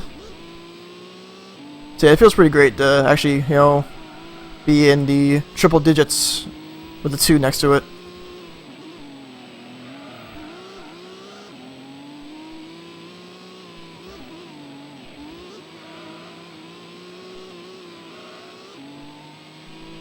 So hopefully I'll try to stream more often. I really should, because I really want to get back into video games. So we'll see what happens. Let me start again. I play a lot of Card Fight Vanguard and Yu-Gi-Oh and stuff. So I have like for the past like 3 months I've been doing that. I've been going out of town, going to a lot of tournaments, and making a lot of money. And I was focused always. I was completely focused on that. I had television on Vanguard so I could do well. I ended up winning state championships and like a bunch of other stuff. So I was just focused on that forever, hanging out with people a lot more often. And now, like today, I was just super bored. Play Overwatch. I've never heard of that, so I don't even know what that is. The only new game I know of is Battleborn, because some of my friends on Twitter complained about it. People not helping out with the clan or something like that. But like, I just had to put video games aside for a while and do that. So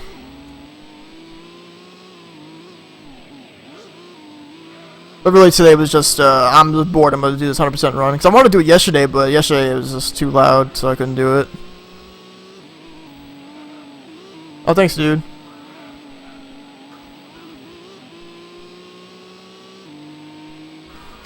I hope I do more. Well, I want to do more for Vanguard, more than Yu-Gi-Oh. Like I've got a regional coming up for Yu-Gi-Oh, and I've got a YCS for Yu-Gi-Oh as well. But Vanguard, I've also got like 2 championships I need to go to, so I got a lot of work ahead of me. Made invite with no limits. How should I send it to you?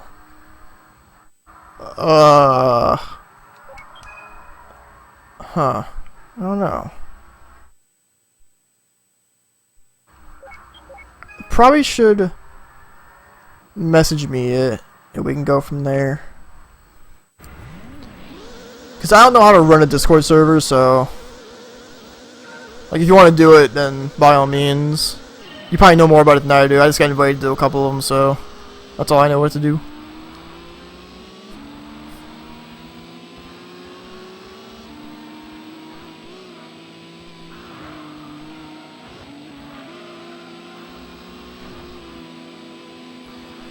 Man, I really hope I can like never not win a Japanese car again from those two events, because this thing sucks.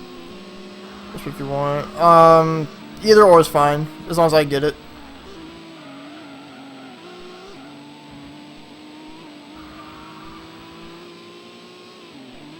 Alright, now I gotta wait for a straightaway.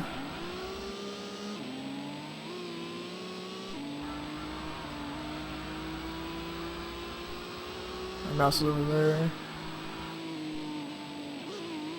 I should redo my desk setup. I have a mic right in front of me, it's right in front of my keyboard too. Alright. One-handed strats.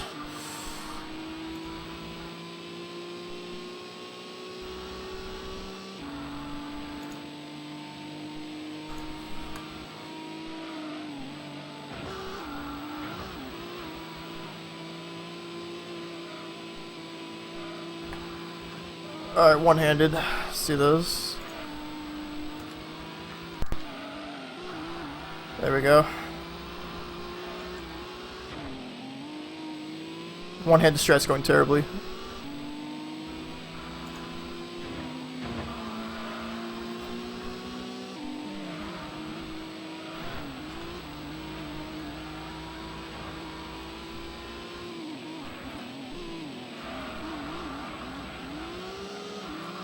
When I get to another straightaway, I'll close the Discord. But I'm in, so we're good.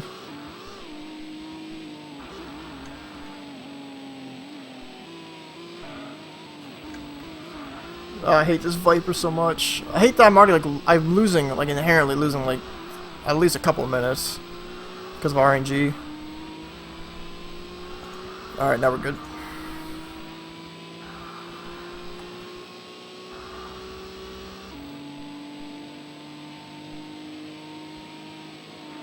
Alright. No, don't do that.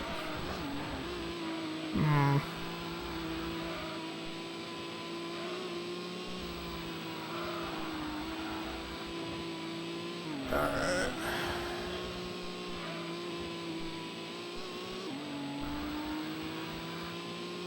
Yeah, I'm like, now I'm really happy I changed my route, so I don't have to bother like buying different cars now, so after this event, it's just a Supra to the end of the game.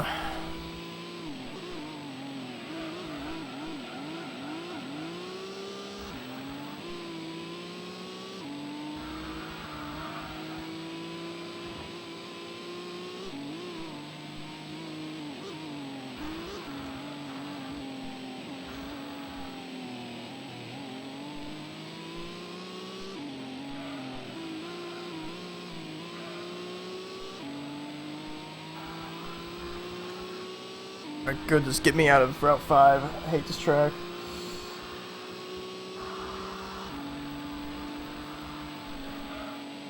Like anything with oversteer, I just can't handle Route 5. It's got too many elevation changes for my liking.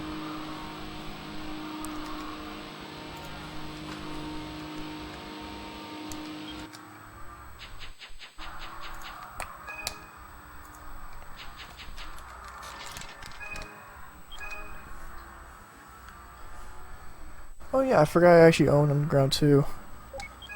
That should be a fun game to stream one day. I rebought Need for Speed Underground 2. I don't think I'd ever run it because it's so long, but I think it's pretty fun. It'll give me another excuse to like redo my data, because last time I played it, I reset my console because I was going to lose a race, but I didn't realize that it didn't autosave. And I lost my data. How long am I practicing to do this? It's not like practicing. I just do a lot of 80% runs. But like, this game, like past 80%, isn't much different. It's just more endurances. Like the route is like all theory as well, because there's no real RNG other than like these 3 international events. I can get one of 2 cars, so constantly maps out on paper and just played. But I mostly do 80% runs for the games I play, because Gran Turismo 2, 100% is super duper long, and I did it once, I don't want to do it again. And the other game, Ridge Racer 4, 100% is like just not possible. It's like 18 days or something like that. So here it's just like me just playing Gran Turismo like I usually do. But like, every time I've tried to finish 100% runs of this, I keep getting interrupted and like having to leave the stream. So I finally got a day where there's no interruptions, which is weird because I did the Gran Turismo 2 run in one go, and it was just like out of the blue, I'm just gonna do it, and I did it. And this 8-hour run, I'm just hard to find time, you know.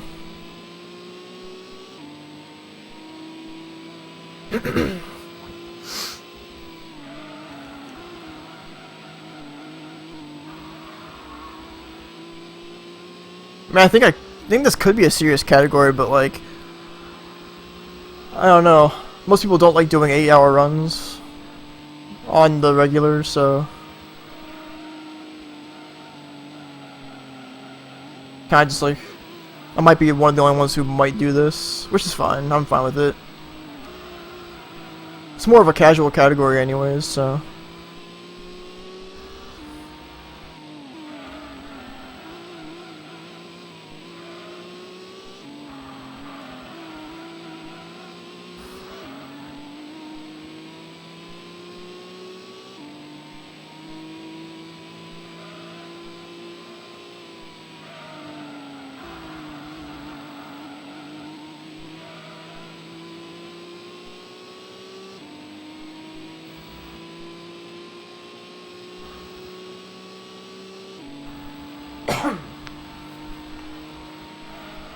Excuse me, I'm dying.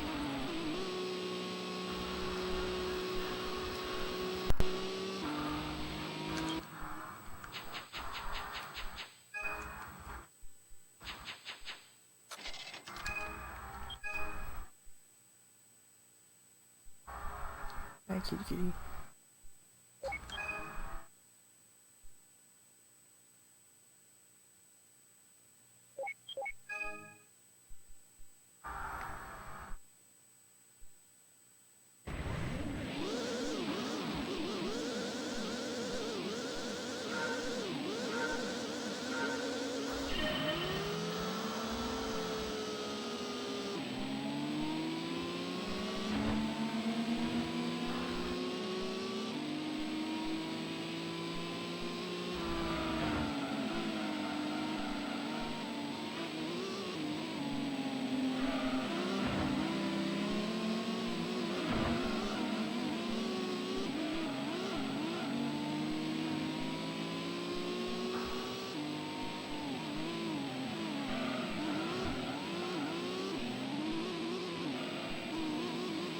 Oh yeah, I saw you posted on there. You're getting rid of your snowball.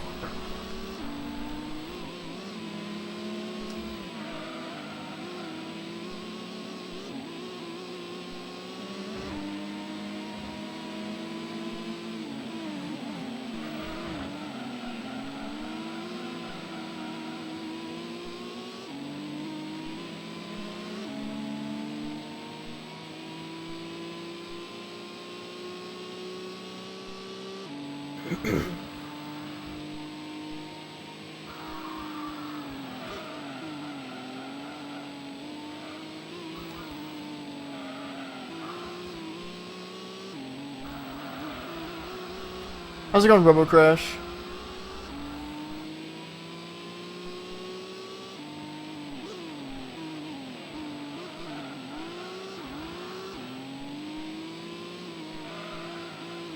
Hey, Tomb. What's going on, buddy? Yeah, I saw you were streaming the other day.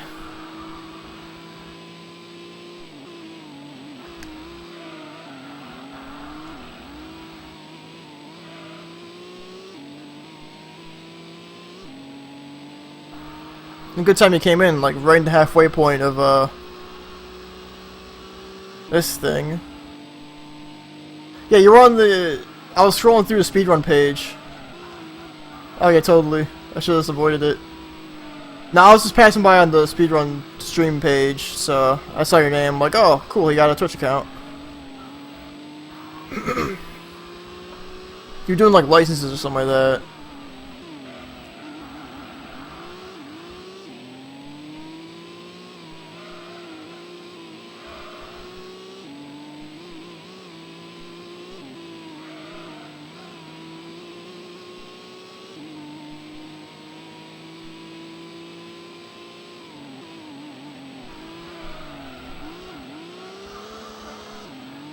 Have you been improving your run of GT2 any percent? Because I would love... I want to see you honestly get a perfect run of GT2. It looks so great. 56 all gold. Man. Like, you're a madman. Like I did not know how you do it. Did not know how you do it. It's your stream blocked on YouTube and Ratchet and Clank. Huh. That's weird. Oh yeah, any of the license practices goes for 80%. It's a good thing you know how to do them extremely well. Like, I don't really know when I might come back to Gran Turismo 2, honestly. I mean, I do eventually want to try to improve, but I'm not sure yet.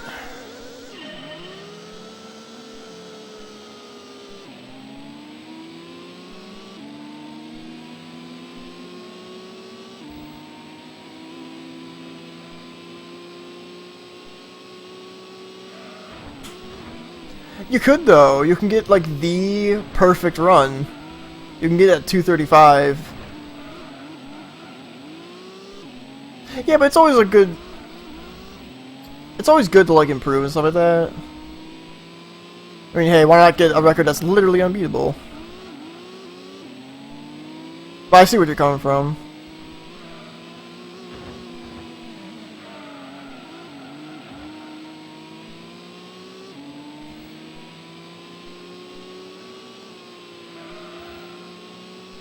It's just a shame there's only like really two real categories for Gran Turismo 2, 100% and 80%, because like I can't think of anything else to do.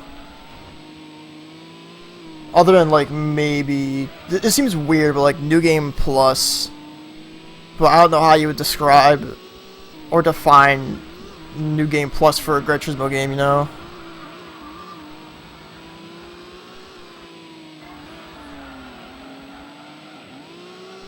I almost want it to be like Gran Turismo 2 like post licenses, but you would only have the 10 grand. That might be a thing.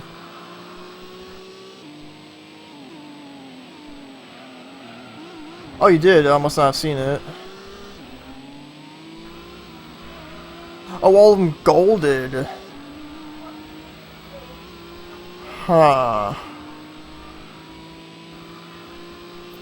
I don't know how I feel about that.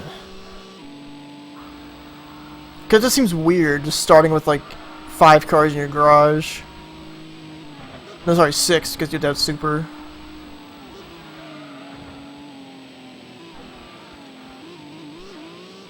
Because like, this game doesn't have like a post game, so. Like, yeah, we can do that, I guess. Like I don't know, like maybe like that. Like we have 2 different categories. Like one just be all licenses and then one's all gold. And I just want to say maybe we can get maybe we can get like a save data going for everybody where like it's just blank other than the gold licenses. But would the gold licenses have all the cars? That's actually a better question.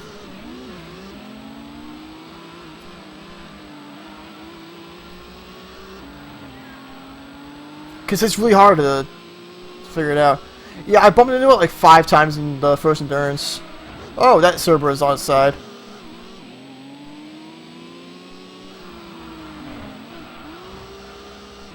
Yeah, because I was using the Nismo 400R earlier, and I'm just like... my tire's worn, I just couldn't get through that corner.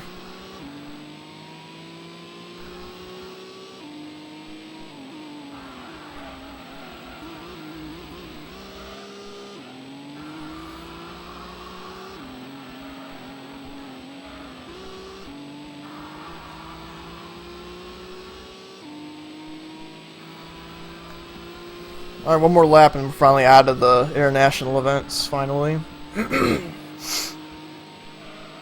Start doing some quick stuff, like real drive and mega speed. Which I hope I win all the ones in mega speed. Oh, Christ, that's not good.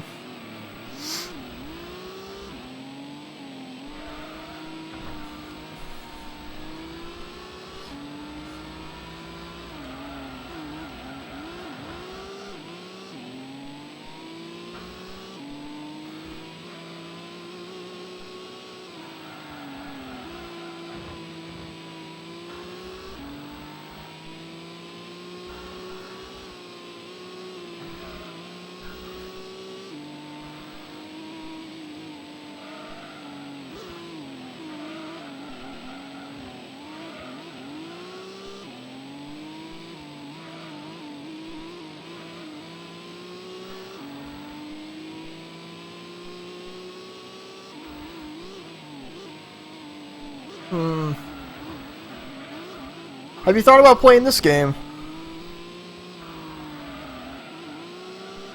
Or are you just like a strictly Gran Turismo 2 guy?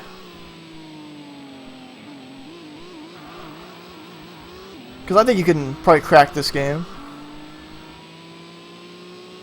Not even. But didn't you, I think you failed like one or two in IA, I think. But I guess the only reason why you would want to play 80% again would be to get the perfect run. Yeah, it's a weird game. Like, it's hard to play after you play Gran Turismo 2. Like, I feel you. It's tough because it plays totally differently. It plays like an arcade game. Gold Lullaby. It's not as difficult as you make it out to be. Like, you have a lot of room. A lot of room for error.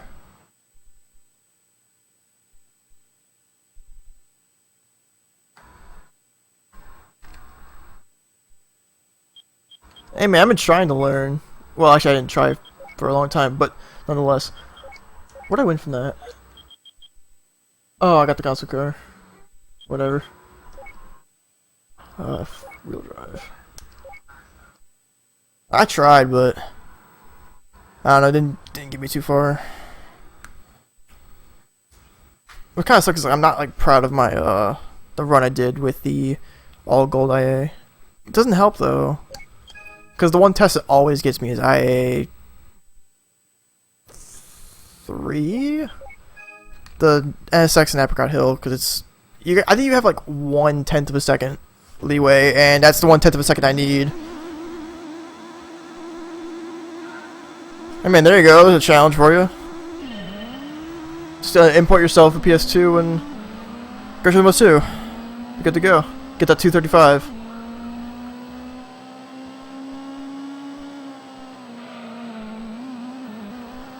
Just need a few minutes and look at your garage run. Oh Christ, Adrian, you're a madman. Also, how did you possibly find time to do 100% Gran Turismo 3? Like, really? Or did you just do like a segment a day or something? Wonder how you strip the NSX for a second. Yeah, because you have the 1/10 of a second. That test being a 30 flat is like the worst thing ever, because I can't. All my runs of that are always 30.0, like in between 3 and 9. So like, I always have that room, but I can't. That 1/10 of a second just hurts every time.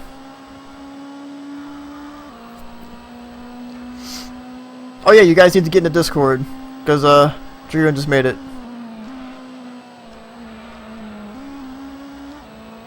Because I only just found out Discord about like 2 weeks ago, and I think it's something we can work with. 2 hours a day. I just can't believe you did it. That's just crazy. Segmented or not, it's crazy. And you cheesing up that Monaco endurance is like the most hilarious thing I've ever seen. Like a race that should normally be like 2+ hours, you do it in 40 minutes. That's pretty funny.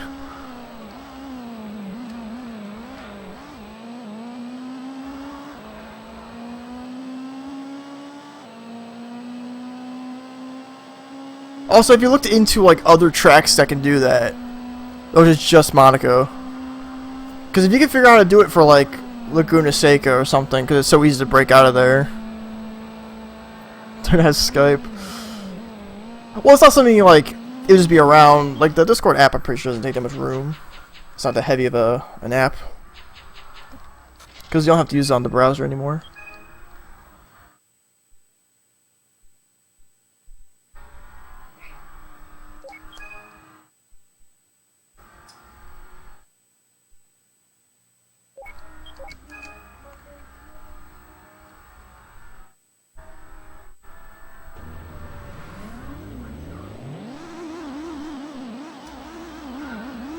Oh, also, when is the credits in Gran Turismo 3? Because I legit don't know. You can get out of bounds to Seattle, but you can't get any laps to count. Aw, man.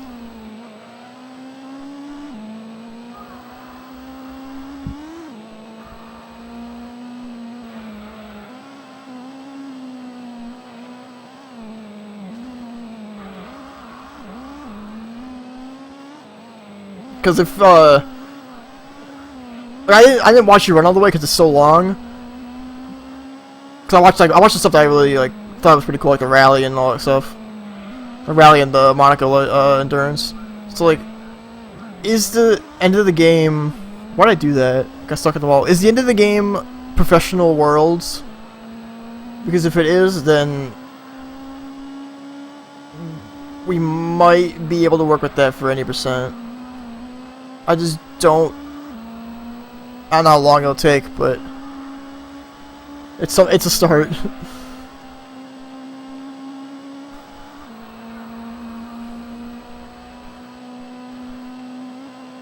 I also haven't booted up my copy of Gran Turismo 3 in like ages, so I'm not like gonna go out of my way to look.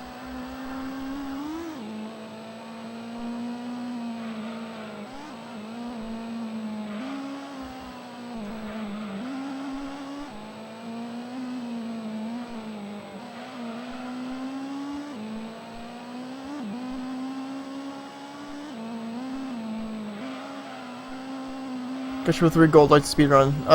Yeah, no thanks. I have legit never golded Rally before. In fact, I've not even come close to golding Rally before. I was thinking like a GT3 time trial run.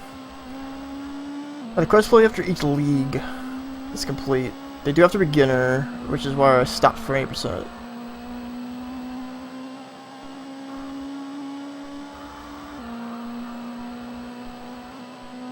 Whoa, that's weird. So like, how would you?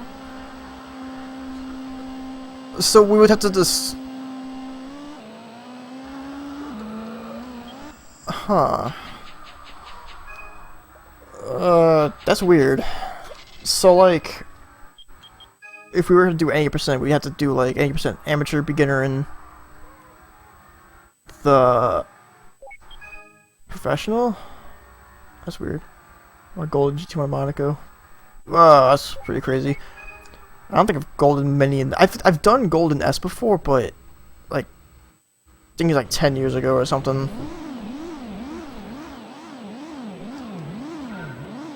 Well, at least you did it. So at least we know where we can. If we wanted to do it, we could start somewhere. Like the only thing I can see other than that would be running arcade percent, because arcade percent is literally. It's something. Yeah, PS1. It's PS1 is just so much quicker. That's why they feel like they can be done better. But like arcade mode is probably the closest you can get, because it's just running through all the races. Yeah, that's actually how I feel about a lot of games, honestly. That's why I don't play PS2 games that much, because like all the games that I want to play are too skill intensive, and they're too long, and I don't want to do it. Arcade 63 hours in the F1 is Kudo. Well, we could do like arcade mode, New Game Plus, or just straight up arcade mode. That's always a thing. I think. I don't remember how arcade mode works. I don't remember if you have licenses to unlock the tracks, or you unlock them just by playing them. Because if you unlock them through licenses, we can do Nega Game Plus by having like the F1 or the Escudo in there, or we can do arcade mode with just the cars inside of arcade mode. That's something we can do. Kind of like how if we were ever to do Gran Turismo 2, arcade percent, it'd be the same thing. Either use cars that are handed to you, or the ones that are in your garage.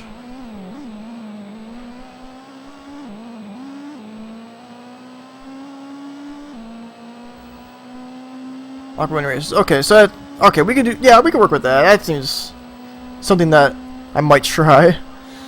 Cause you don't have to do much. All I gotta do is just win. Like hard. Isn't it like win every race in hard mode, and you unlock the medium and easy rewards too? I think. I don't know if it's that or professional. Cause I know professional, just like you hold the shoulder buttons and you go into professional mode and they're 10 laps a piece, as opposed to 5 for hard. And it's like super boring.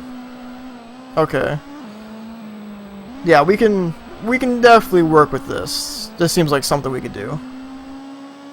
Because the cars that you get in arcade mode are honestly not that bad. You just don't get the F1 car or the Escudo.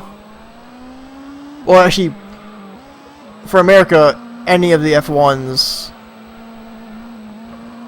and the Escudo. 'Cause I forgot, your European guys, you only get like 1 or 2 Formula 1 cars for some reason. I don't understand.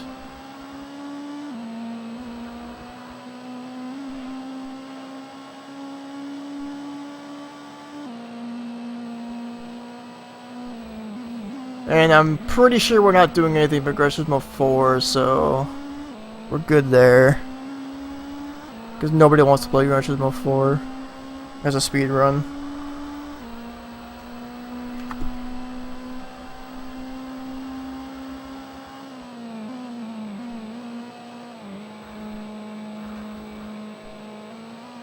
Yeah, F1s are pretty crazy.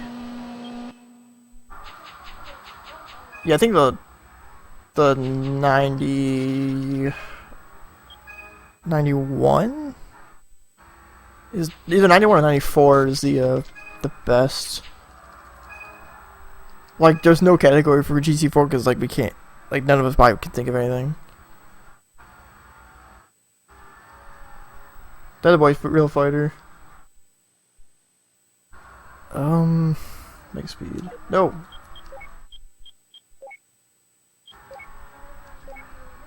Yeah, it's not hard. I think all you could either do a German touring car or I was gonna say Japan GT. You can get the Nismo 350Z race car like really quickly. I think all you gotta do is like grab a Lancer, do a couple races, tune it up, and then go to Japan and win that. Like, do it like twice and you can get a German touring car and go to Germany, do a German touring car competition. Win that a couple times, you got like 2 million in the bank, because the Mercedes touring car you can sell for $500,000. I think. It's been a long time since I've done that, but yeah. Because like, the only thing I could think of, I did it again. I just made a mistake like not too long ago. The only category I think we can do for Gran Turismo 4 is all. What are those? What are those things called? The mission races. We can do that, but Mission Race 34 is like impossible. Gran Turismo 3 has got it. You've never played Gran Turismo 4 before? That game is like one of the best of all time. Honestly. GT Worlds required beginner amateur to finish. Yep, you have to do everything before Worlds. So, literally takes forever. Like, it would take, like, days just to unlock it.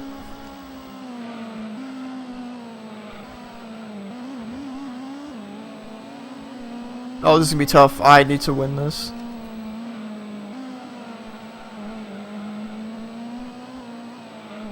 I've only done Mission 34 once. Like, legit once. Really? I was excited when it came out the first time. As soon as I was able to rent it, I told my dad, like, hey, let's go down to the family video and rent this Gran Turismo 4. Because it's going to be amazing. And it was. But it took me 13 days to finish it. Alright, I lost. I can't win test course, so I have to redo this. Yeah, 34 was definitely the hardest. There was a couple that got me. I don't remember which ones. I probably can look at them. Like what? New York with the classic cars was like impossible for the longest time. A lot of the later ones just like not fair. Yeah, Gran Turismo 4, they're just long. Like, none of them are difficult, like, at all. They take for ages. Like, B license, I think, takes, like, 3 hours. And like, starting with the Gran Turismo 3 data just for B and A doesn't even help that much, because you still have to do all the rest, which take ages. But the game is still pretty damn great. But 5 and 6, on the other hand, well, let's just say I had them when I sold them.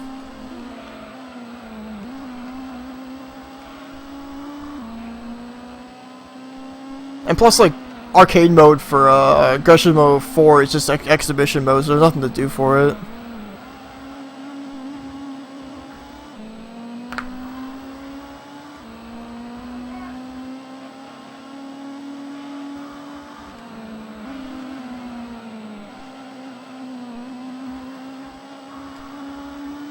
Like, my big attachment is just like I just got it as soon as it came out. Like, that was probably one of the only games I've ever done that for, where I literally played it the day I could. Oh, okay. 2005, wow. I must have been pretty fortunate I got mine in 2001. So you played all of them except for this one.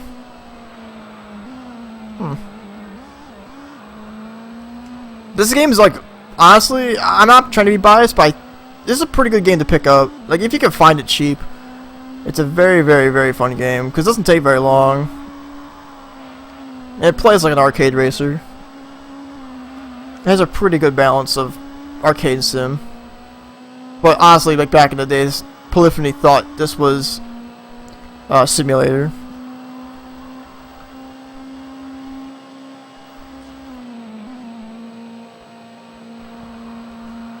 Yeah, I must have been like really fortunate, seeing as you guys are all like late bloomers on the PS2 train.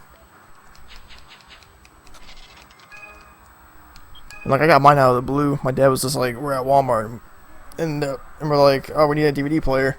He's like, oh, let's get a PS2. I'm like, all right. Got Tekken 4 and Lego Island Extreme Stunts. It's pretty great. And I broke it like 9 years later. That's good. I think I had to rebuy Gran Turismo 3 once because I had it and sold it because I'd never played it.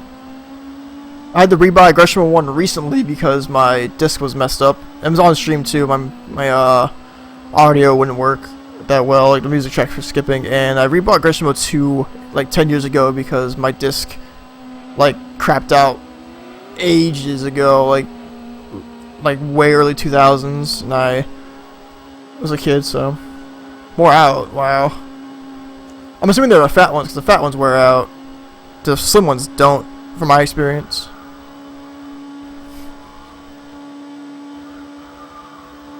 The only reason why I had to replace mine is it broke. I actually broke it because doing the swap trick.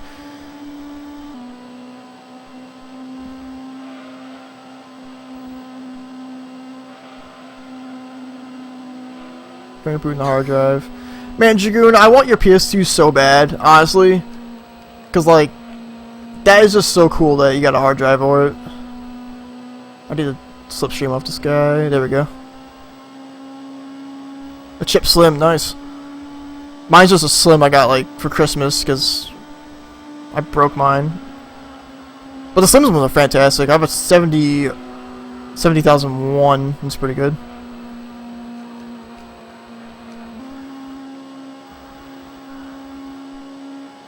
Alright, in hindsight, maybe should have kept that, me in second place. I didn't think I was actually able to win this.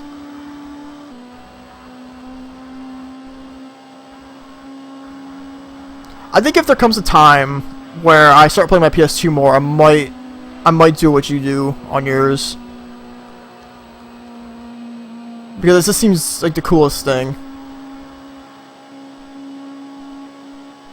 Yeah, I could have just kept that second place, whatever. I'm dumb. Non-existent. Yeah, oh man, that's awesome, because Gran Turismo 4's loading times are incredibly long.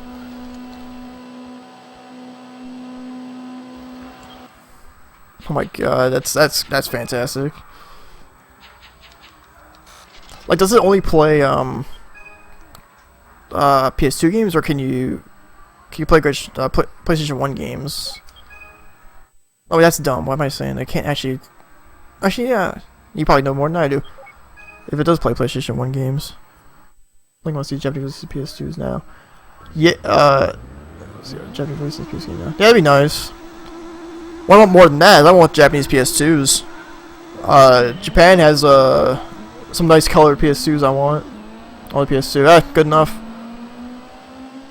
Yeah, I'm assuming we'd have to have some kind of emulator or some kind of driver in to inherently play them somehow. I don't even know how, because I barely know how that stuff works anyways. Can you play emulators on it? Like, can you load like PS2, like emulators on PS2 on there? Especially those loading times are discretion. Yeah, that'll do it. I remember back my first copy of Gran Turismo 3, where it would load and you see the white box on the corner of the screen, and it would keep going and keep going and keep going. It's like that happens. The GT2's LM road car can be modified for the Nismo GTR. I'm assuming you mean the big rectangle, bulky tank-looking thing. Because yeah, that's kind of cool. I noticed that like my first couple years playing this game, like, oh, it's kind of cool. You can get this car. It looks just like the special edition, if that's what you mean.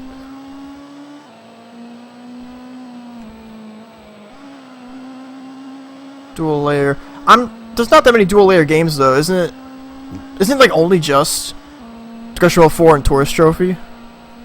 Or am I thinking of something else that those two have in common other than like the 1080i setting? Same car in the opening, yeah.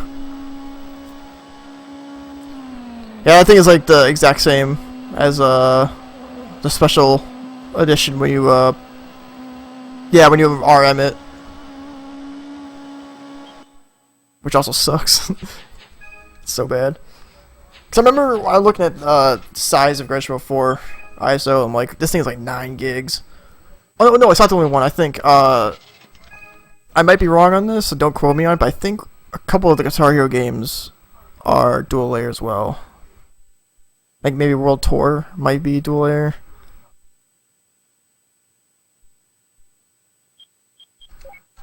Maybe.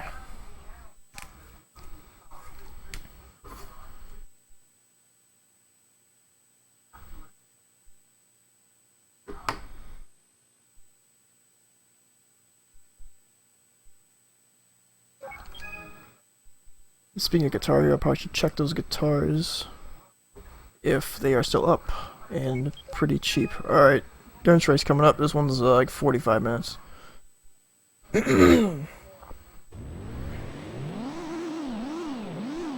this one should go a lot better than the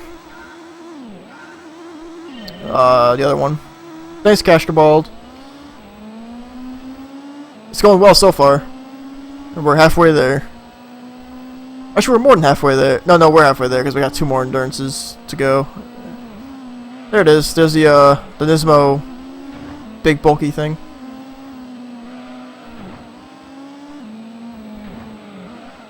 Excuse me, Impreza, move please. You're doing me a concern. Move. Do a move. Thank you.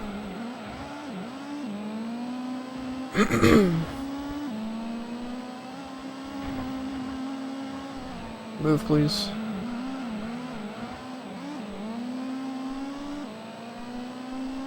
Dude, so do I. I only just got back into it, like, today, because I haven't streamed in, like, 2 months.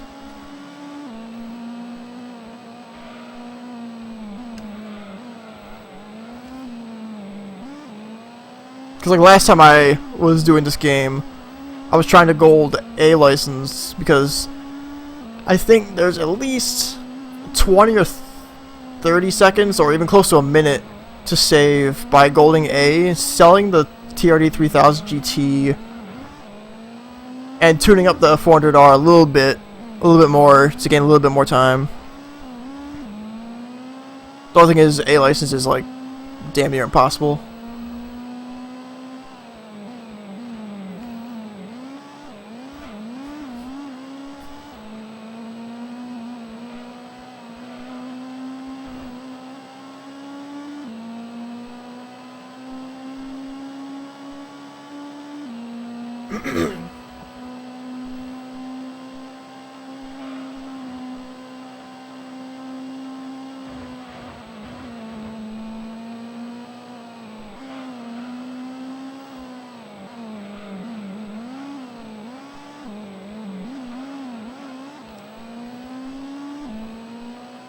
So yeah, this next like 2.5 hours or so is gonna be kind of boring because there's this and then there's Grand Valley.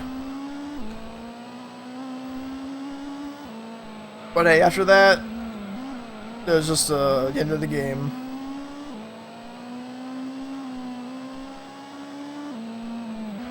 Skyline in Deep Forest. You're probably thinking Skyline in Trial Mountain. It also has the Prelude in Grand Valley, the Supra in Deep Forest. And there's 4 GT4. Yeah, they're not fun. They're not fun. But I'm kind of numb to it now because I did the Gran Turismo 2 100% run and I had to do like 4 endurances in a row. It was like 5 hours plus. Yeah, the Trial Mountain one's okay. All you gotta do is like the whole test is that first right hand into the mountain section. You just gotta swing the rear end out and you're good to go. As long as you don't like touch the wall at all, you'll keep your speed and you'll be good to go. The hardest one is definitely the Prelude in Grand Valley. That is like, I have an offline stream of me attempting it for like 4 hours and I only got it like a handful of times. Yeah, it's better with manual transmission too, because like when you drift and you're in the air, because you're kind of in the air, bouncing off the curb, so like having the car not downshift for you is very, very helpful. But like nothing in A is easy, but it's the one that is the best to gold because B, you can't sell the concept car.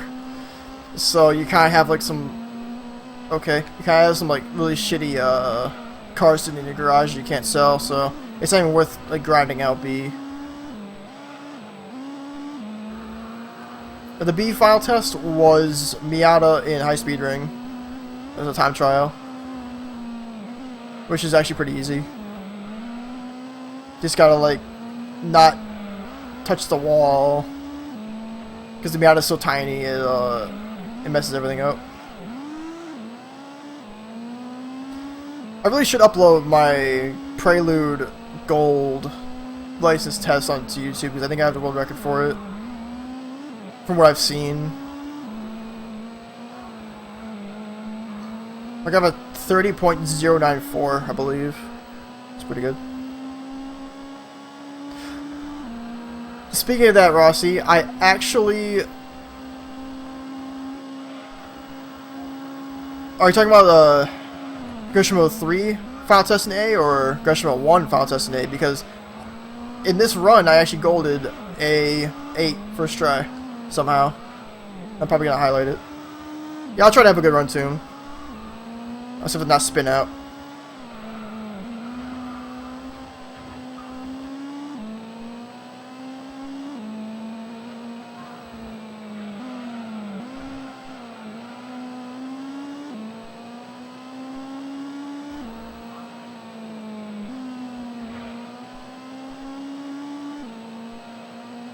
Special one, I don't think they're close. Yeah, they're not difficult. I don't know why they didn't like bump any of the difficulty up. Because like I've seen the best times for like the S license tests, and they're like 30 seconds, like higher than, like 30 seconds lower than gold. I'm like, that's pretty crazy how easy that is. And the one map is only because the damn pace car gets in the way every once in a while. Yeah, Nürburgring I think is like 40 seconds better than gold. It's pretty crazy.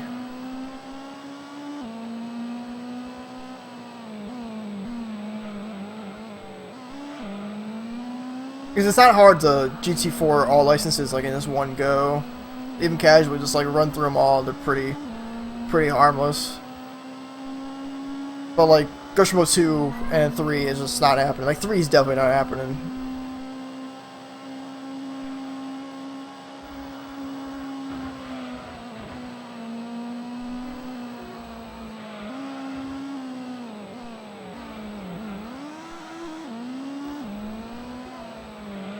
Is this thing slower than the Nismo?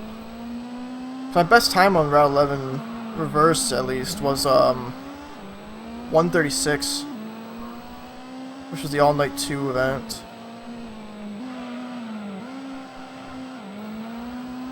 That's weird.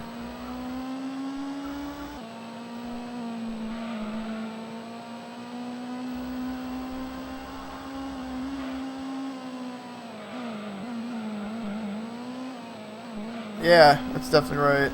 This is way too long. That took me a long time too, because it's just like I thought it was just going at like its own pace and you have to keep up with that, but no, it goes with you. So like if you're doing bad, it's doing bad. What's up? I can got some license resort Viper. Yeah, that is not hard, that is not easy. Cause like it's Laguna Seca and you got to use this big beefy oversteering piece of crap. The GT4. Yeah. That's fun, right?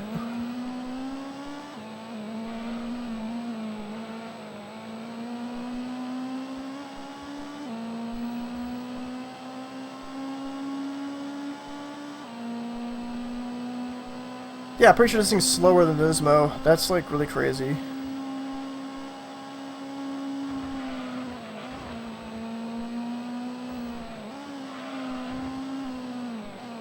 So I probably should change my route a bit.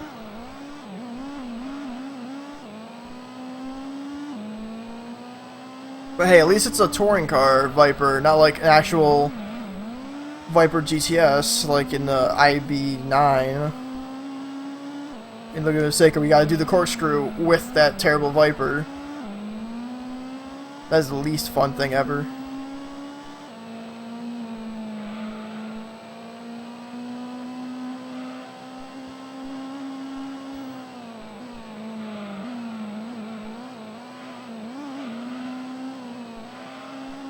I honestly hate doing the S license for Gran Turismo 2. Because some of them I just like, the strip can't all gold. Like, the Alfa Romeo 155 touring car in Rome and Night is like probably the hardest, other than like the GT40 in Seattle. There's no room for error in either of those tests. Not fun.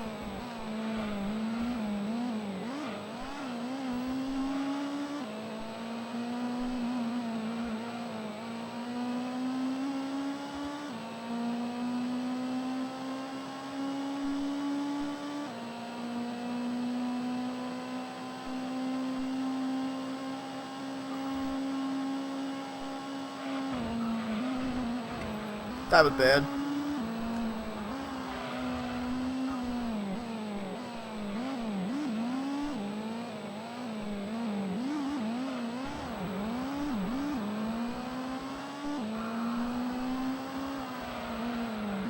Yeah, that's why I always say like NTSC is harder, because those are just like they're not easy at all.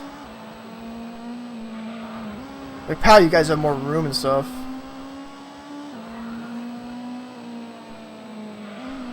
Oh, come on, dude. Ah.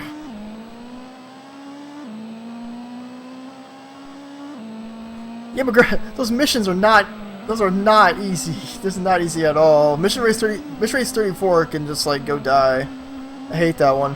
It literally took me 3 days of attempts, and I broke a controller doing it because I whipped out the wall so hard. I was just so angry at that damn mission race, and I only got it by less than a second. Like, it was just the hardest thing. It also took me like 2 weeks when I was a kid to figure out the Skyline mission race where you have to slipstream everybody. Because I just couldn't understand. I was just like, oh, I just gotta get like towards the lead. Yeah, that's actually the worst part about that mission race, because I have to sit there for 2 minutes after I fail like the first corner. It's like, come on. Like, some of them really fun, like towards the end, the Celica one. The Celica and the NSX mission races. Because, like, you start so far up back, and you have to catch these little tiny guys, and it's just, like, super easy because you have a touring car. But no, like, the Mercedes one, you gotta start with a damn McLaren that handles like a boat in the worst track ever for a boat.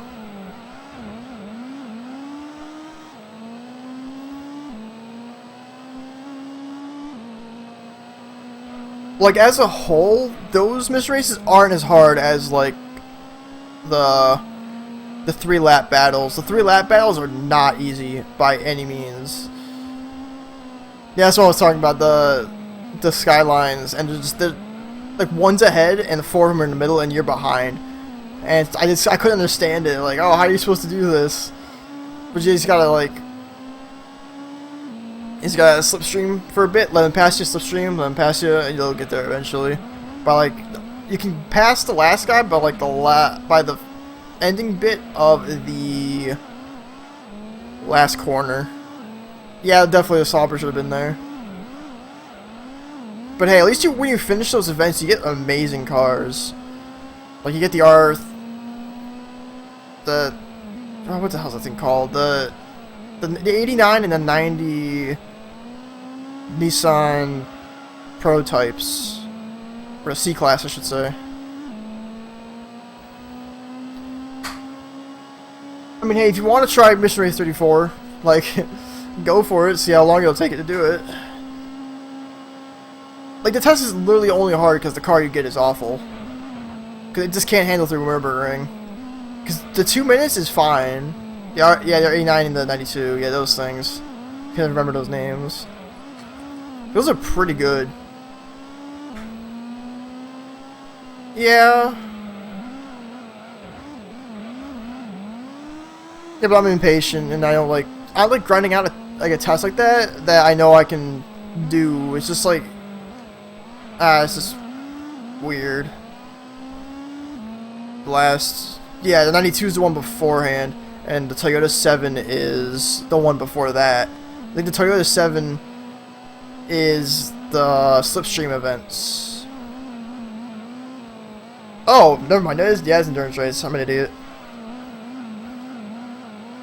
I know the Jay Leno car is the second part of the mission races. The first part is something stupid. I don't remember what it was.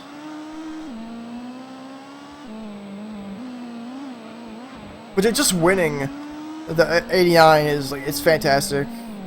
Because you don't have to spend any money, you can just get it if you're good enough.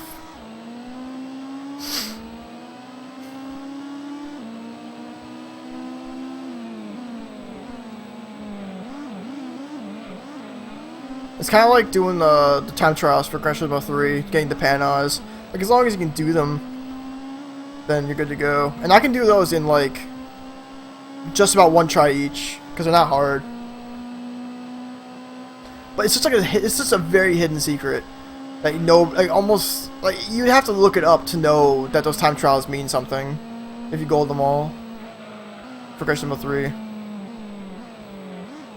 And I know because it took me like 10 years plus to figure out that you can get something cool off of it.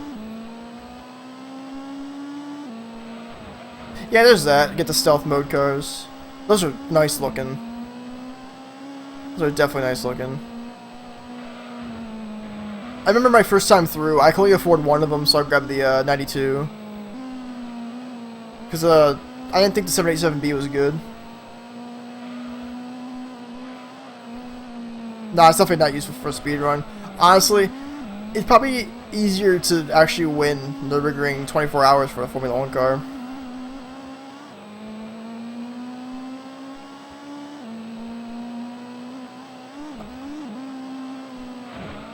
Black Le Mans prototypes. Yeah, I know this. His sad face for not getting them. Because I only heard about a rumor of that when I was playing for the first time. Because I didn't really have a computer at the time when I first got Gran Turismo 4, and I saw in used dealership, I'm like, used GT1s. I go to the other ones like used R92. I'm like, whoa, these are like expensive.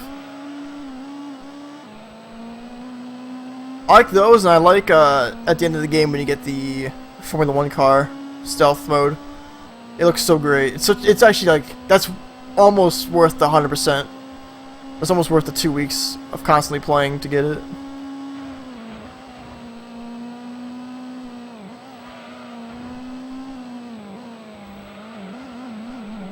Those were super hard. Like, I remember I had to do like one a day when I actually did my data, because like, you can't B-spec it because the AI using your car is just too slow. They're too dumb to use the F1 cars. You have to do it yourself. I learned that like the second race in. I'm like, oh wait, my guy's like not winning. I probably should like take control and do this myself.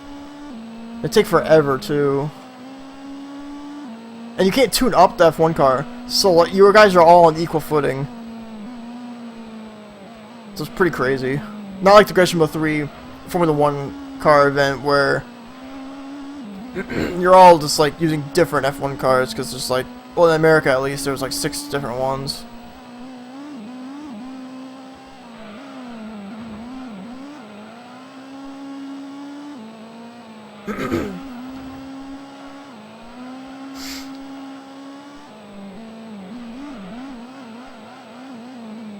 Yeah. I think even Europe got more than one Formula 1 car in Gran Turismo 3. But I remember there were a couple of F1 races in that championship where I actually had to do them myself from start to finish, and I was not happy. Where I'd like pause it and just like try until I get myself through it. Yeah, too. Yeah.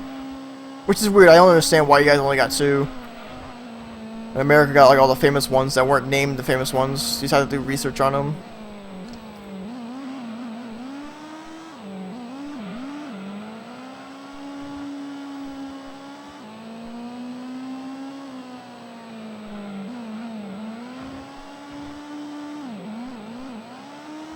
Yeah, I'm probably gonna pit after this. I think I'm gonna see if I'll see if I get to 15. My laps are getting worse, but what to see. In Gran Turismo 3, there's only 2 Formula 1 cars. Because the American Gran Turismo 3, there's like a handful of them, and they're all like, they belong to like famous racers of the old days. Like, it's really interesting looking at the lore of all the F1 cars, because they're not directly thrown at you.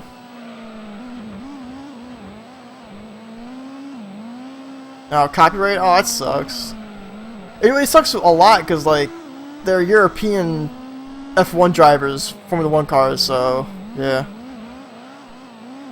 Yeah, Diablo, it's in the Japanese version, you know.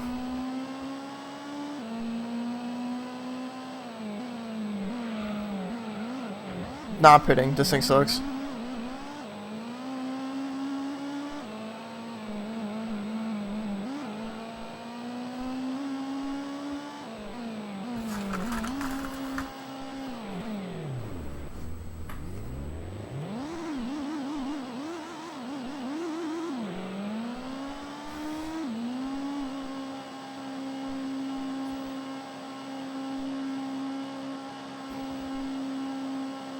Well, yeah.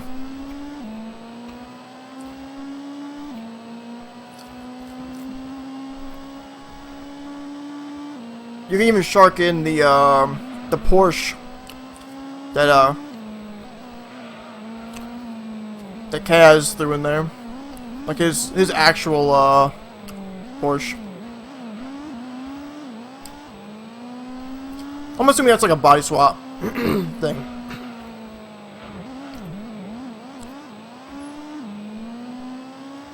Move the body, yeah, it's like in the code or something like that.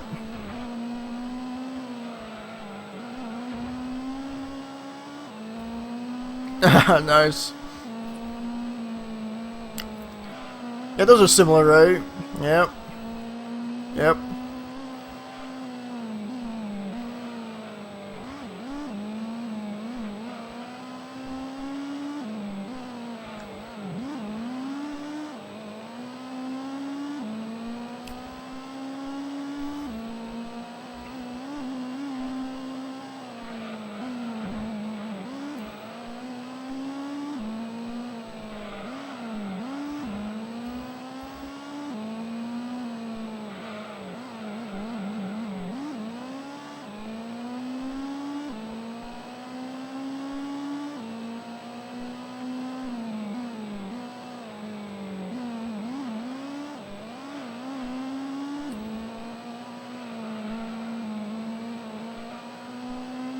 Yeah, I'm pretty sure this is slower. Like, legit slower than the Nismo. It's so weird.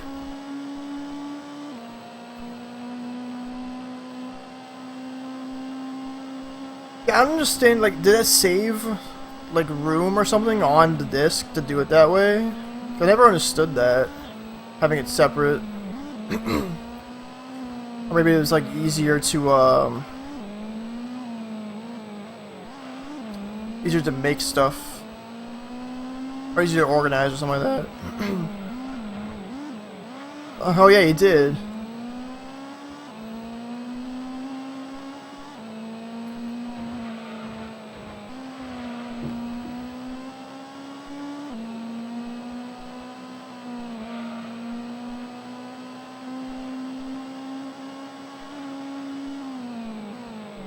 Hey, Green Pen, how's it going?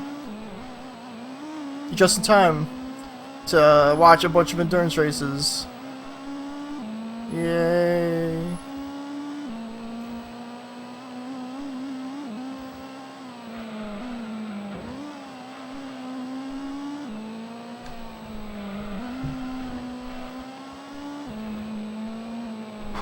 I'm doing pretty good. I'm actually awake and stuff.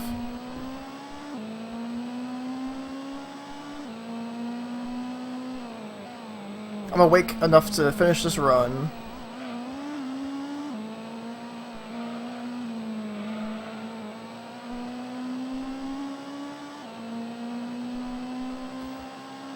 That sounds hilarious. That's just like, it sounds like something that'll just stick right to the ground like a magnet.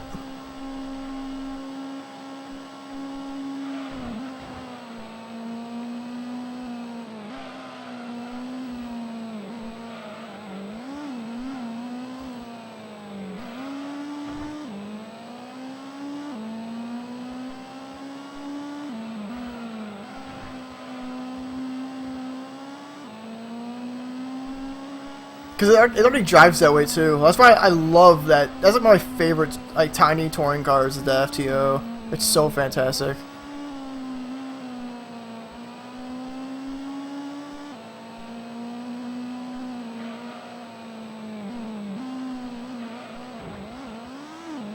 Oh, okay, that makes a lot of sense. Okay.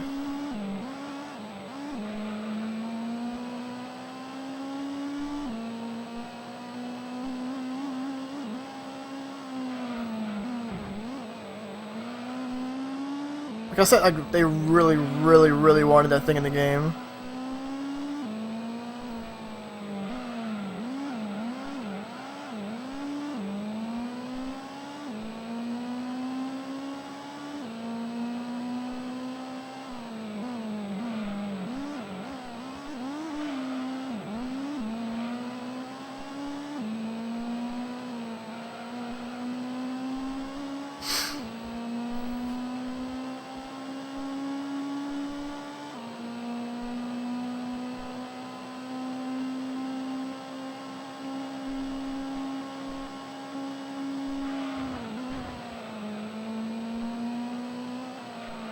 No!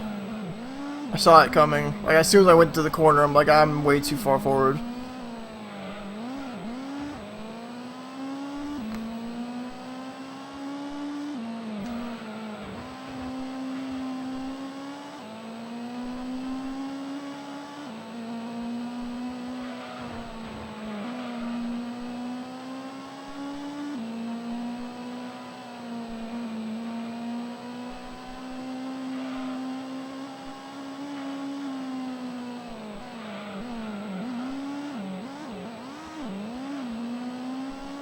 Gran Turismo 5 actually wouldn't be nice to need anymore.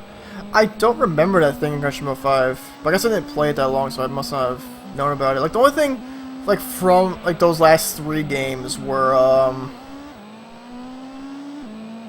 Gran Turismo PSP, which I played more than 5 and 6, surprisingly enough. Let's be reminded of reverse the start of... Oh, I know, yeah, I've seen that glitch before.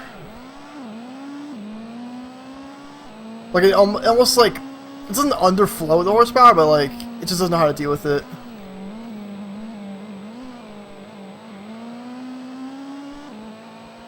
Like, it doesn't know how to handle it or something. It's pretty stupid.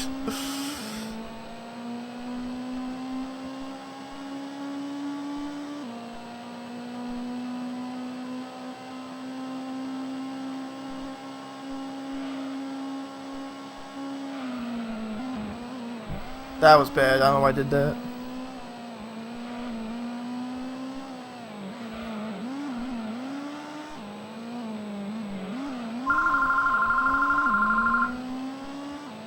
Preps around. Huh. Okay.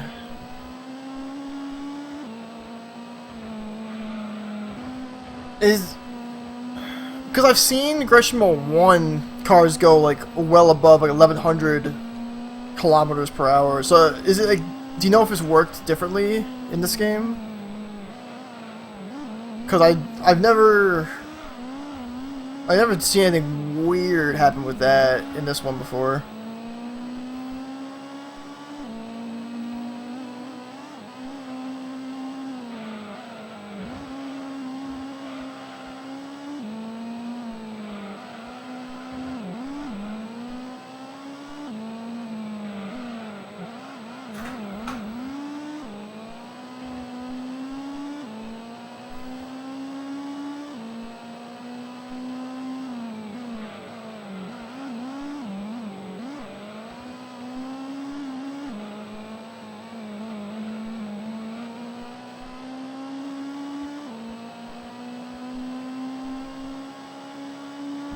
Yeah, I'm really tempted to change the route after this run if I ever want to do it again, because I think this thing is like, it's like legit not faster than the 400R.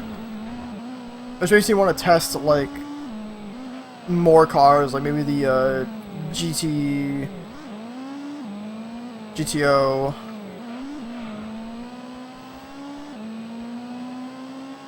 Maybe.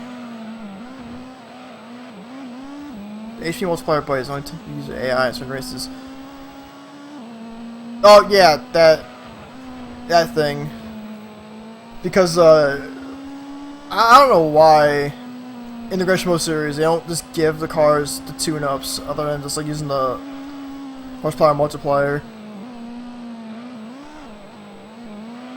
Because I think Gran Turismo 1 is the only game I've ever seen where like the AI has a car that you can actually get, like with that exact horsepower and that exact weight and all that stuff. Yeah, that. Like it will get horsepower to like a point you can get it at.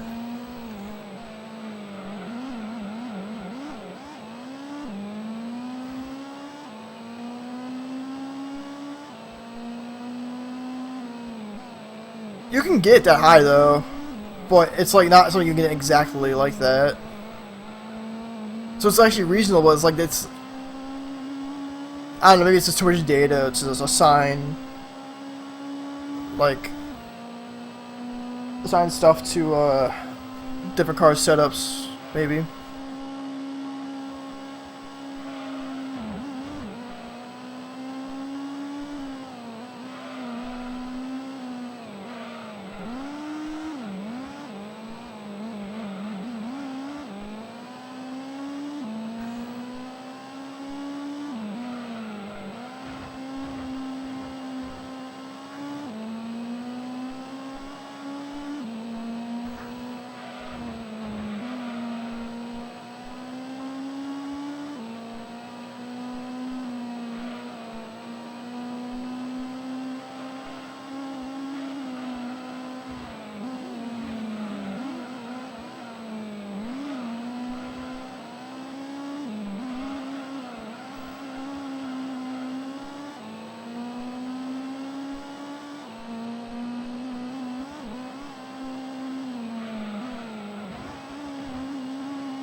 You and Shelby Cat. Putting your feet on my neck. Okay. Yeah, I just don't understand that. Like, since they don't use any upgrades, it kind of makes them like pushovers, because like you have better handling than them all the time. It's quite a shame.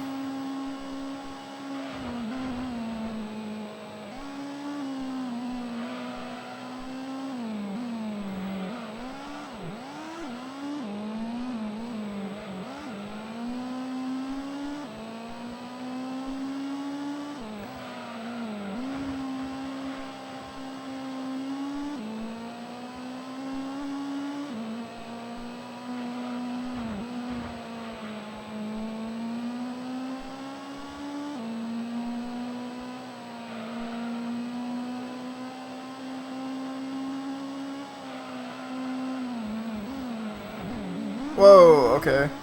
That was weird.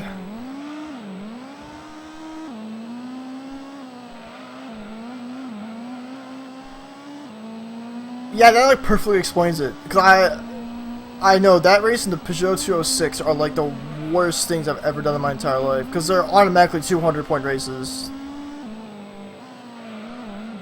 They're not easy at all. I hate them. Because, like, if they were on the same, like, same level as you, it wouldn't be an issue, but, like, they're not, they feel faster than, like, your car can ever be.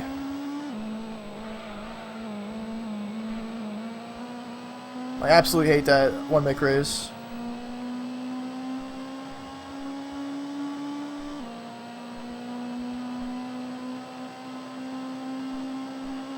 Also, from what I remember, it's like in Paris or something. And that track is not easy.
That was a bad idea. I thought that would work.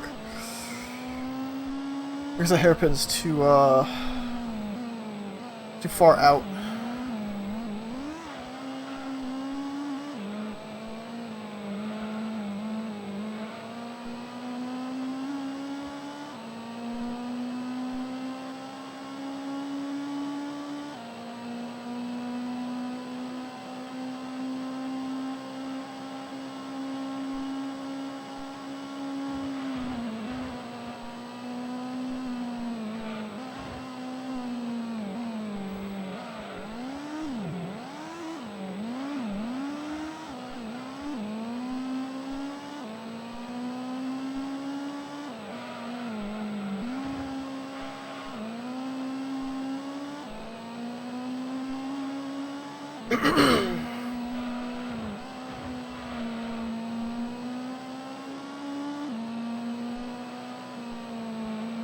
No. Okay. That was close.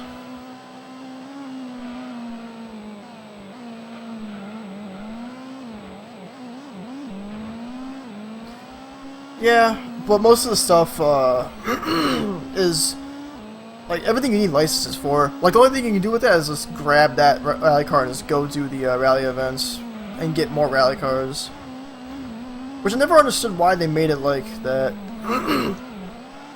Excuse me, I'm dying, but like, well, you're probably not golding it, but like, it's just weird. I thought it just seemed out of place. like having a rally license at all, because like where do you put it? And just being from the start just seems really weird. It also has the best card you can win, so I don't understand that either. Because you don't get any other race cars in licenses, which is a real shame.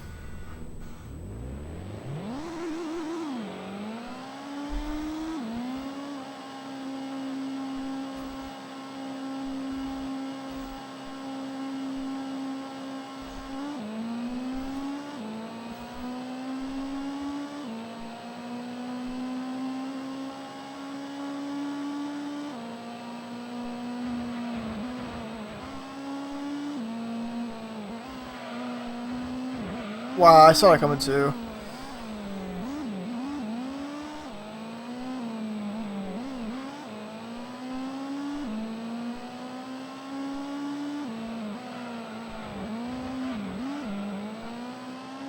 But yeah, I guess having a rally card does help a lot in the early game, because you get something. But you still have to go out of your way for it. Just like the Panas, if you do all the time trials. You still have to go out of your way, but you get something worth it. But then you have to make that time up, like, towards the game, you know? So it is kind of tough. Either way. Also, I would love to meet somebody who can honestly gold, all license, and rally. Just in reasonable amount of time. Like, that's just insane to do.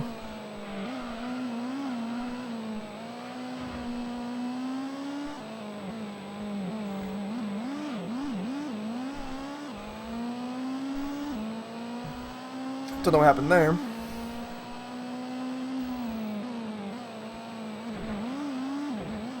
What? Alright.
New best lap. Alright. That could have been better too. That the midway point, that last corner, I had to like let off the gas a bit so I wouldn't go into the wall.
Oh,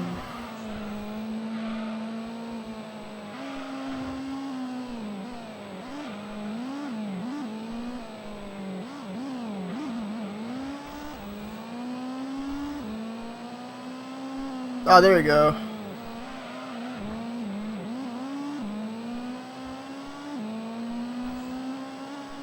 It's just doing New Game Plus for that. It seems really weird because, like, it's hard to find like a physical copy of GT Concept,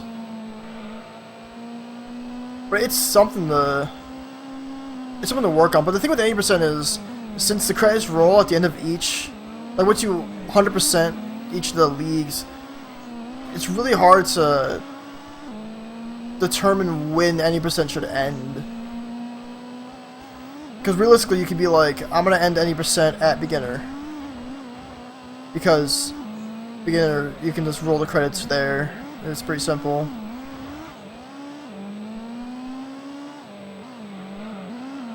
That always could be a thing. I was thinking arcade mode, just run down all of arcade mode, either in 80% arcade mode or New Game Plus arcade mode. Yeah. At the end of each of, and at the end of, I don't know if it does for rally or endurance, but beginner, amateur, and professional, once you do all of them, like after the last one goes through, it's a credit, one of the credits roll. So yeah, you just cut it off there. Oh really? Like I said, I must be mistaken. But either way, it would be so long. Such a long speed run. It wouldn't be a speed run anymore. It'd be a long Let's Play. Or a faster Let's Play. But I think arcade mode might be pretty cool. I might do that soon. Like I'll run through of arcade mode, see if see how possible it is.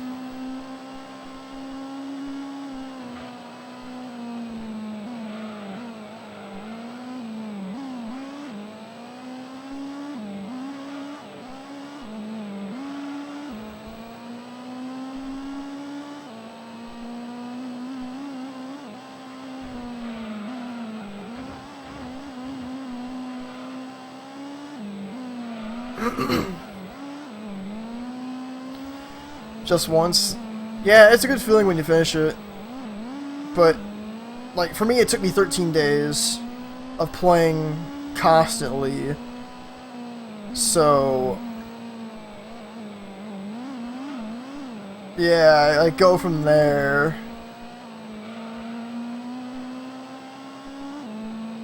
Luckily you can just leave your PS2 on for a couple days to do the 24-hour endurances.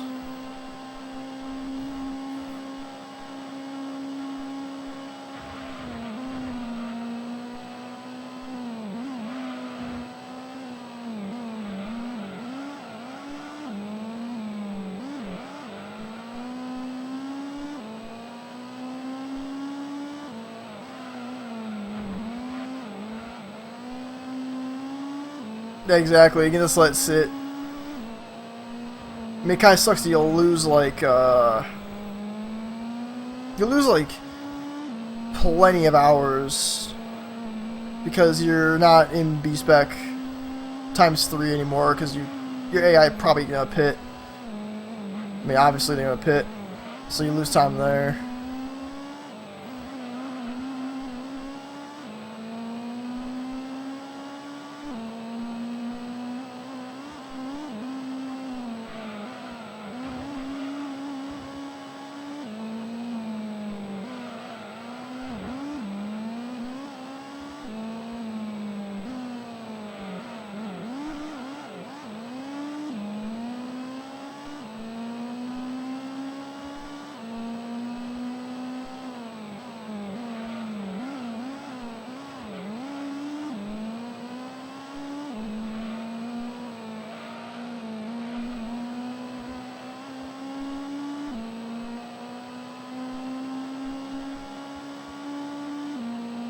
Alright, 2 more laps, and then 1 endurance down, and 1 to go.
Alright, cool.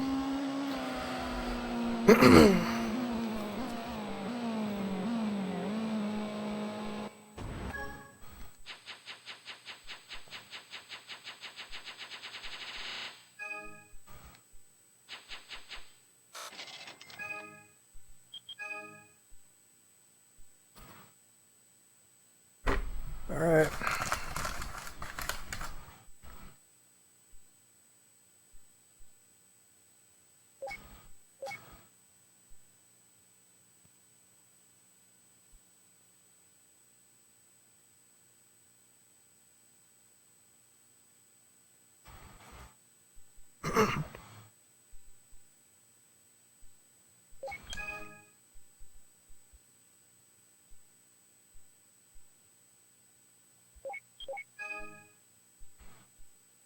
Yeah, this is gonna be fun.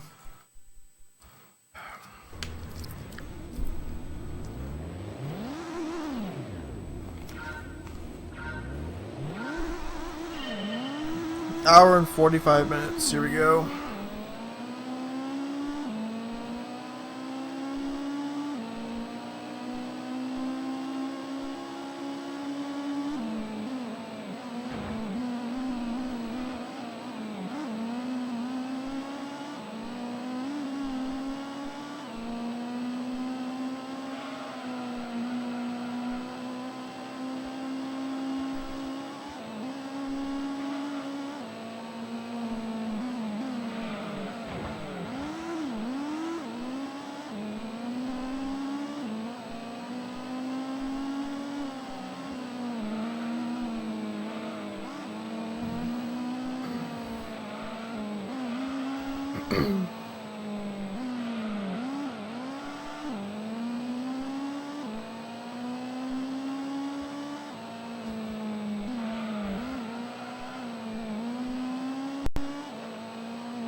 Oh, not paying attention.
Whoa, 100.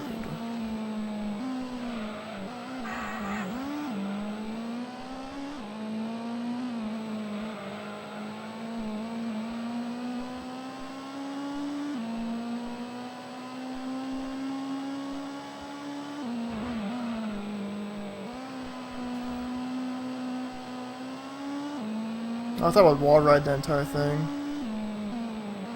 My friend's texting me right now trying to see if this Mermail deck is of value. Hey, R Deluxe, are you still around? Got a question for you.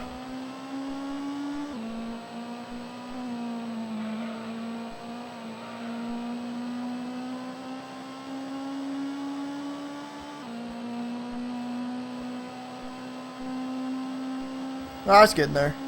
Oh good, you just came back. My friend just got an offer to buy a Mermail deck for $100. Do you know off the top of your head the prices of like Teus, Megalo, Twin Twister, and the Atlantean Prince? Because I totally don't remember.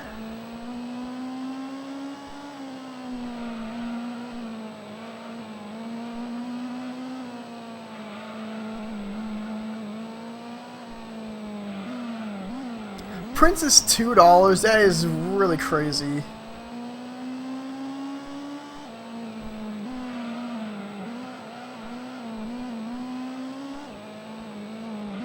There 5, I'll see 15. Okay. Teus, that's a lot.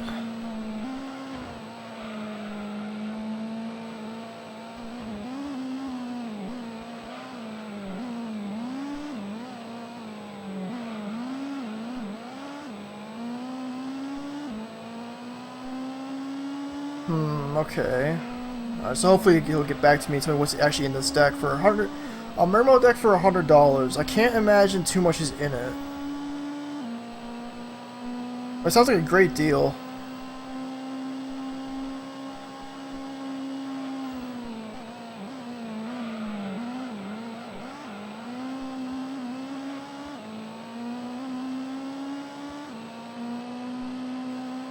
What if you got a pick? Yeah, I'm still waiting on a response. Because I think he's at locals right now. So I don't actually know what's inside the deck. But I just rattled those names off because I'm assuming that's what should be in there. So hopefully he'll let me know in a couple minutes.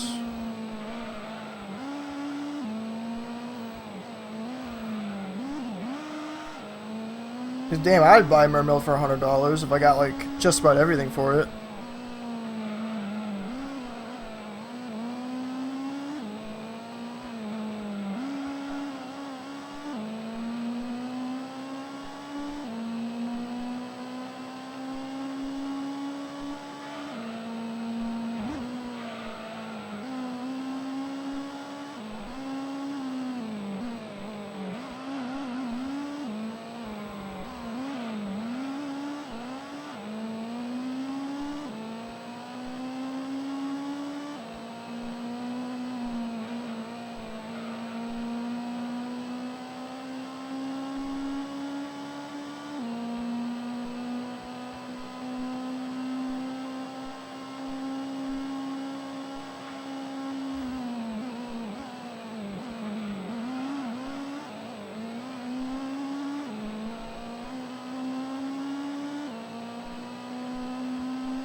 Does it? How's my stream actually look on mobile? If you're watching it on mobile, other than it's like using your chat on it.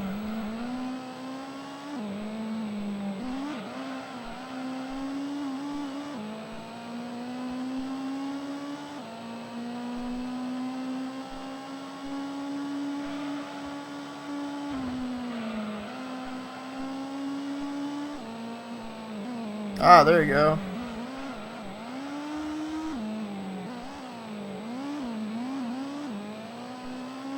That's good, that's good.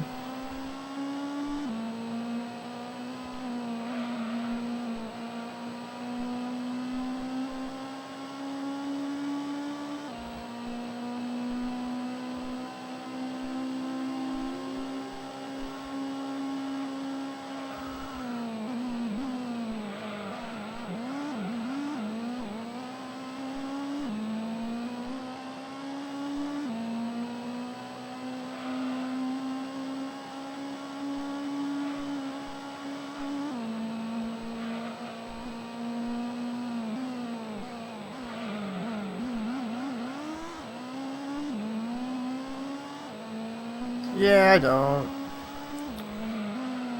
Hopefully that'll change.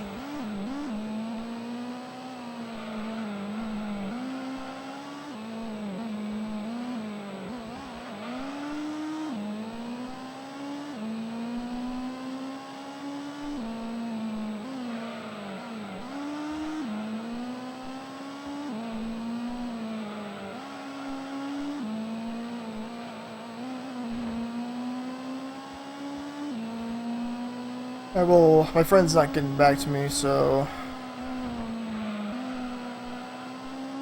not sure what's going on.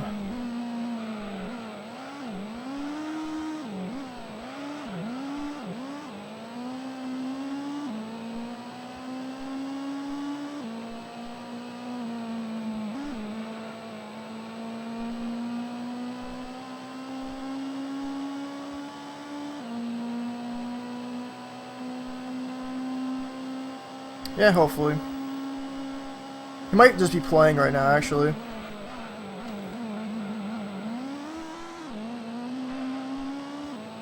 Right now he's got Fire Kings built of all decks, which is weird. Cause like his first local back last weekend or 2 weekends ago or something like that, he got second place. I thought that was really weird. Like, how do you get second place with Fire Kings without Fire Island?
I'm gonna see if I can make it to lap 15. If I can, then I'll have to pit 3 times.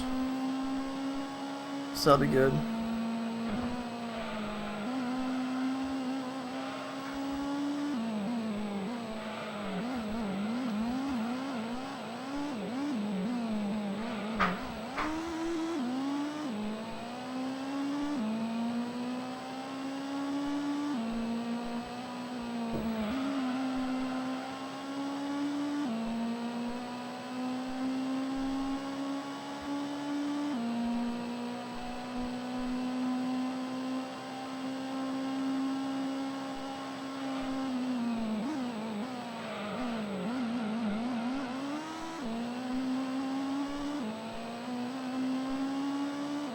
Alright, so it's looking like it's probably gonna happen. As long as that front left tire is kind of worrying me.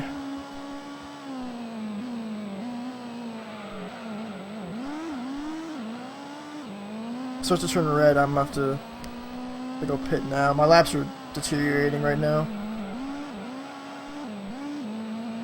What are you doing, Shelby Cat? Other than stepping on my shirt.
Oh, that was a bad idea.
Oh, I forgot to pit.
cool. Get my hands a break.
Oh shit.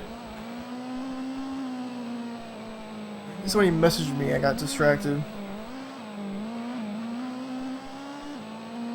It wasn't my friend getting the mermail deck either.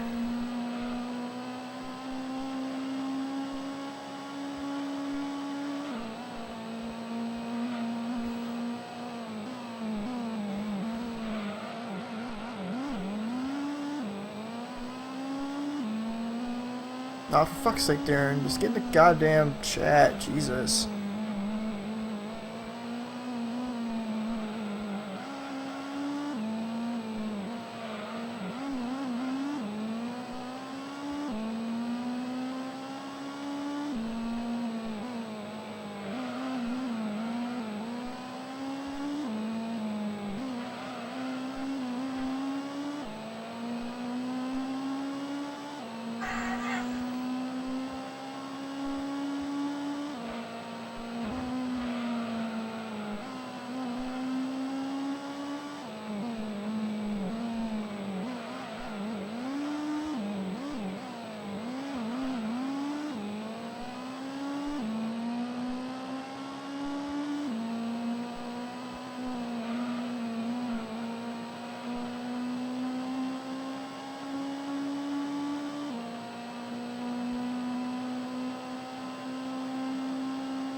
Oh god, that didn't work out.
It's so quiet because I'm doing an hour-and-a-half endurance race. 6 hours into a run, so I'm kinda just sitting here.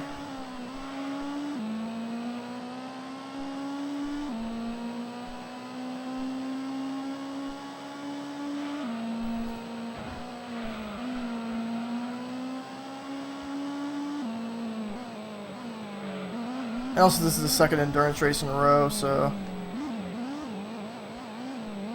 kind of burning myself out and chat out because we've all been here for like 6 hours. It is what it is. It'll pick up soon, in like an hour or so.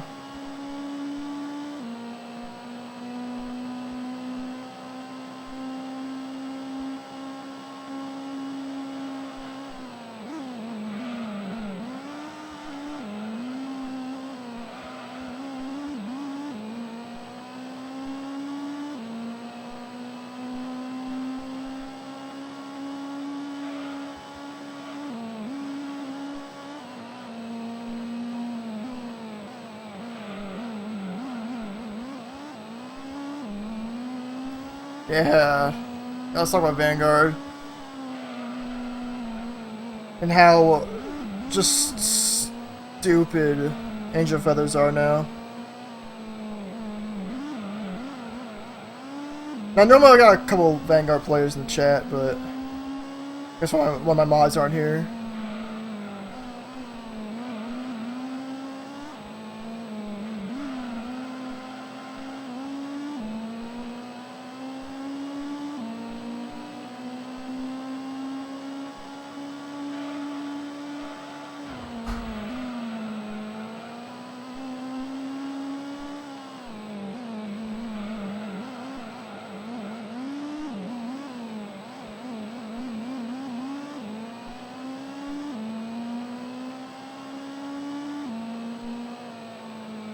Well, yeah, it's just so stupid.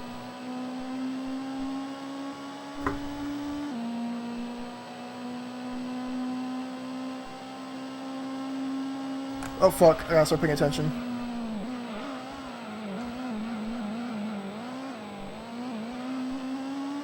Like, Bush Road they must have fucked up somewhere. They're not thinking about the car design anymore. Like, they know no CL exists, so why make a keyword and a mechanic that gives you damage? I don't get it. I just don't get it.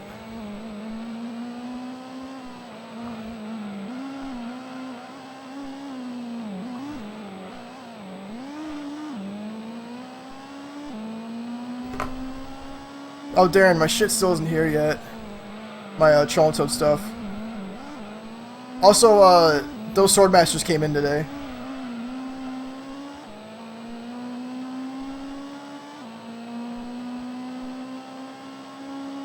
Like, there's only one thing in the mail today, and it was like, there's from Spanky's Card Shop, and it was like, the ink was like all over the envelope. It looked like shit, but it was here.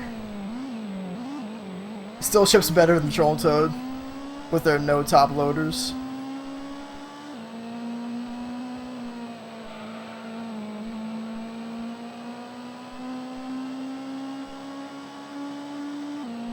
But did Bushiroad reveal any more Angel Feather stuff? Because, like,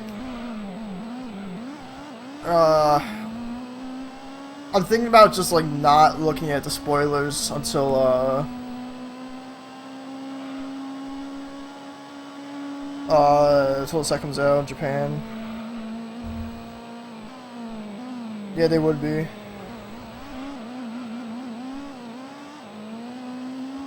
If we get a new no CL, I don't know, man. I'll just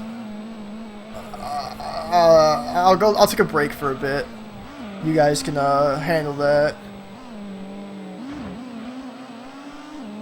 because it's just dumb, just dumb.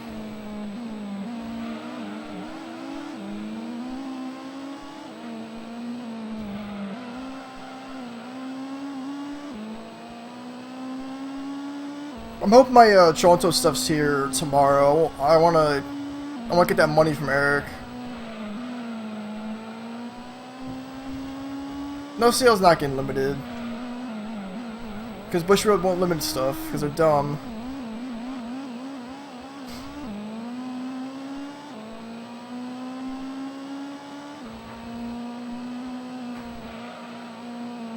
They'll just they'll post like an apology and be like what they did for well, we have to wait till Worlds though. That's a long time. Like, they'll post an apology on the page and be like, "Oh, we're sorry about, you know, the competitive scene," or something like that. They'll just like they'll dance around it until someone actually, like, you know, says something. Well, no, it's only the grade 1 that get hit. Everything else is fine. This grade 1 is not fair because grade 1 triggered Broken Heart a million times. So once that goes, the deck's fair.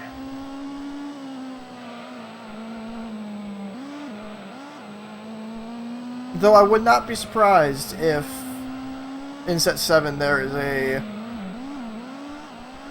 There was a no-CL clone. What, Laurel Deck? Laurel Deck can fuck off and die. If they don't hit Laurel either, I'm gonna be super pissed. Just super pissed. Because the game won't be fun anymore. Like, it'll just be those two decks, that's it. And people will be forced to play Chaos Breaker at that point.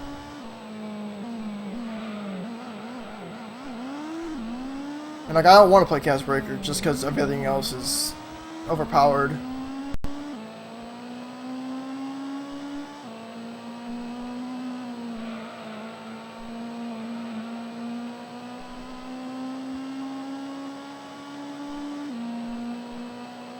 Not even, like, we already tested that matchup. Like, Royals can't handle Laurel, and they can't handle, no-CL grade 3. Because of all that damn card advantage. Yeah, it... Like, just with a couple of cards revealed, they already, like, fucked up the game.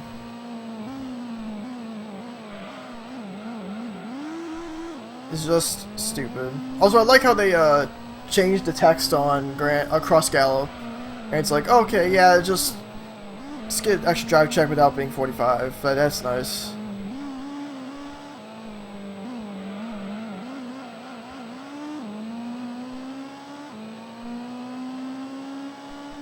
And like, just like not even like running those old perfect guards are gonna help, because like, you don't have to draw them against Laurel deck, and if you don't, then, well, you're dead.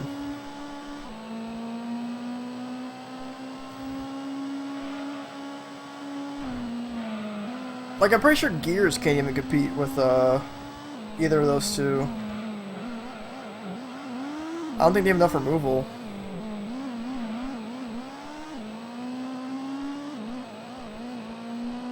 We're doing Tabby Cat?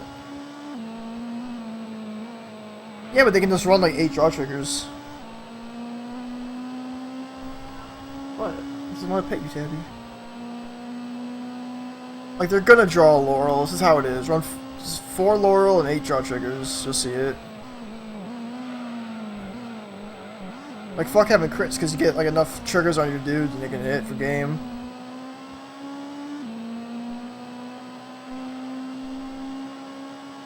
Like, Gears are fine, it's just more people need to start playing Relic Master.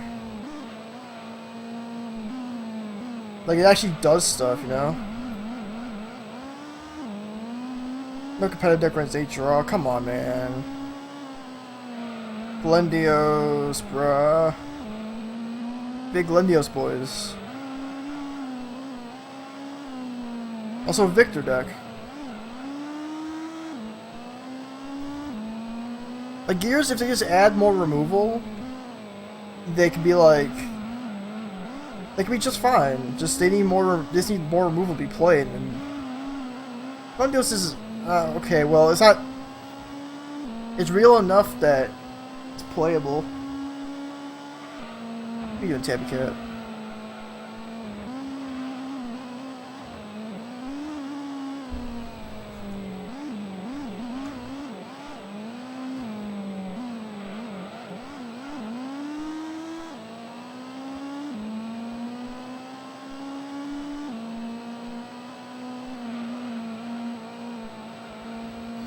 Yeah.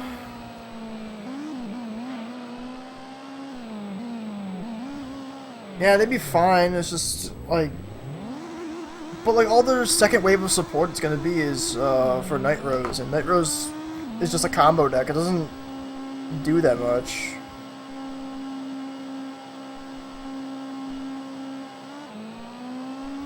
Also, I kind of realized why I'm like so disappointed with Grand Blues, because I'm not playing against the decks it beats. Like, nobody around here has Angel Feathers other than you. Nobody plays Chaos Breaker. Like, everybody just plays the decks that beat my Grand Blue deck, which is like... It's like not even like directly beating it, it's just inadvertently beating it somehow. It's just like, oh, Gears, you have a pretty cool matchup against Grand Blue, you know? Spin my Nightcrow, that's nice.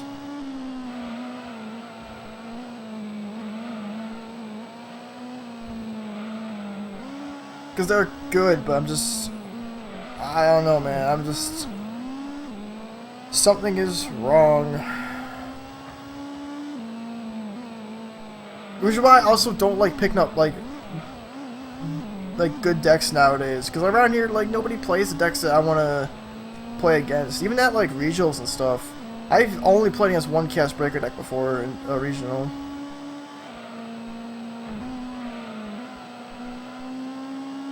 Yeah, I know, but like nobody plays those good decks, so it's like I can't, like I'm not proving my theory. I can't prove my theory right. I have that. I've got the Legend deck. I've got the Grand Blue deck. Because somehow I like playing the Legend deck. I don't know why, but it's just like super entertaining.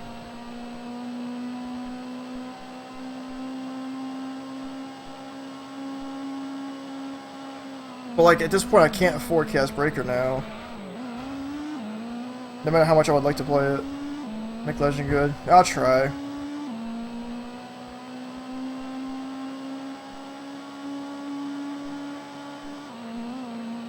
Hopefully the stuff that I get in the mail will make it better. And hopefully if that shop will tell me they sent the damn lava flows. That's something else too.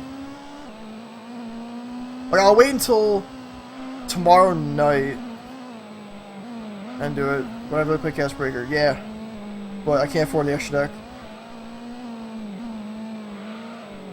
Like I legit can't afford it. If I got rid of all my Vanguard and I still had money from you, I wouldn't be able to afford it. Because Cast Breaker got third at VGCS last weekend. Well, not last weekend. It was like yesterday or something. 4 Big Crunch, 3 Amnesty, 1 Celix, and 4 Chaos Universe, and then 4 G Guards. Yeah, there's no way I'm affording that. Because like Universe is 13, Big Crunch is 16, Amnesty's like almost 90 and stuff. Nah, I want Messiahs though. I want Cast Breaker. And for some reason, I feel like way too attached to Grand Blue. They're just like, they're part of me now. Yeah, the deck's super cheap. Like, also, Connie Maker is 5, Photon's 16, Rester's like 3, Cast Breaker's like 17, Perfects are 6s. It's all like really, really, really cheap, except for that damn extra deck. And I bet you the only thing Tyler would want from me is, the 2 Night Rows.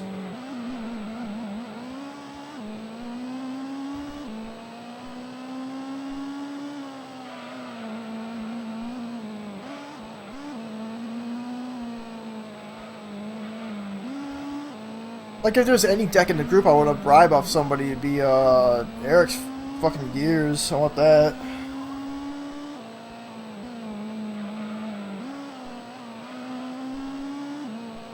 Really?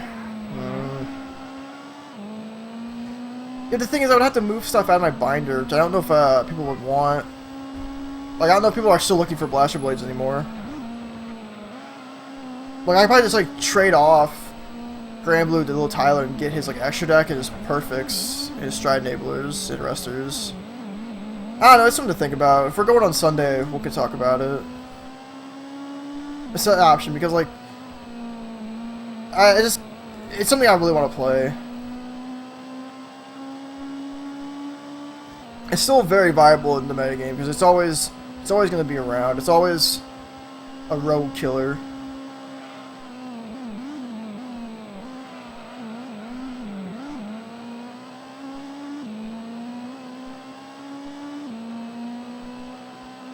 And I love decks that are just rogue killers. Like this, in Grand Blue, in theory, is a rogue killer because it has removal and it has card advantage. So it should be able to do it, but, you know. Oh yeah, Alex played his Shiryuki deck the other day.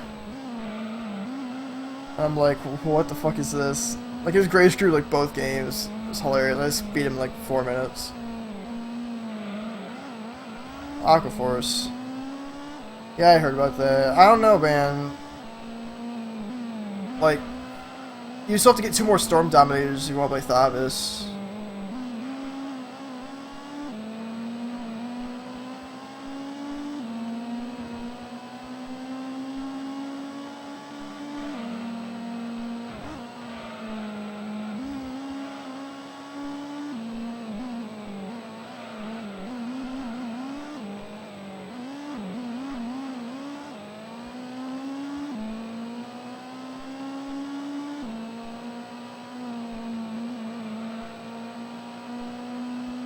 I don't know, man.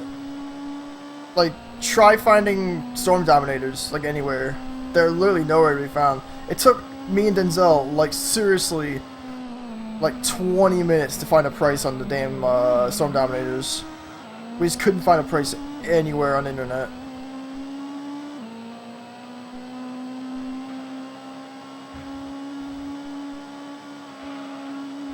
Oh, finally they stocked one. How much is it?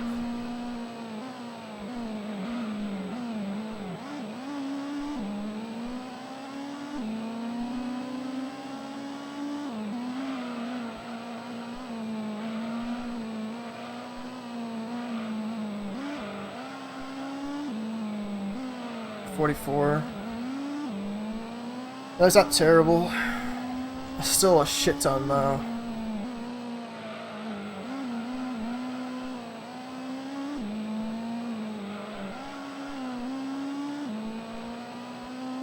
Like, what would your X deck even be? Because I'm assuming you're gonna play Thabis, because like there's no other deck to really play. I mean, other than obviously like 4 G guards, 4 Lambros, and 4 Storm Dominators.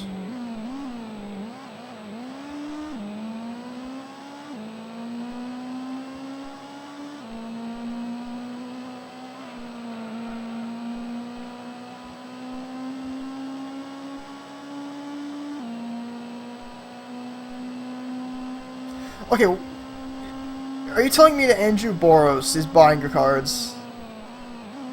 Like, seriously? Like, out of nowhere, he doesn't talk to anybody. He's like, oh, I want your stuff. That's so weird. Oh, okay, fair enough.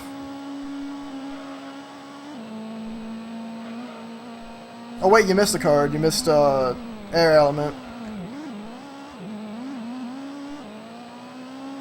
Like, personally, I just wouldn't play, Tourist Title.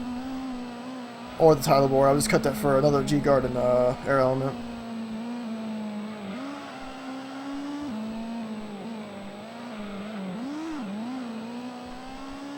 Is he, like, the only... Like, are you the only one that talks to him or something? Because I have stuff I'd like to sell to him if he wants them. It'd be kind of nice, you know, help me out. Because he never talks to anybody. And he has money.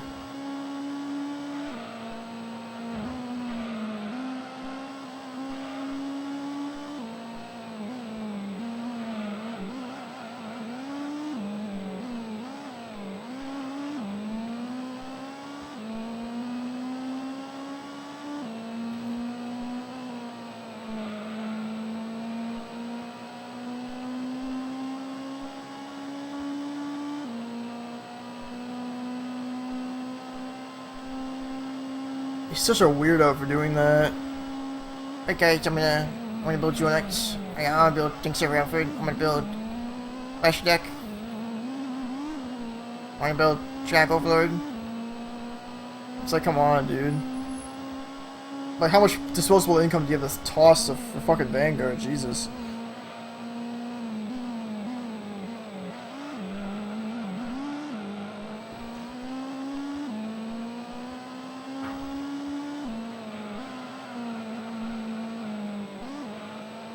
Also, I think I should get Eric's 2 aces and his foils.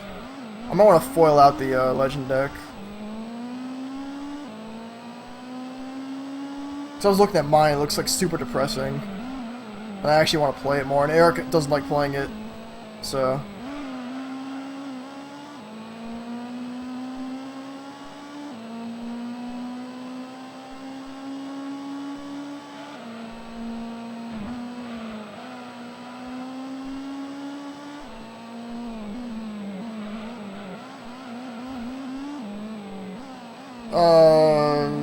Maybe?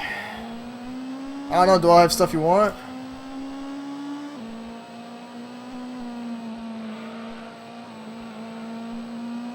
Also, where'd you get promo lava flows?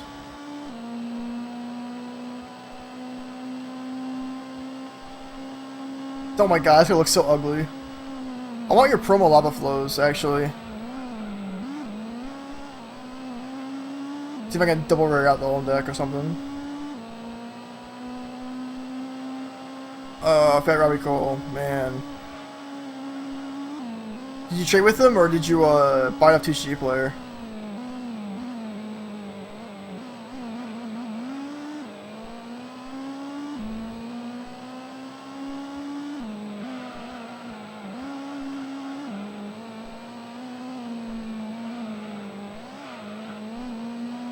Okay.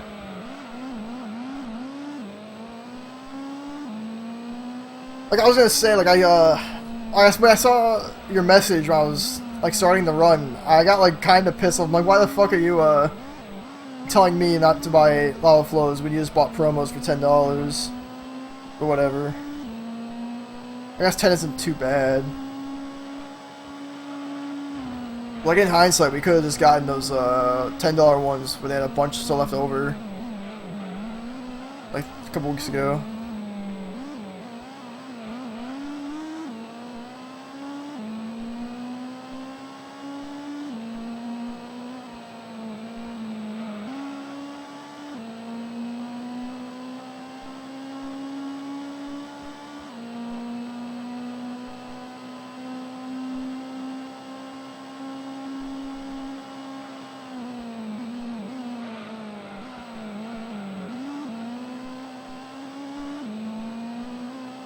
They're not gonna drop the 4s, don't worry.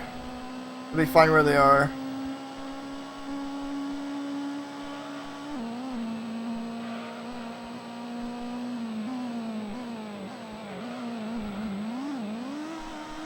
It's like not even overhyped because it's Lava Flows, like the Stride Enablers, everyone needs them.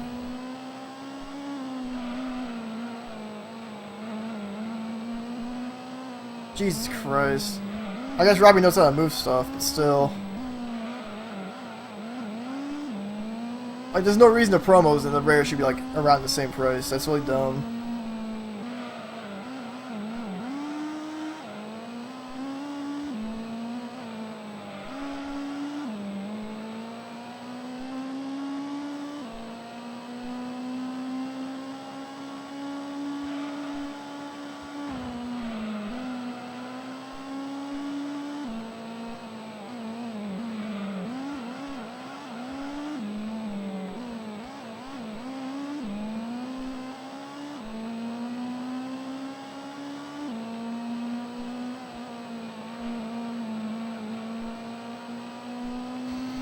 We'll have to see.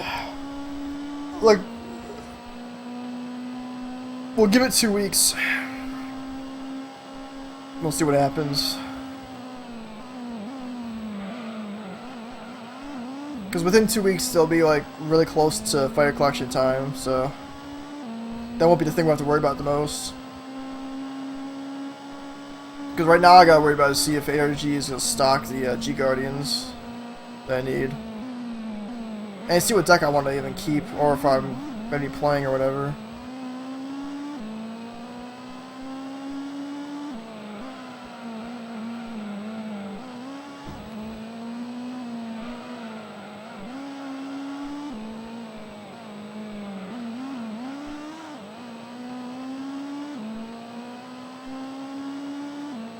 Oh Christ, Overlord G-Guard.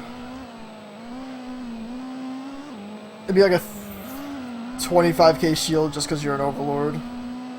Just like the Dimension Police 1 because it's so easy to resolve. And they'll retire a unit or something.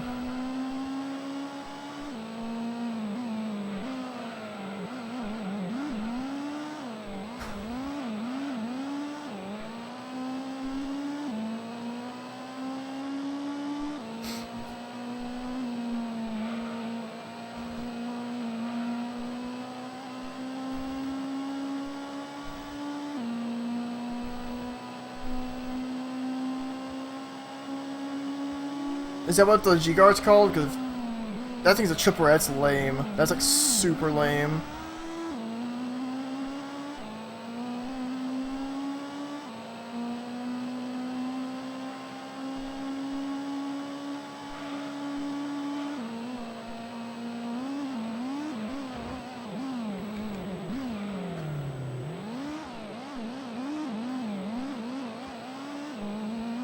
I think by the time the GRs come out, like when that set comes out in America, I might invest in. I might actually when Fire Clutch comes, I might invest in heals that are Flame Dragons. That's not even a bad option. It's like such like a perfect guard.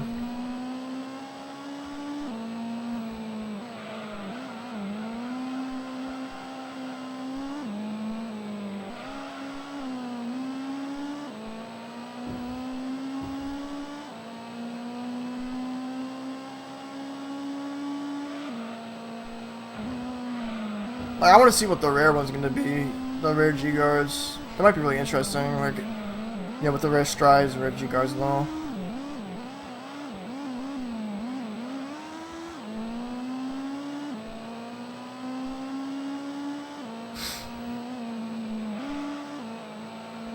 Like, I know it seems like a bad play to search a heal trigger, but, I mean, it's whatever. Like, if you can search the guard value, I think it's worth it, even though you can't heal. Because we still need to test G-Guardians. I think if I have enough ink in the printer, I'll print out proxies for Sunday. We'll see what we can do. I'll print out the Grand Blue one, and I'll print out the Kagura one.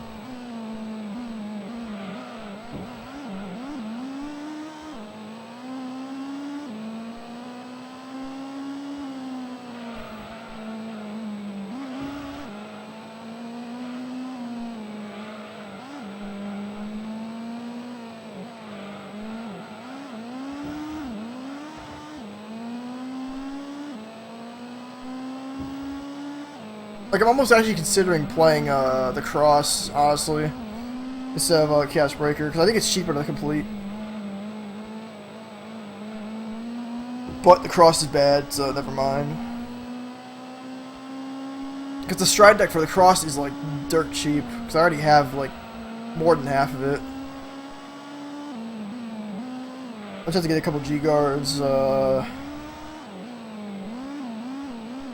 and, like 2 aces, that's it.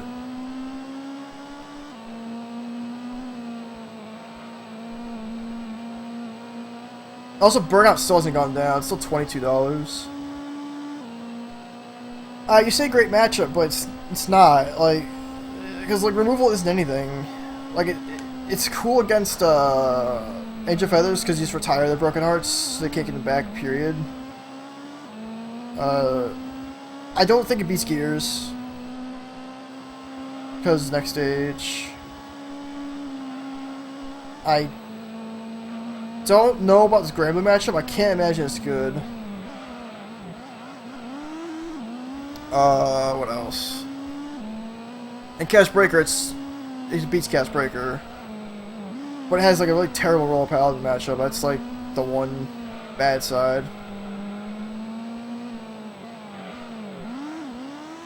Oh, Christ. Alright, spin out number 3. No, sorry, that's not 3. That's like 5.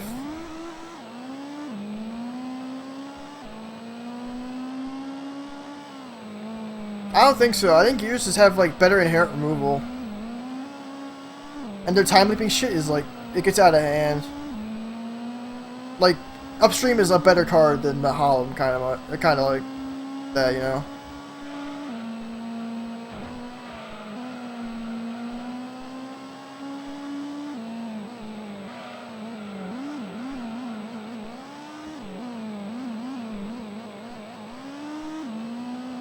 But also the Cross is just like, the Legend has nothing to do with the Cross in the whole deck, because it's just like, it takes the place of the Great, so you're only using it for a couple turns.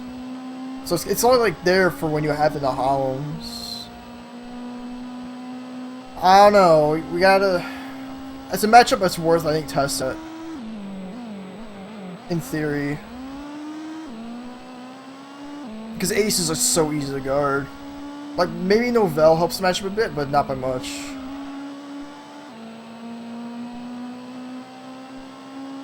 What's going on, Shelby Cat? What are you doing? Just staring at stuff? Slow down, little guy.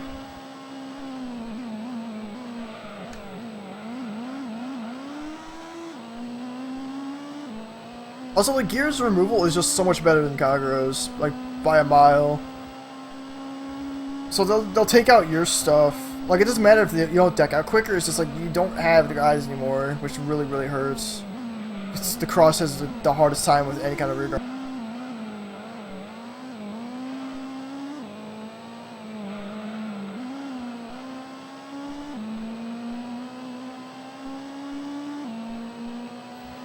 Yeah, but as long as they can stride, they can next stage you. Like, they don't need a board. Like, as long as they can keep, like, a card in their hand and then they can stride the turn after, they can double next stage you, and then you kind of can't come back from that. In theory. Because aces are so easy to guard. Like, maybe Novell helps the matchup a bit, but not by much.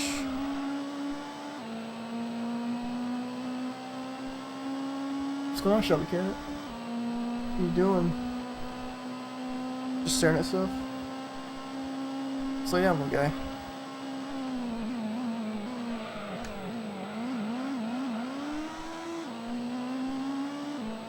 Also, the gears removal is just so much better than Kagero's, like, by a mile.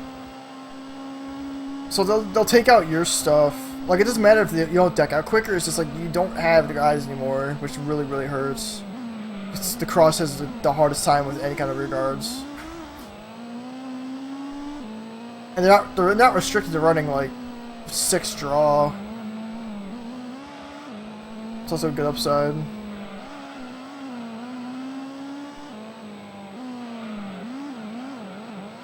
But also, I think the Cross is more expensive. Never mind. That's a bad choice to build because like I need to get 3 dotes. Those like 30s, 4 Protect Orbs, which was like 40, 20s. Cross is a lot. Thanks here. How much?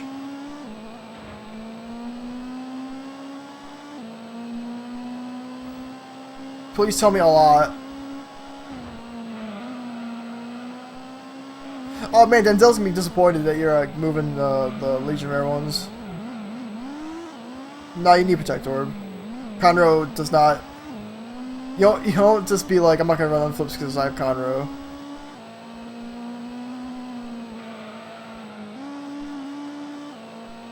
I'm 20 for Thanksgiving Blast Blade Seekers. Is it just the 3 sets or is it? Oh, okay. Well, it's not terrible. That's fine. Yeah, 120 is fine for those. When did you trade? When? Was it Sunday? I don't remember.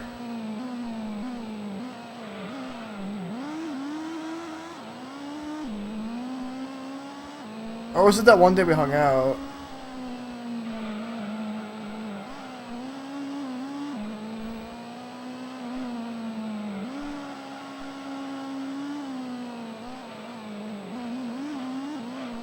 Oh, I wasn't paying attention to your trade. This is me and Joey playing.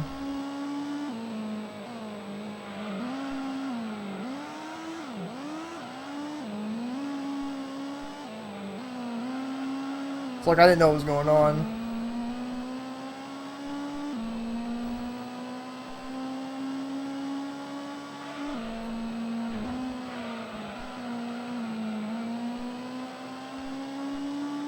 Oh, now that you trade your Thing Savers and Blaster Blades, are you gonna build Sanctuary, or are you just gonna pass on it?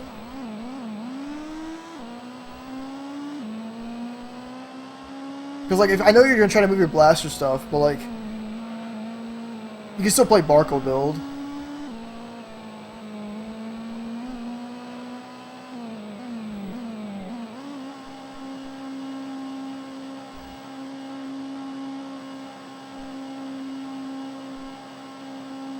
Wait, what? What? Wait, it didn't... Ah, Christ, I entered the pit wrong. It didn't give me my goddamn tires. I hate that shit. Sometimes you can go too fast, or, like, you can miss the entryway, and it'll just be like, ah, you didn't pit. Just go on through. Fucking hate that.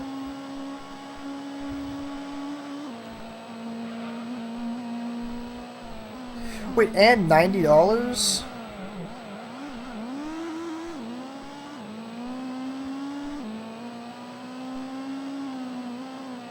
Oh, Jesus Christ. How is Denzel, like... Come on, man. Why is he doing this? I don't know how he's just so convinced that the deck is good. It's just not good. That damn deck bricks, like, all the fucking time.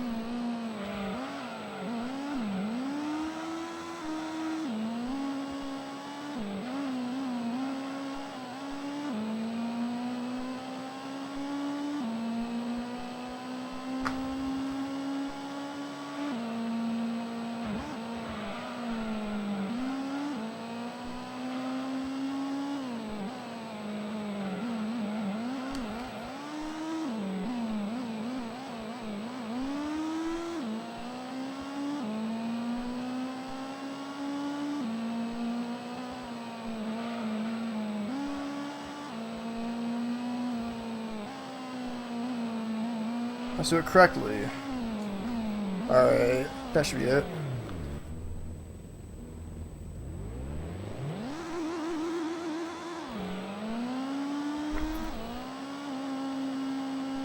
Man. What is Denzel thinking? What is he thinking?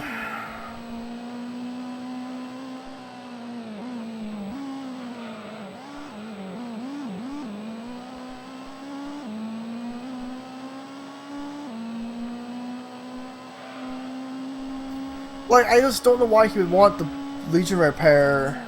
Like, he's never gonna get 3 more. Or much less, like, 2 more of the pairs. It's just not gonna happen.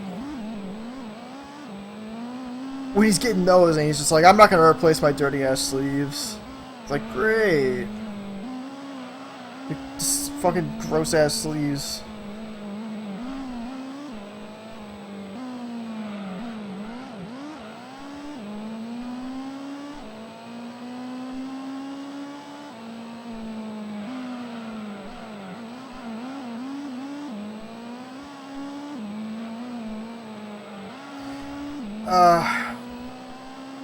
I don't understand, like, he wants to get a car, and it's just like, I'm gonna get Legion rares.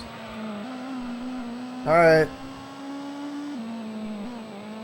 Like, he's just like 1 step forward, 2 steps back, like, all the time with him. It's just, I don't understand.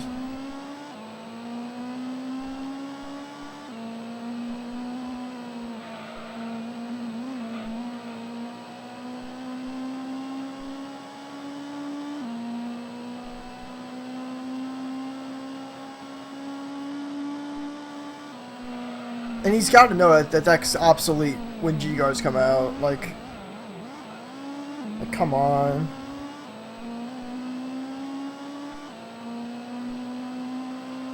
Well, it's not even hype with him, it's just him being dumb.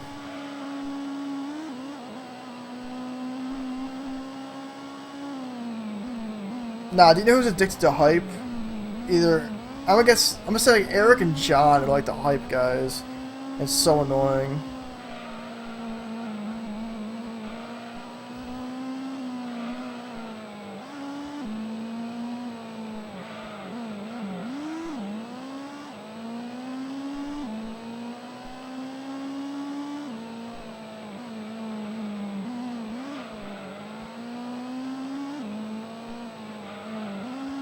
Alright guys, Tachikaze. Yeah, Tachikaze good, right? Yeah.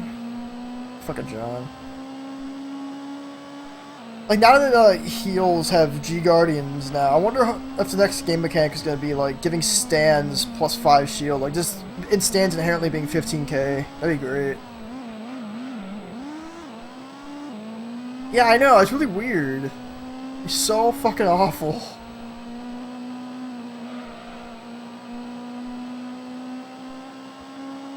Like, I don't know why he doesn't just play what's good.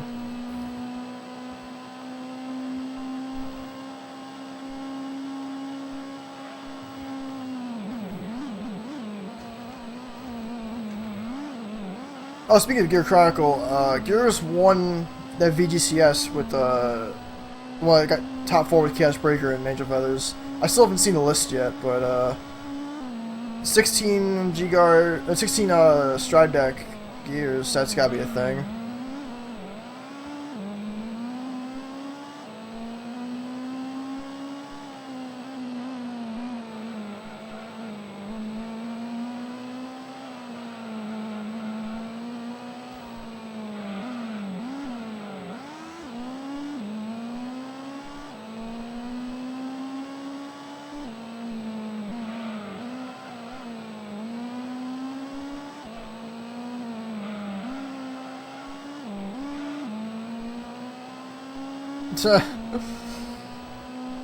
Nah, it's like 2 G guards, but you got the stand trigger and the shockwave Colossus.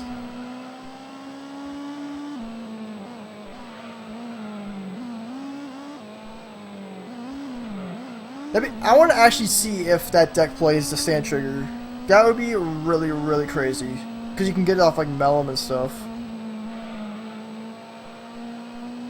Actually, let me look at it real quick. I gotta see if I can like one hand open the database. Wait till next lap.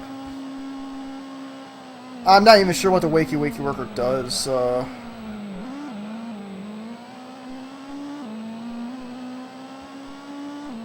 Why would that need a reprint? It's still a fucking abomination that card's $5. It's like the worst thing.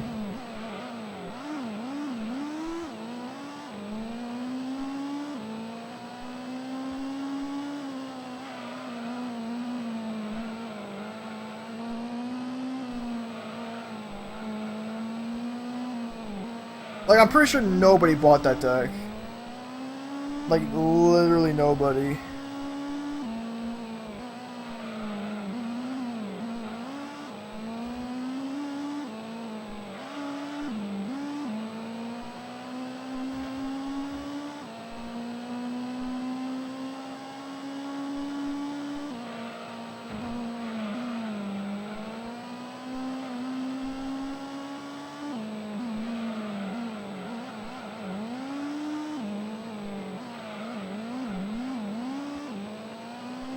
So I do remember seeing, like, speaking of like Wakey Wakey Worker, like I saw a list that didn't play the stand trigger that draws cards.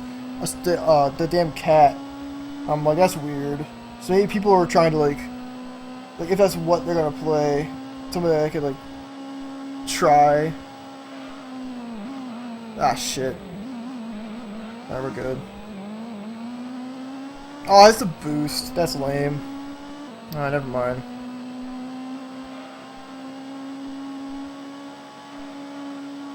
The cat's actually pretty cool. Getting a dude plus 10 is like really great. And like you can get it off of the off of Mellum, so then you can like time leap a dude into like Metal Glider and give it 10 so it's 21. Or just spin a dude and give your Chrono Jet 10 when you swing on after the next stage. It's always an option. Or you can do like, if you're on next stage turn, and you have a History Maker and a 1, you can turn the 1 into a Calibum and then turn your Vanguard to plus 10. But it's still not better than the good stand trigger.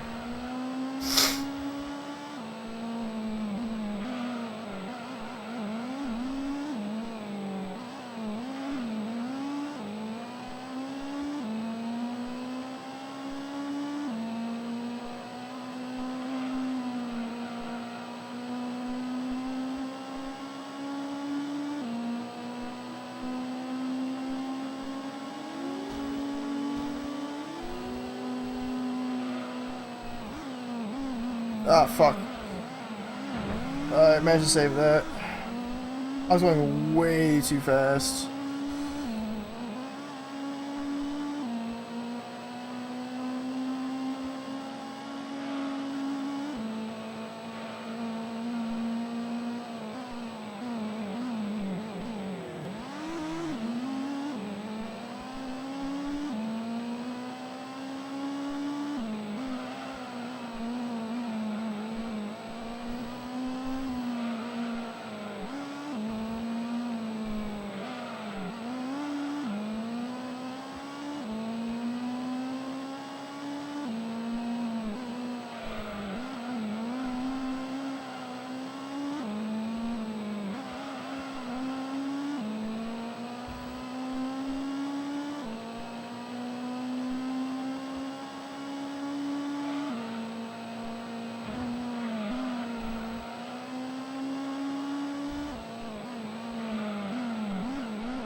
Like 10 minutes to go.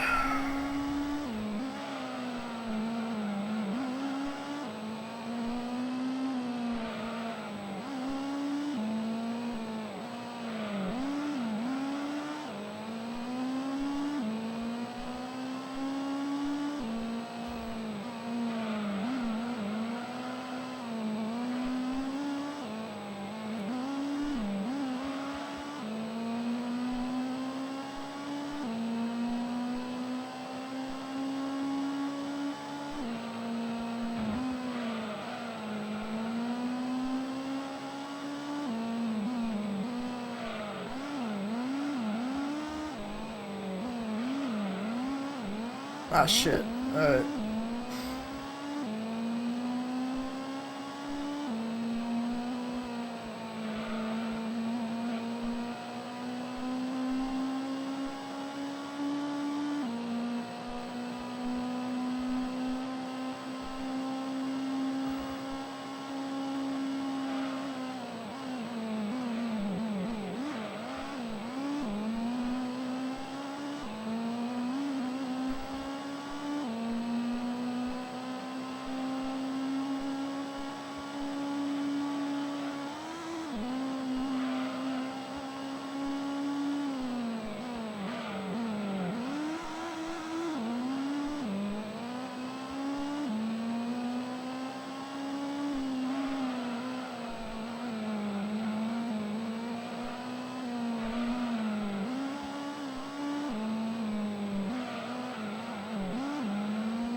Wow, okay.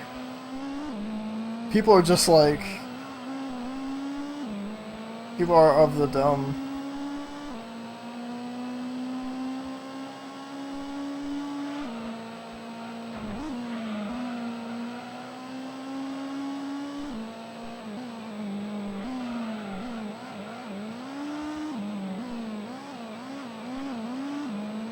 You see, at least you ship out cards.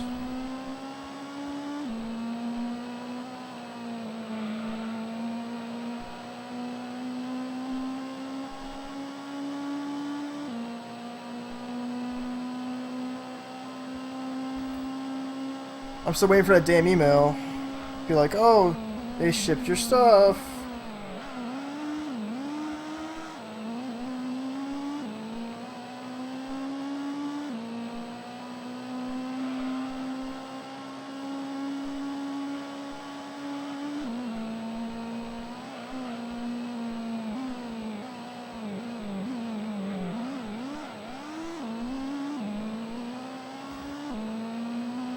Did he not just, like, type out his address? Like, jeez. He's like, oh, I'm, like, the fourth from, like... The fourth on the left, you know, that street, you know, like, with Burger King on it, you know? Like that. Jeez.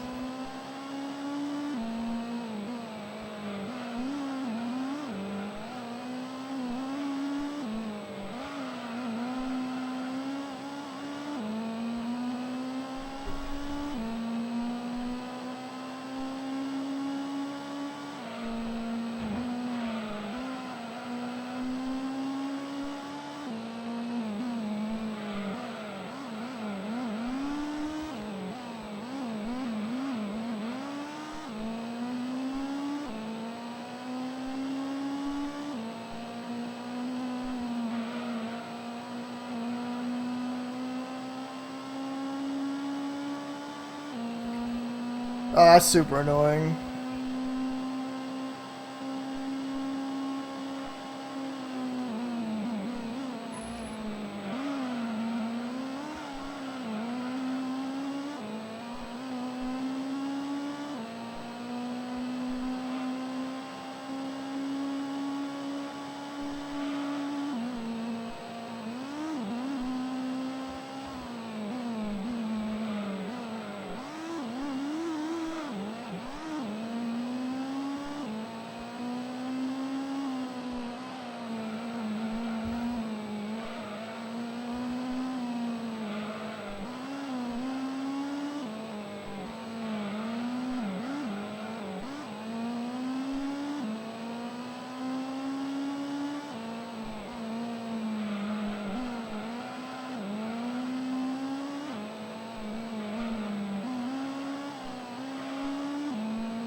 3 laps to go.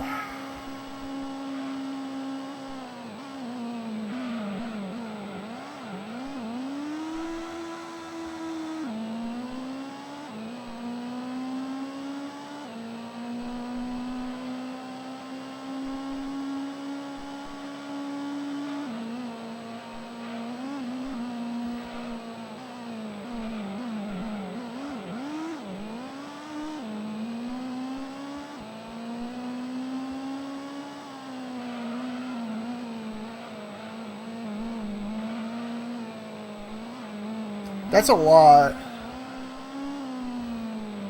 That's like really shitty, cause like I figure like the stands are better than the crits. So I guess not even like worth getting the crits.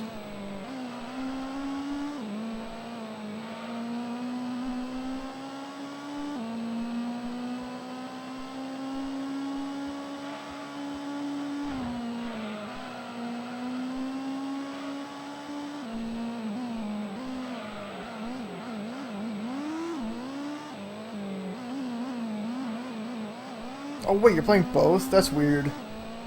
Why not just stands and draws?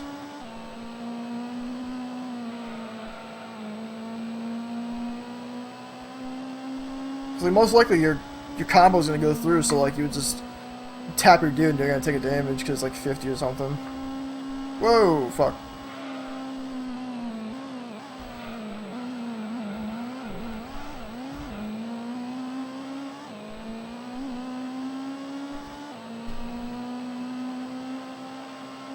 That's not a draw trigger, come on.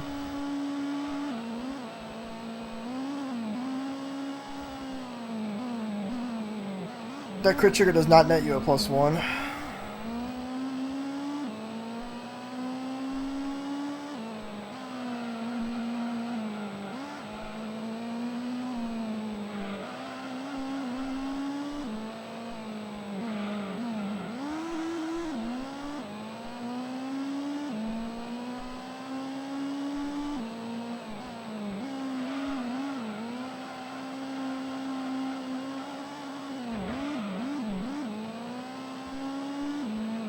Okay, so you're just cycling the card. It helps if you want perfect guards, but that's about it. Still think the draw triggers are just like, they're much better in that deck. Because you're drawing combo pieces.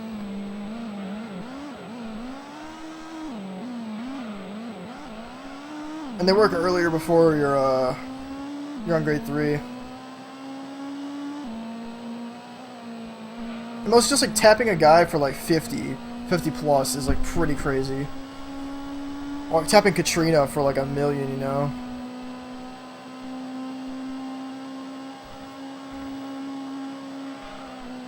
Alright, last lap of the endurance races. Alright, stop bouncing around. What the fuck?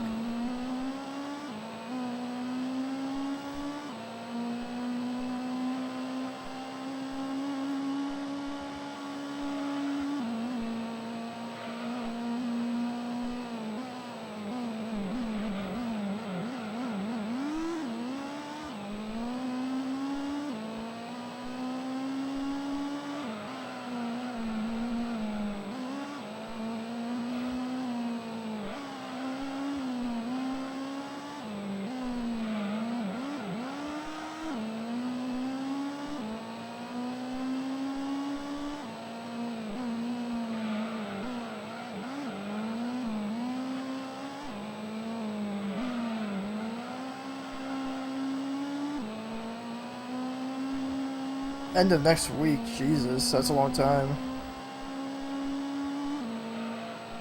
Hopefully.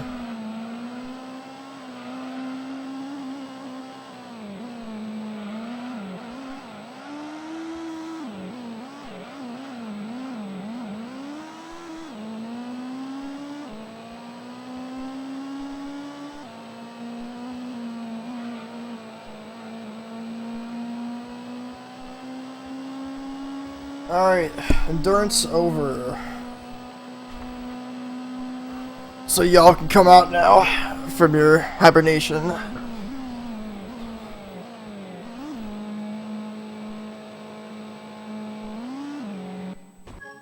Alright, that took fucking forever. It wasn't even... My laps were so consistent. So around like 130 something. Around like my consistency. I'm gonna go grab the black Castrol Supra. I want to play it. I'll take off like a handful of seconds to play with a cool car. It's the same thing, it's just different liveries.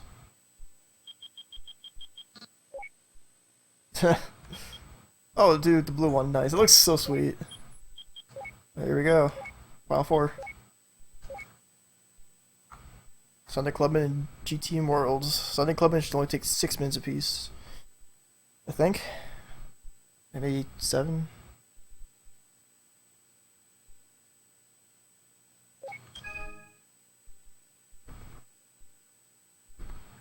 Man, that run, like... Damn, dude. Fucked up my hand. Like, my left thumb hurts now. Whatever. This was my muscle memory going. I wasn't, like, controlling my hands anymore.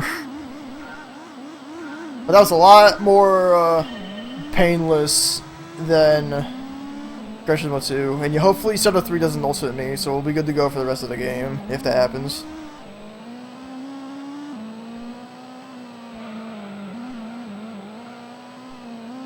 Man, guys, look at this drop. I just dropped a Megamorph. It's black, red, and blue. Yeah, very tough race, Ramster. Very tough.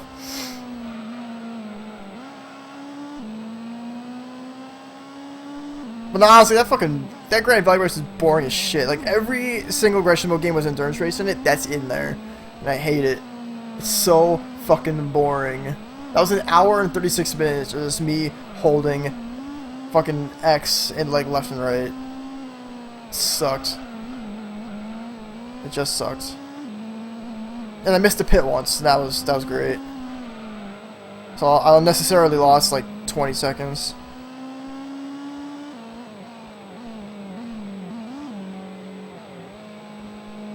Oh, it's over already.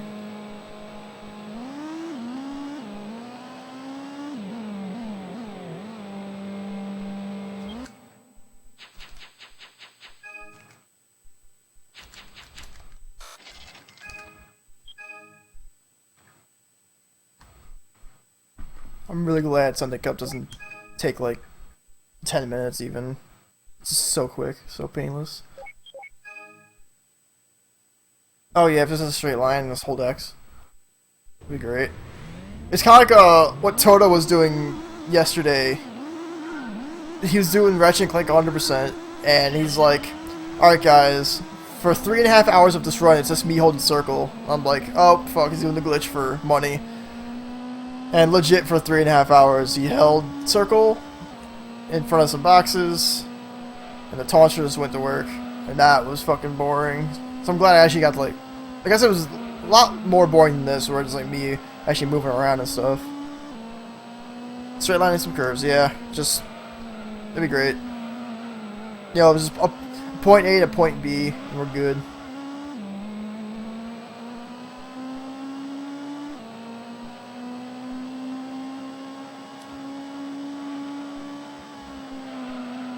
So I might actually sub 8. It's looking like it's possible.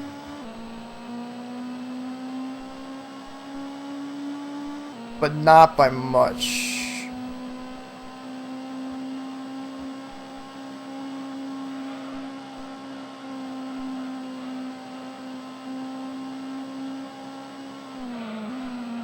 Ah shit, that was bad.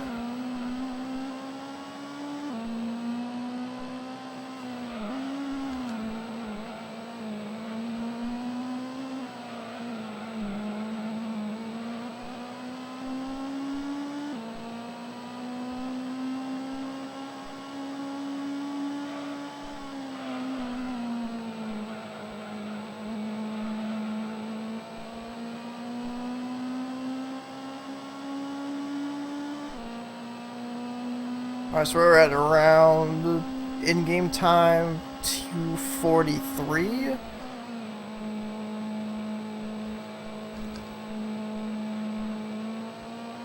So, definitely not long.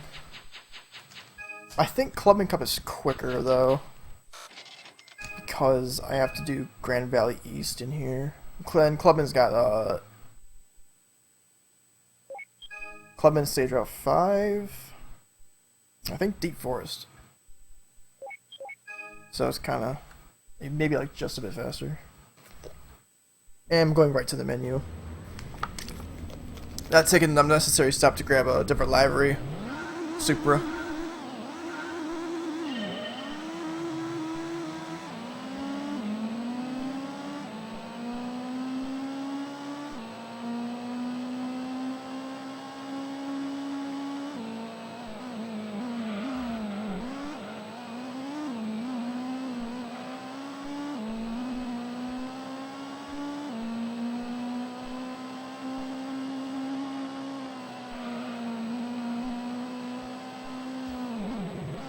Oh Christ. That's what happens when you are in mid-air and you try to downshift. Your car turns into an alien.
So around like 4.5 minutes. That's pretty quick.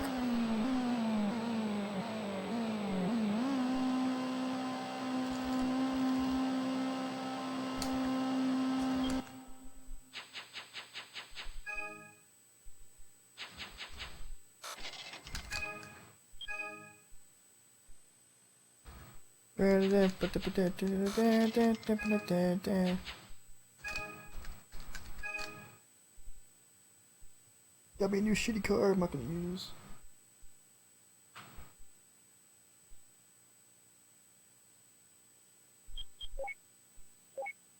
Yo, Dominic, what's going on? Just in time to see the end of the game.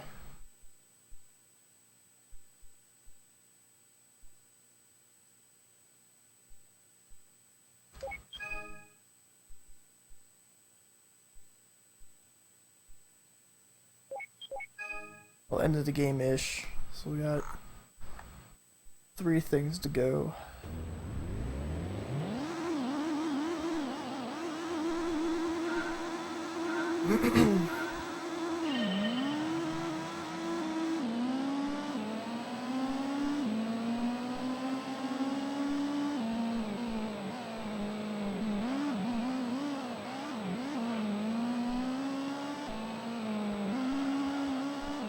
How's some work going, actually? I probably should ask that first. Because it's been a while since we talked. Don't know if you like left the place yet or whatnot.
No, don't do that. Stop bouncing, please.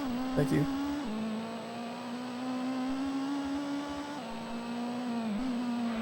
That is not how physics work. I'm pretty sure if, like,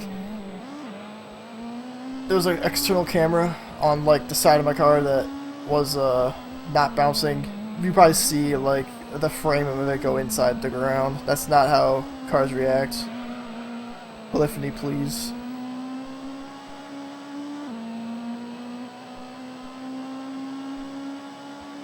Hey, that's cute. 209 flat.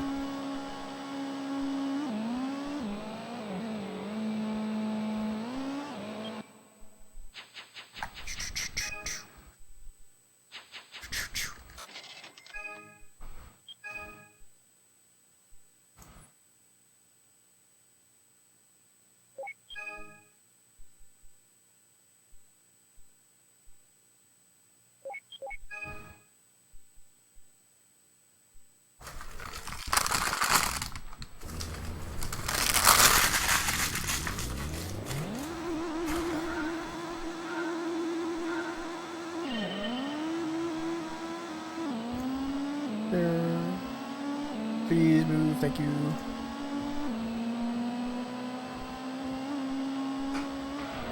Fuck. So I should be able to beat this within the hour, I think. Let's see. I've got like. I normally a split for Clubman is like 8 minutes. So we'll have to see. We'll have to see. Nothing much. Just doing this for the first time in like 2 months. I kind of just like felt like streaming today. You know, I tried yesterday. It was just like too loud and stuff.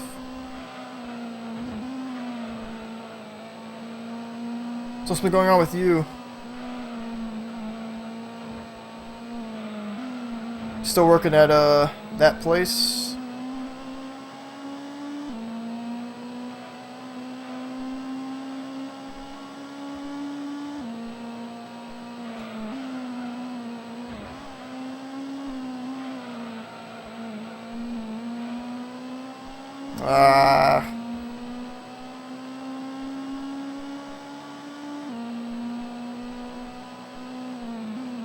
Hopefully they aren't like torching you down there.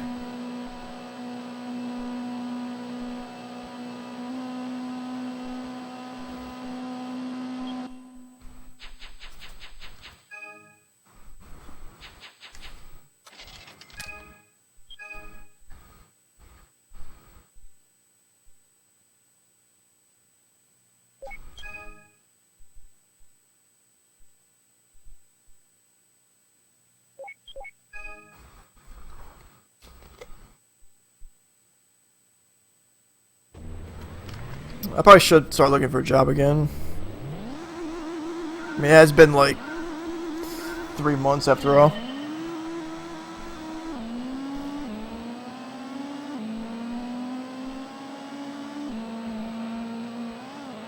Ah, fuck.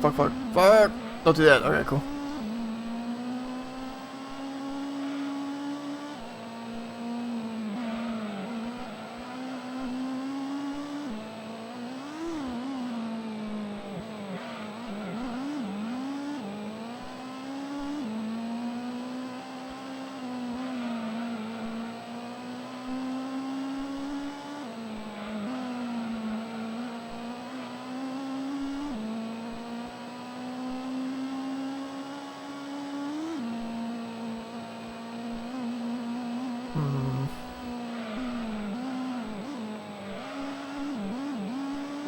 Probably not gonna be sub 8, now that I think about it.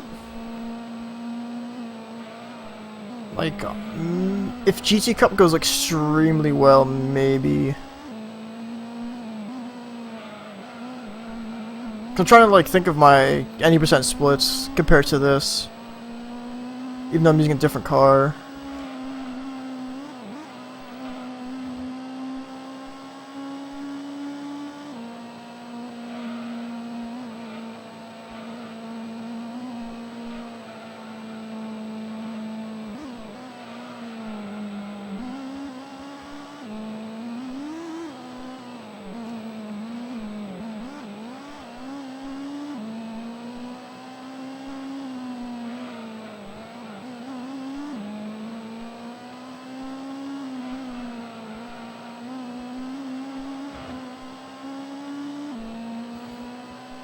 So I gotta do 10 races, 3 laps apiece.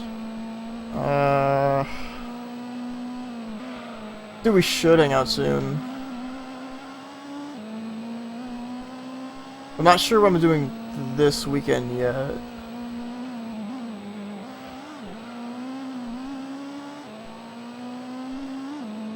I think if, let's see, is there a pay-per-view coming up? There is a pay-per-view coming up. There's Extreme Rules. In a couple weeks we can do that. That could be fun. Oh, split.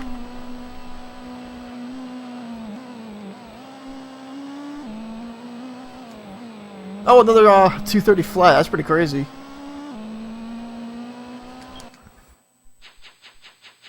What's going on, Tabby Cat? I mean, we can probably watch Extreme Rules at my place. I don't know where they're holding it though. Because I don't know if Frank watches the not so important shows. It'd be kind of cool to get the guys together since we couldn't do stuff for WrestleMania. Yeah, when you win Gran Turismo, what the fuck am I saying? When you win Grand Valley 300 kilometers, you get the black Supra in either green or red as the third color. No, not green or red, either blue or green. So it's like just black with the normal liveries. Looks badass. And for the longest time, I didn't know it existed.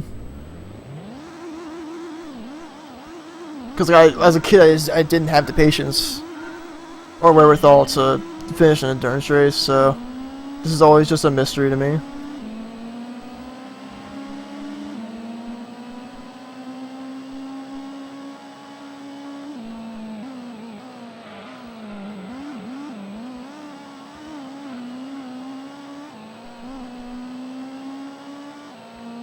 So I have 36 minutes to do this. I don't know if it's gonna happen, but whatever. I'll take a sub 8:10. That's fine. Like a really low 8. It's perfect. It's around my estimate. I'm pretty happy with it. All in all, I'm kind of happy with this run. I didn't fail any license tests. I only spun out like 5 times. But now I know that this isn't the fastest option, and now I can like test and like do research and stuff if I actually want to do this again. Because this isn't a hard run to do.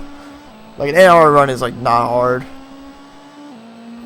It's just my ass hurts a little bit, but I've been sitting on a shitty chair for like 7.5 hours.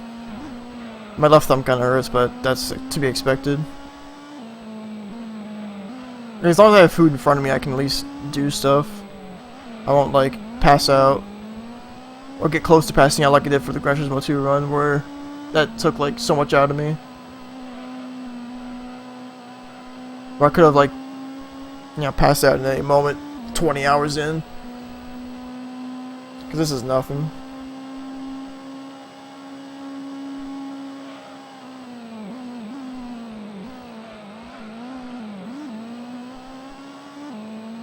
The only thing I could have done a little better is just like given the Mega Speed Cup a chance, because I quit on the first time because I lost the first race, so I figured I'm just not gonna be able to win the whole thing, so I'll just redo it, and I end up winning test course. The next time go, I'm like, alright.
Okay. That was gonna spin out for a second. That'd be bad.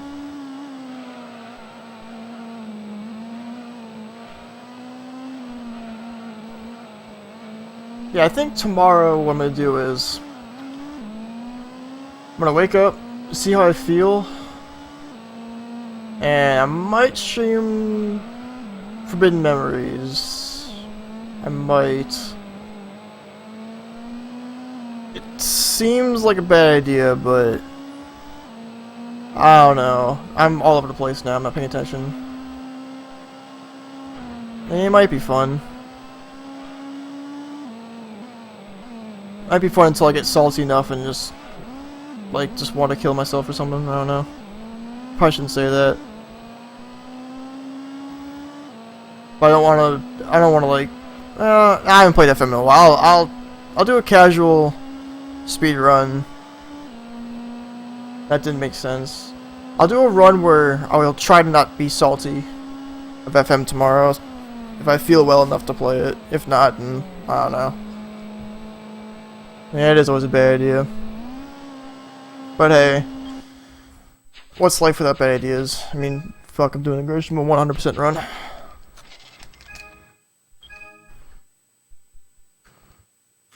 But I won't, how do I explain this? I'm not gonna complete a run that's crap. Let's just say that. Yeah, I know it's far off to be salty. Like, if my run is starting to look like crap, I'll reset. Let's do that. Cause I don't want to complete a shit run and be like, oh, this didn't even get close to beat my PB. I don't know why I finished it, just to finish it, you know?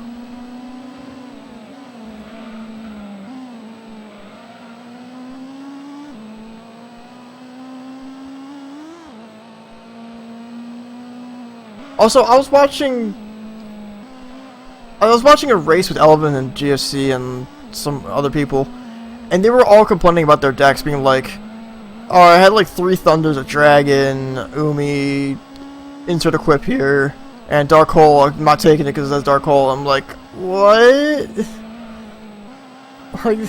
Like, do they not know Dark Hole isn't that good? Or not, Regeki isn't that much better than Dark Hole? Like, come on.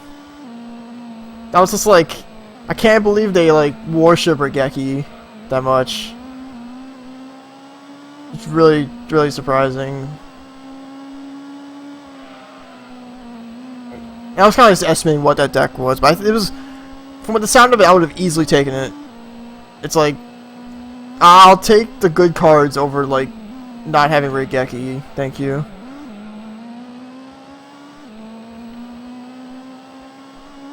Like, I would like to think that I at least put the notion aside that, well, I kind of proved that you don't need Regeki in that PB. I'm very proud of that 535, even though it's a 535, but still, it could have been like a 435, but, you know, fucking Final 6. We beat fans, we Dragons, 2 Thunders. Like, yeah, it's like, why even, it's like, you don't need Regeki, it's just totally necessary. And you don't even need it for Atex. You could just use the Umi that you have, or the field spell. Like, it's completely unnecessary. Because it means, like, you're playing to not lose if you're playing to get a Regeki, like, resetting to get a Regeki, you know? And like, whenever I see Elvin reset, like, it's just an example, I just see his decks and they get worse and worse, and just he just wants like the field and the Regeki, and I'm like, that's not gonna get your wins, buddy. Get your wins is the equip fields, and for the beginning half of the game, get those beasts and pyros, and you're good to go.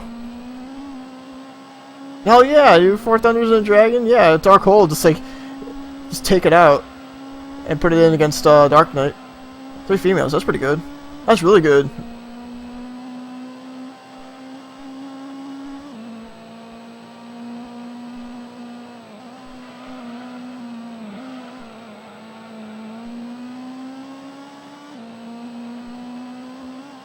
Like, that's a solid deck, because you don't look at, like you wouldn't look at like Dark Hole Regeki first. Like whenever I reset decks, I go to the bottom, I look at the equip, then I look at the field, and I go up, and I see what Thunders and Dragons I have, and like Beasts and Pyros. I'm not looking at Dark Hole. Like Dark Hole is a lifesaver. It will beat Dark Knight given the opportunity. Like you see a ton of back row, they're all gone. And yeah, Haishin, like it's beats the fuck out of Haishin. Like it's just so great because it's like the only useful back row removal because it gets rid of the creatures too. And if you're ahead enough in life, then you don't need to worry about dying to turn after. Because if you have the opportunity to kill past the Dark Hole, then like there's no reason not to. But say you play against like Dark Knight and you only have his Regeki, like he doesn't play that many creatures, and you're not getting past his back row. It's impossible. Because he'll just sit on one creature and constantly set back row for every single turn, and it's going to be real back row for the most part. So like, what's Regeki going to do against it? Like, you have to rely on the Harpy Feather Duster that he probably didn't drop, you know? It's great. And it's not even me being a hipster, it's me being like realistic, because I've shown it. It's just weird about the Yu-Gi-Oh! FM community. It's like, okay, we're gonna start a race, and we'll start when everybody gets Regeki. And I'm like, what? Come on now. Yeah, especially the big guys, because the big guys have like bigger creatures than you, and like you need to set up like 2. But like if you put up a guy who's bigger to like waste a turn, then they'll get over it with something.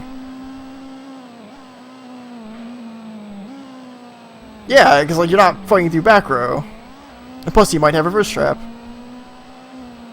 Like Dark Hole is like, it's a one-of. It will save you. One-ofs are like the unsung heroes of any constructed deck in any card game, because there are cards you put in there for certain situations. You don't want to play too many of them, and Dark Hole is one of them. Because like it's not even in the, like for most part for my run, it wasn't even in the deck. Like for the most part of the run, it was just in my chest, just waiting on like Dark Knight or Haishin.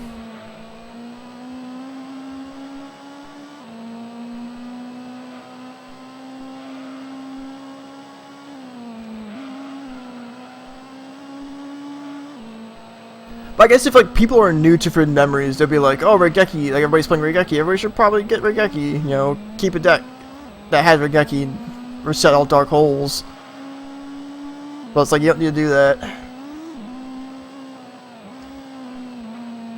Because honestly, the thing you should be looking at the most is the equip card. Like, this doesn't happen often, but I'll take a deck with like multiple dragons and multiple thunders if it doesn't have the field spell and the Regeki. I'll take it if it has the equip.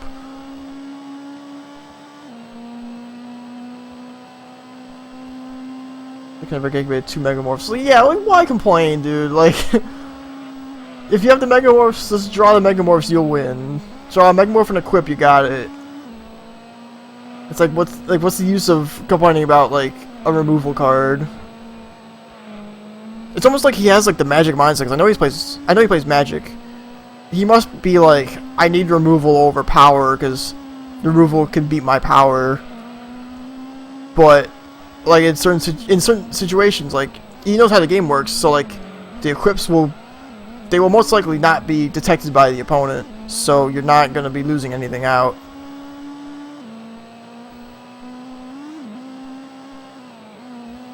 It's kind of weird to think about, but yeah, that's just probably his mindset.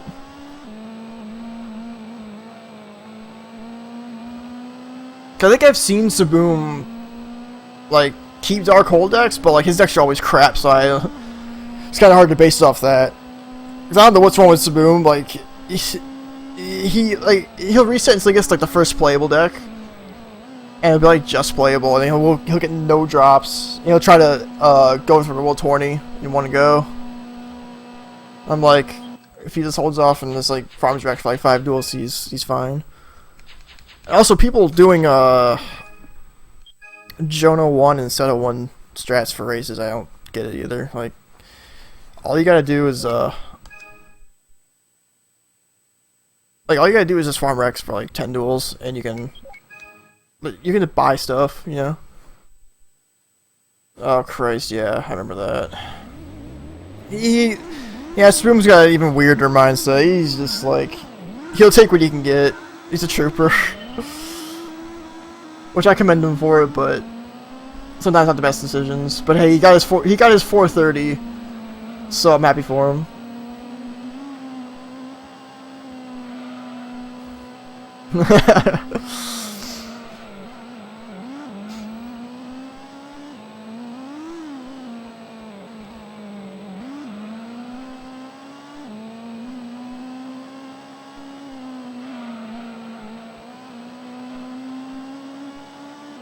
He's one of a kind, I'll tell you that much. I'm glad he's back to streaming. There was that period in time where he just wasn't streaming because he was focusing on other stuff like family and all that. But I'm happy he's back. Because now he's been doing 14 talisman runs, and that's been pretty entertaining. Because I don't know what happened, but like everybody started doing 14 talisman all of a sudden. Like I don't know if somebody made the rules different. Because from what I remember, I don't remember proxies being legal at 14 talisman or something like that. Like something messed up. Like everybody's like multiple people started doing like 14 talisman runs and getting their PBs back. I was just like really confused. Cause at the end of the day, I watched like 3 different streamers and they all got PBs in it. I forgot who it was, other than Saboom. Oh, it was Toto, Saboom, and somebody. I don't remember. But they were doing all 14 talisman, getting like super high PBs. Man, that's pretty cool.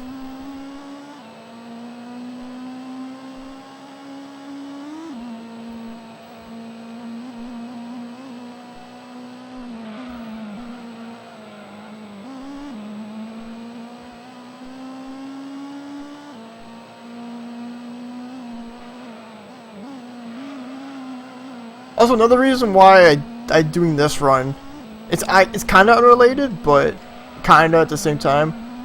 Plamato did a 100% underground Tony Hawk's Underground 2 run, like I think it was 2 days ago, or maybe it just been yesterday.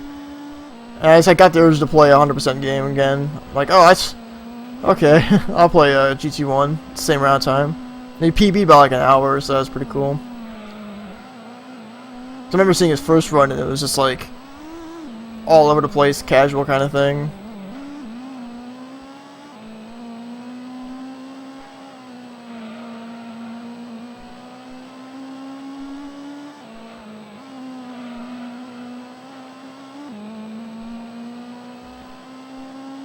Oh yeah, I'm definitely not sub-8ing this. I'll get like an 820, I think. 820 or 815. Dude, I wouldn't even like honestly, like just as me, I just wouldn't bother doing 100% for FM. It seems like a waste. Because all it does is give you a new game plus file that isn't Japanese, so you'll never be able to beat the pocket station times. 2 Arby's Pet Dragons? Man, Toto needs one, heard. Kappa Kappa.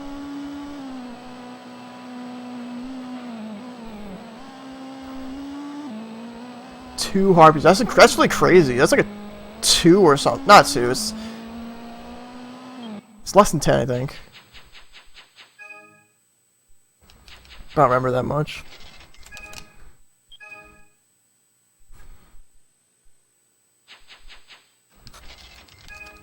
Alright, worlds to go. 6 races, 3 laps apiece. Or average lap is like 1. Yeah, 4. Yeah. 4 out of 2048. So stupid. Like a 1/4%, I think. Was it a 1/4%? Yeah, I think it was a 1/4%. So around minute and a half, I'd say, the average lap time. So go to 18 laps. Minute and a half. It's like 27 minutes. Say like an 8:10. And you gotta have a 4 like other cars. That's pretty crazy.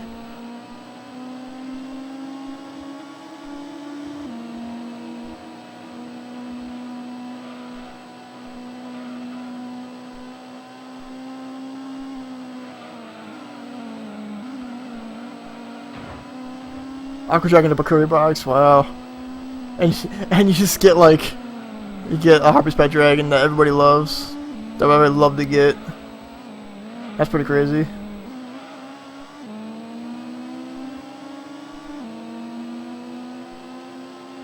Hey Impreza, you mind like getting off my ass, please? So I can hear him in my left headphone, just be like right next to me. He's right there. Welcome back, Dom.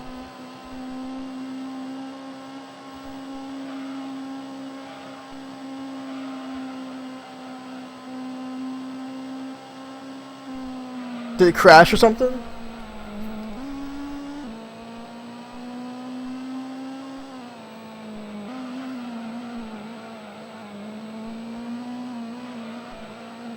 And caps. Well, it's like Harvey's Pet Dragon. It's like a character card. That's why I'm assuming it's so hard to find. But also, it could just be like one of those cards, you know, like one of those Pocket Station quote-unquote cards that are just like super hard to get because they work with cards with other cards with the Pocket Station. You know, kind of like why Monster Egg is max. Because you need it for the Pocket Station kind of thing. It's like it serves no real purpose other than that.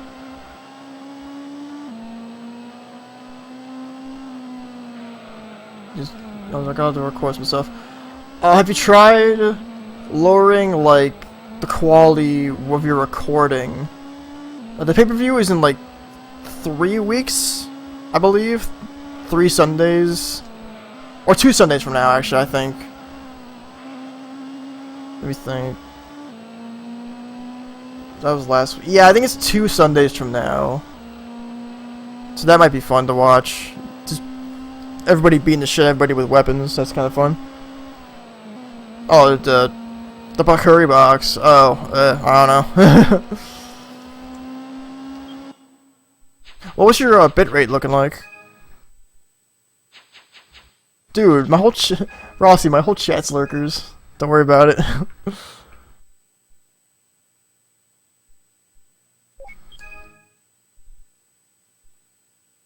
Yeah, the whole Bullet Club is gonna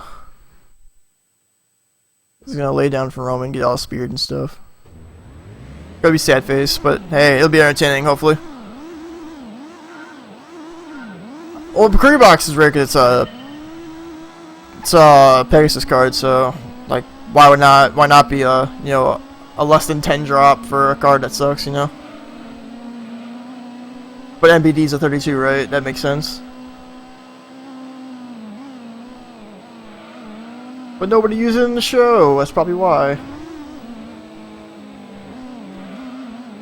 Like if your bit rate's really high, you might get encoding errors. Like that's what my old computer did. So like, it would just stop stuff, you know. Oh, nice. Get your big boy computer. Do money. Yeah, but like, if Reigns faces himself, then who makes Reigns look strong? You can't make himself look strong. We've already seen that. He can't control a crowd. It's kind of like if you have Cena and Reigns, like who goes over? The world will explode.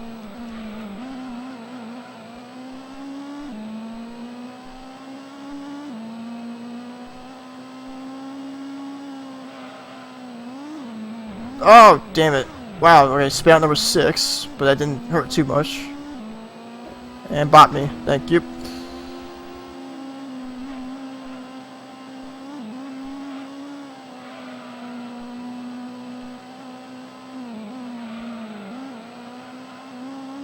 Like, there's a double-edged sword with this game, sometimes. when you... Ah, Christ, really? Oh, I don't want to see that. I mean, maybe, I don't know. When big cars spin out, they have a tough time coming back because of turbo lag, and turbo lag is like very, very, very obvious in this game. You know, with like when the start happens, like when I hold the accelerator and it goes like super slow, getting up to the high revs. So like when you spin out, I hate spinning out in this game because I can't recover. But then,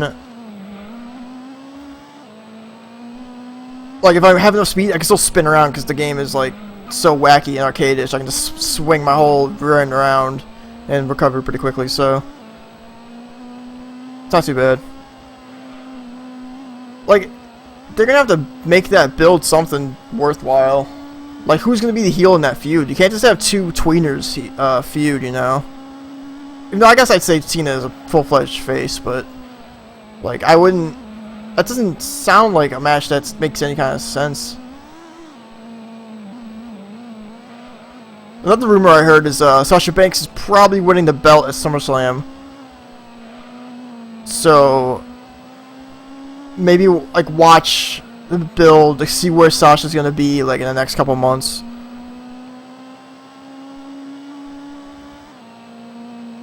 So I'd be interested to know what's going on with that.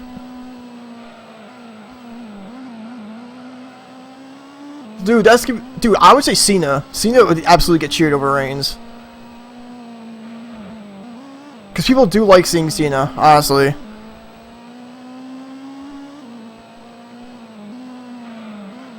Like Reigns just booked like absolute trash, and Cena can actually like speak up and be like, "Oh, I'm Cena." You know, I've been here for the past 10 years. People have gone back and forth, and like he's got more leverage with the fans than Reigns does. Reigns doesn't have a grasp on anything. Reigns can't control a crowd, just like Charlotte. On that night of WrestleMania, it was, oh my god. Charlotte was exposed in that promo. She could not handle that crowd because they were chanting for Bayley. And she's like trying to reel the crowd in and like cracking up at the same time. Which is fine though, because like,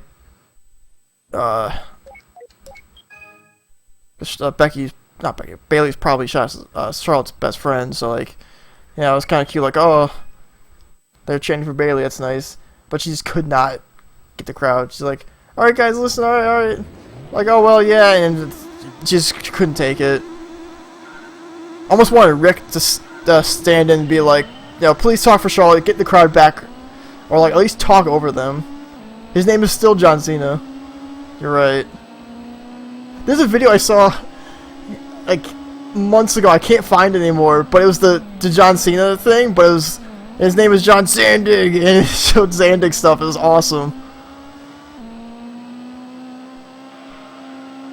What happened with Eva Marie? Well, all I know is Eva Marie's just getting booed the fuck out of every building, which kind of sucks because like people do shit on people who like defend Eva Marie. I'm not defending her, but like she's improving, and people are just booing the shit out of her just because she's there trying. I feel kind of sorry for her. Take that what you will. How's it going, MK Ultra? Probably say hi to you.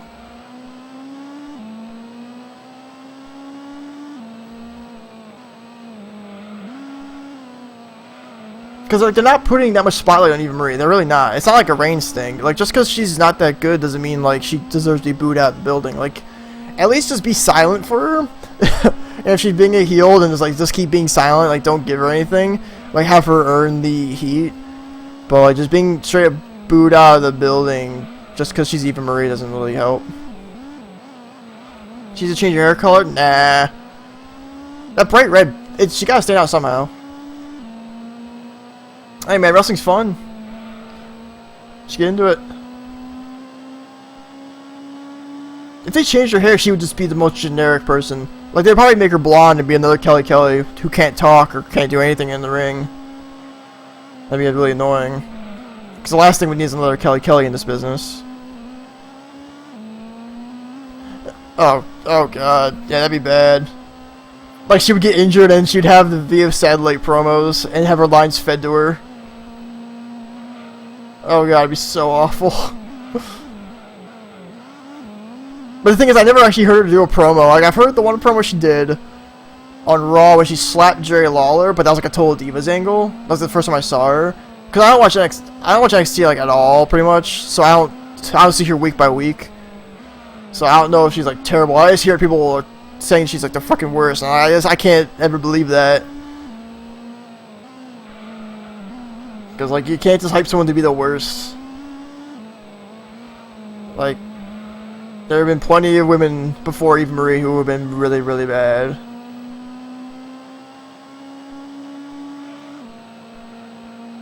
Like, do people not remember the Cat or BB or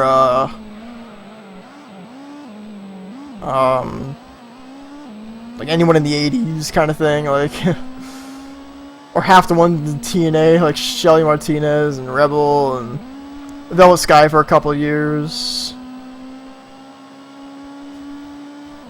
Yeah, but as long as Eva Marie's improving, I'll give her something. Like, that's fine. Like, I appreciate improvement, but then whenever I say that, people just get on my ass about it, like, oh, why are you defending Eva Marie? Why she sucks? She's pressed like rain. Like, no, nah, she's just there. Like, Christ, I don't know where they found Rebel, but my God, she is not a wrestler. She's not. It was even worse, like, that match they had, I'm pretty sure, I mean, you may have heard it, like, on Twitter, everybody shitting about it. I'm just like, Shelly Martinez has been in this business like 10 years and she still hasn't improved. She was even OVW.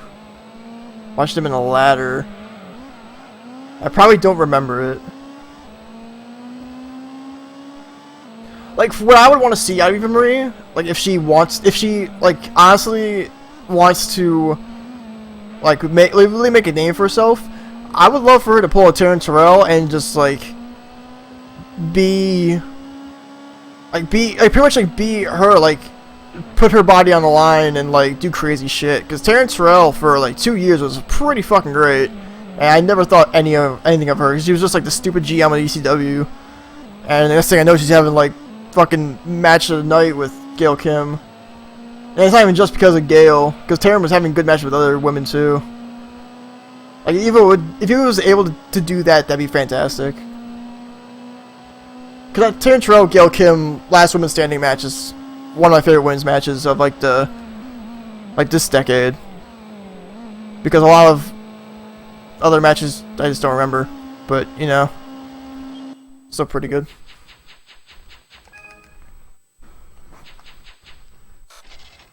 But, like, I just hope she doesn't, like, embrace that she, like, sucks or something like that. Or, like, they're pushing her because, like, she's pretty or something like that. That'd be a cheap way out.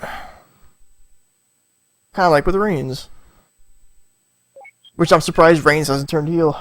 Like, I was for sure being like, you know, the authority's gonna, like, expose Reigns for, like, we put, I can't do a Steph impression, but, like, we pushed Reigns on this. Yeah, Gail's fucking amazing. She makes anybody she wrestles with. And she's been doing it for ages. She's fantastic. Like, I know it's never gonna happen, but I would love to see her just have a cameo on, like, on NXT. Like, have some matches with the new girls. Well, if you really think about it, Roman is heel. It's just the crowd made it that way. And the way Roman acts, he is a heel. But, like, Vince is on that mindset of, like, oh, Steve Austin kind of heel, you know? Yeah, it was like we were talking about before. Like, he was over as a face because he was eliminating the fuck out of everybody at the Royal Rumble at one time, but they missed their opportunity because of his injury. But you can't just make a white meat babyface. It's, like, impossible. You can't do it. Like, even for, like, the way early part of AJ Styles' career, he was a heel. He was a heel in NWA when he had the NWA North American title, like in 2000. Like, he was not a white meat babyface overnight. And, like, even for, you know, a short period of time, El Generico was a heel. Like, not everybody can be Sting. Like, even Cena was started as a heel. Like, you don't go up the card being a face and being a bigger face. It doesn't happen. You gotta flip flop over time. Not as much as Big Show, but you gotta flip flop. You know, it's just you're not gonna get anywhere. Like Shawn Michaels had to, you know, turn on Marty to, you know, get himself something. Like he was not just a rocker anymore. He was Shawn Michaels. They got him off the card a bit, and then he turned face. And he turned heel with Diesel, and he turned face again, and then bam, 1996 he got the world title. Reigns will not go any further if, you know, he's a face. Just because you force him up there to be a face doesn't work. Yeah, Cena spits fire, hot fire, and it worked for him because like he looked like a badass rapper that you don't want to fuck with until Jesus fucked with him and stabbed him in the kidney. One of my earliest Cena memories. Because it absolutely worked for him. Like, nothing right now for Reigns is working for him, other than that time when he was in the Shield, where he didn't talk, all he did was beat the shit out of people. That worked for him. Also, it's weird looking at Reigns, because whenever I see him, I just think of Rhino. Because he looks like Rhino, and he has the spear as a finish. It's not, granted, it's not as good as Rhino's, but still. Big Show rap battle, I don't think I remember that. Like, I know him and Kenzo Suzuki, that was pretty great. Him just dropping him down a peg is fucking hilarious.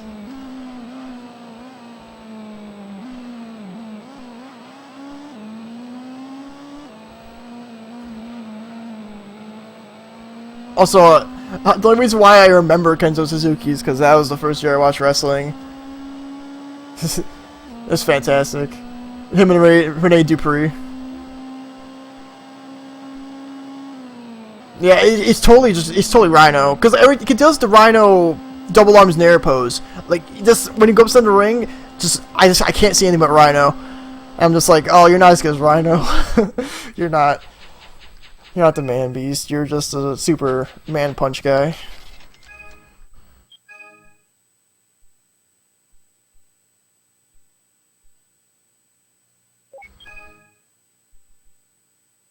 Also, Reigns is damn, what do you fucking call it? The flak jacket doesn't help him at all. Like, I don't know why it's the gear. Like, I'm assuming because he's Samoan and he's still kind of fat.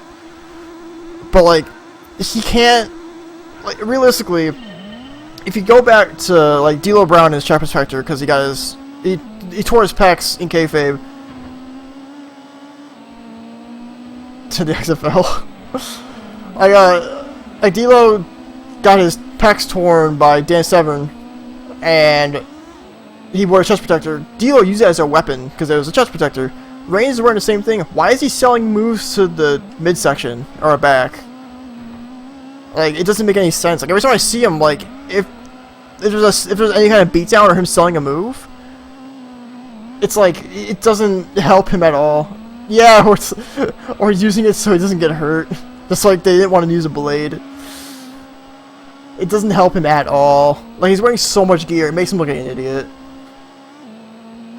But it doesn't mean give him, like, long tights. Like, just, because he's got that Samoan tattoo that all of them have for some reason, like Rock and the Usos have that, and even Ricochet, even though Ricochet's not Samoan. He's got the tattoo that covers, like, you know, half his damn chest. I'm sure he looks fine without the damn flak jacket. I think he'd be fine.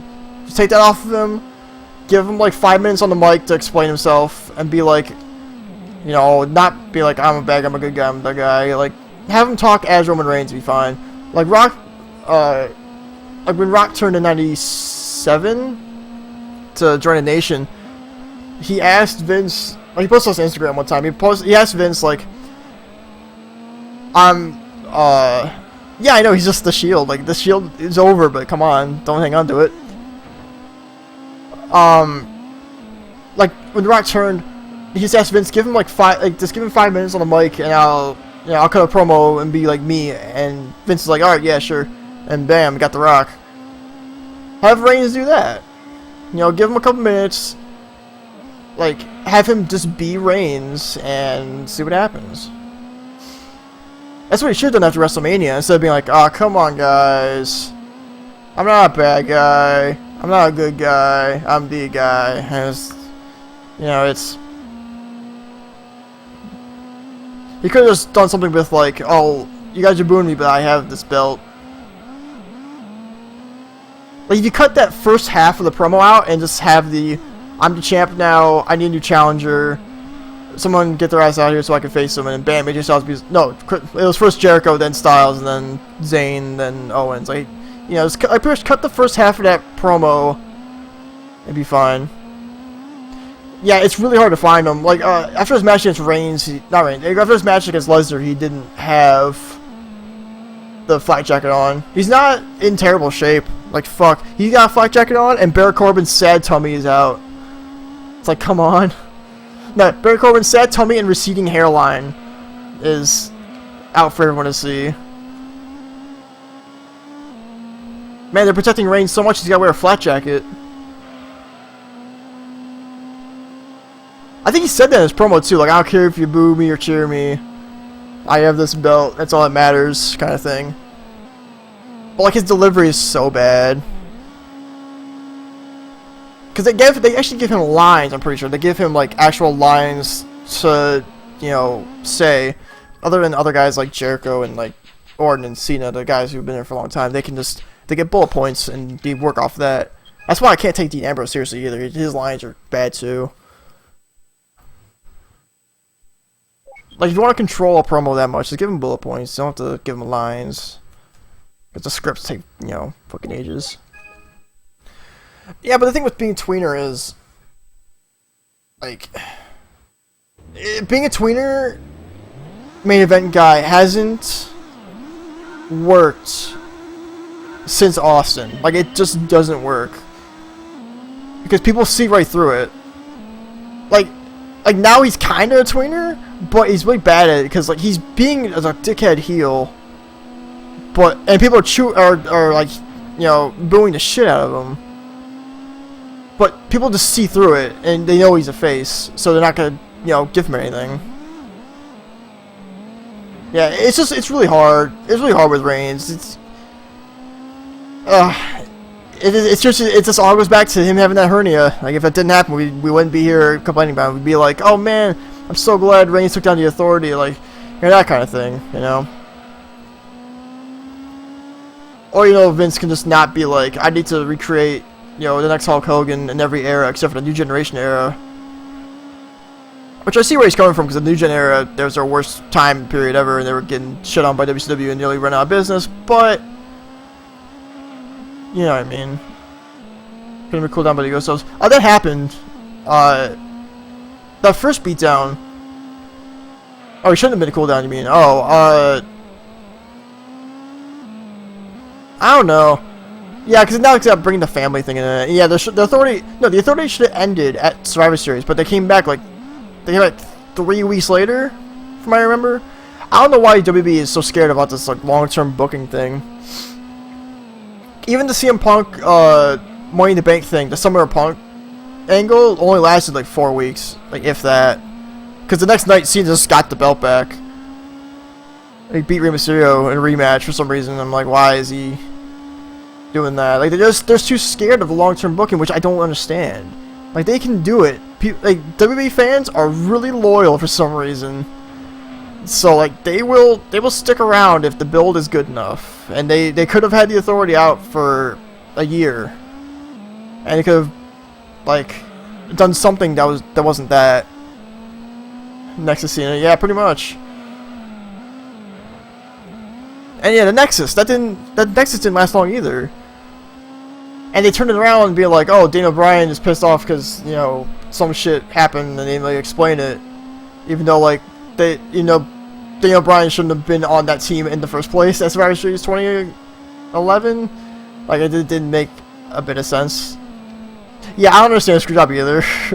I do like the continuity with Little Nate doing the Screwjob, but it's just like, alright, Brett, we're gonna bring you in for this match, but we're gonna pull a Screwjob again. We're sorry, we have to do it. You're around.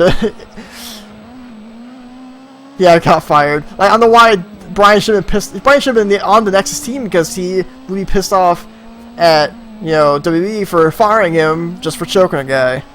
You know, that would have made sense. Not like the screw job. The screw job doesn't make a single bit of sense. I don't understand where they're going with it, because I missed Raw last week, so I don't know where they're going with this. Like, I legit just don't know. It just feels like something they just had to tack on just because Brett was around. Because if anybody remembers, Charlotte and Natty had a match in NXT TakeOver that they do mention on commentary. It was just a match. They called it in the ring. It was very great. You know, I don't know why they can't just have a match.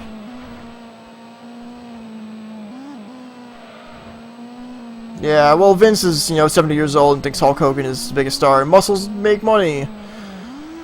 That's the sad part about being a wrestling fan.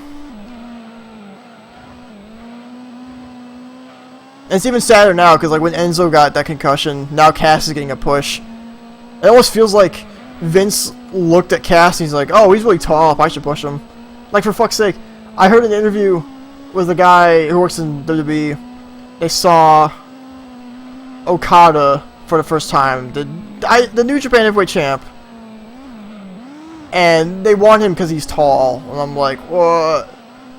I know he's tall, but he's a great talent. And he's like, nah, he's tall. I'm like, oh, think Hogan will come back? Maybe. He did win the court case. It'd be some good publicity, but I don't think Hogan needs to come back. I think Hogan's got enough money that he's good to go. Yeah, we'll see. We'll have to see.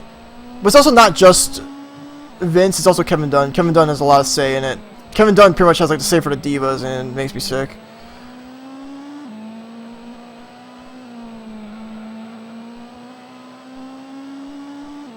And I think we're done.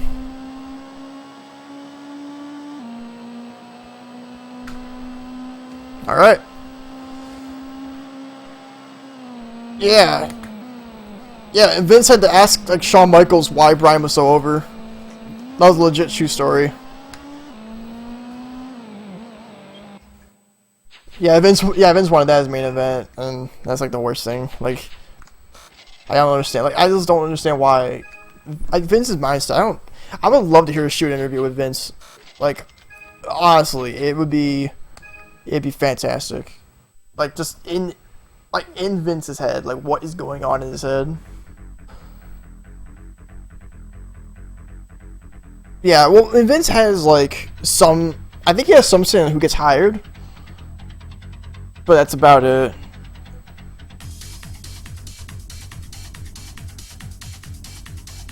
Like, Vince has a mind for the business, but it's only, like, the business aspect for, like, nowadays, because I don't know, wrestling wouldn't be here if it wasn't for him, so he's just gonna roll with that and see what works. Yeah, I know. This sounds awful, but I think Vince will die in the ring. Because he is wrestling after all.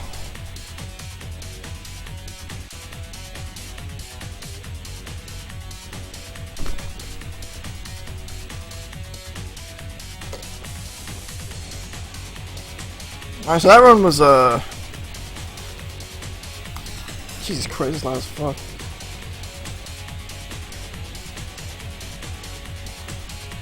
Yeah, so that was pretty easy. Ish. Oh, my left hand hurts a lot, but whatever. That's pretty good. I got around my estimate. I don't think I'll be able to get a sub 8. I don't know if there's 9 minutes left in this run. Because, like, I got the licenses perfect. Like, if I end up... Oh, no, there's probably 9 minutes. If I used a different car, and I had won either the Viper or the Cerebra, I could have done UK-US better if I had the Viper. And I also quit after one attempt at next speed, so it took like 2 minutes off, so... I mean, maybe there's like 5 minutes? Yeah, there was enough that I can happily do this again. But not for a while, because it is an 8-hour run after all. But yeah, that was pretty fun. I actually got to finish it this time.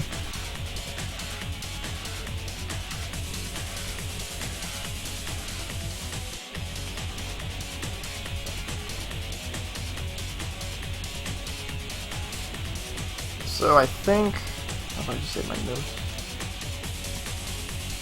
save my splits. I have to save the layout too. I don't know how to save yet. Oh, there it is. Yeah, let's do that. Alright, so probably tomorrow I'll stream some FM if I feel like it. Don't know what time though. If it's not shitty, I might get a haircut. And then come back here. What's wrong with the tapping? What are you doing? Yeah, I really wish I had a kitty cam for this run because both my cats were sleeping the entire time. Like Shelby's in the back of my chair and Tabby's still on the other chair. They didn't move. Well, then like she'll be like moving around just to get comfortable.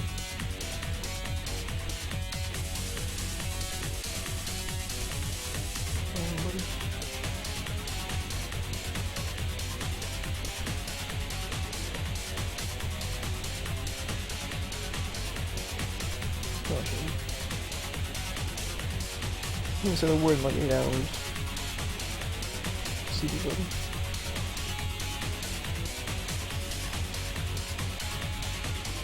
Well, people don't speedrun racing games because I don't know, not a lot of interest in it. Like for the longest time, I was the only Gran Turismo runner. Gran Turismo 1, Gran Turismo 2. I'm glad some people are, joining the community. But it's just like there's no interest in it. Like it's always like kart racing because nobody wants to play simulators. That's kind of what I've learned. People would rather play Crash Team Racing and Mario Kart than a Gran Turismo game because people are like, oh, you can run this? Because all the Gran Turismo games sold really well, but most people just don't know about it.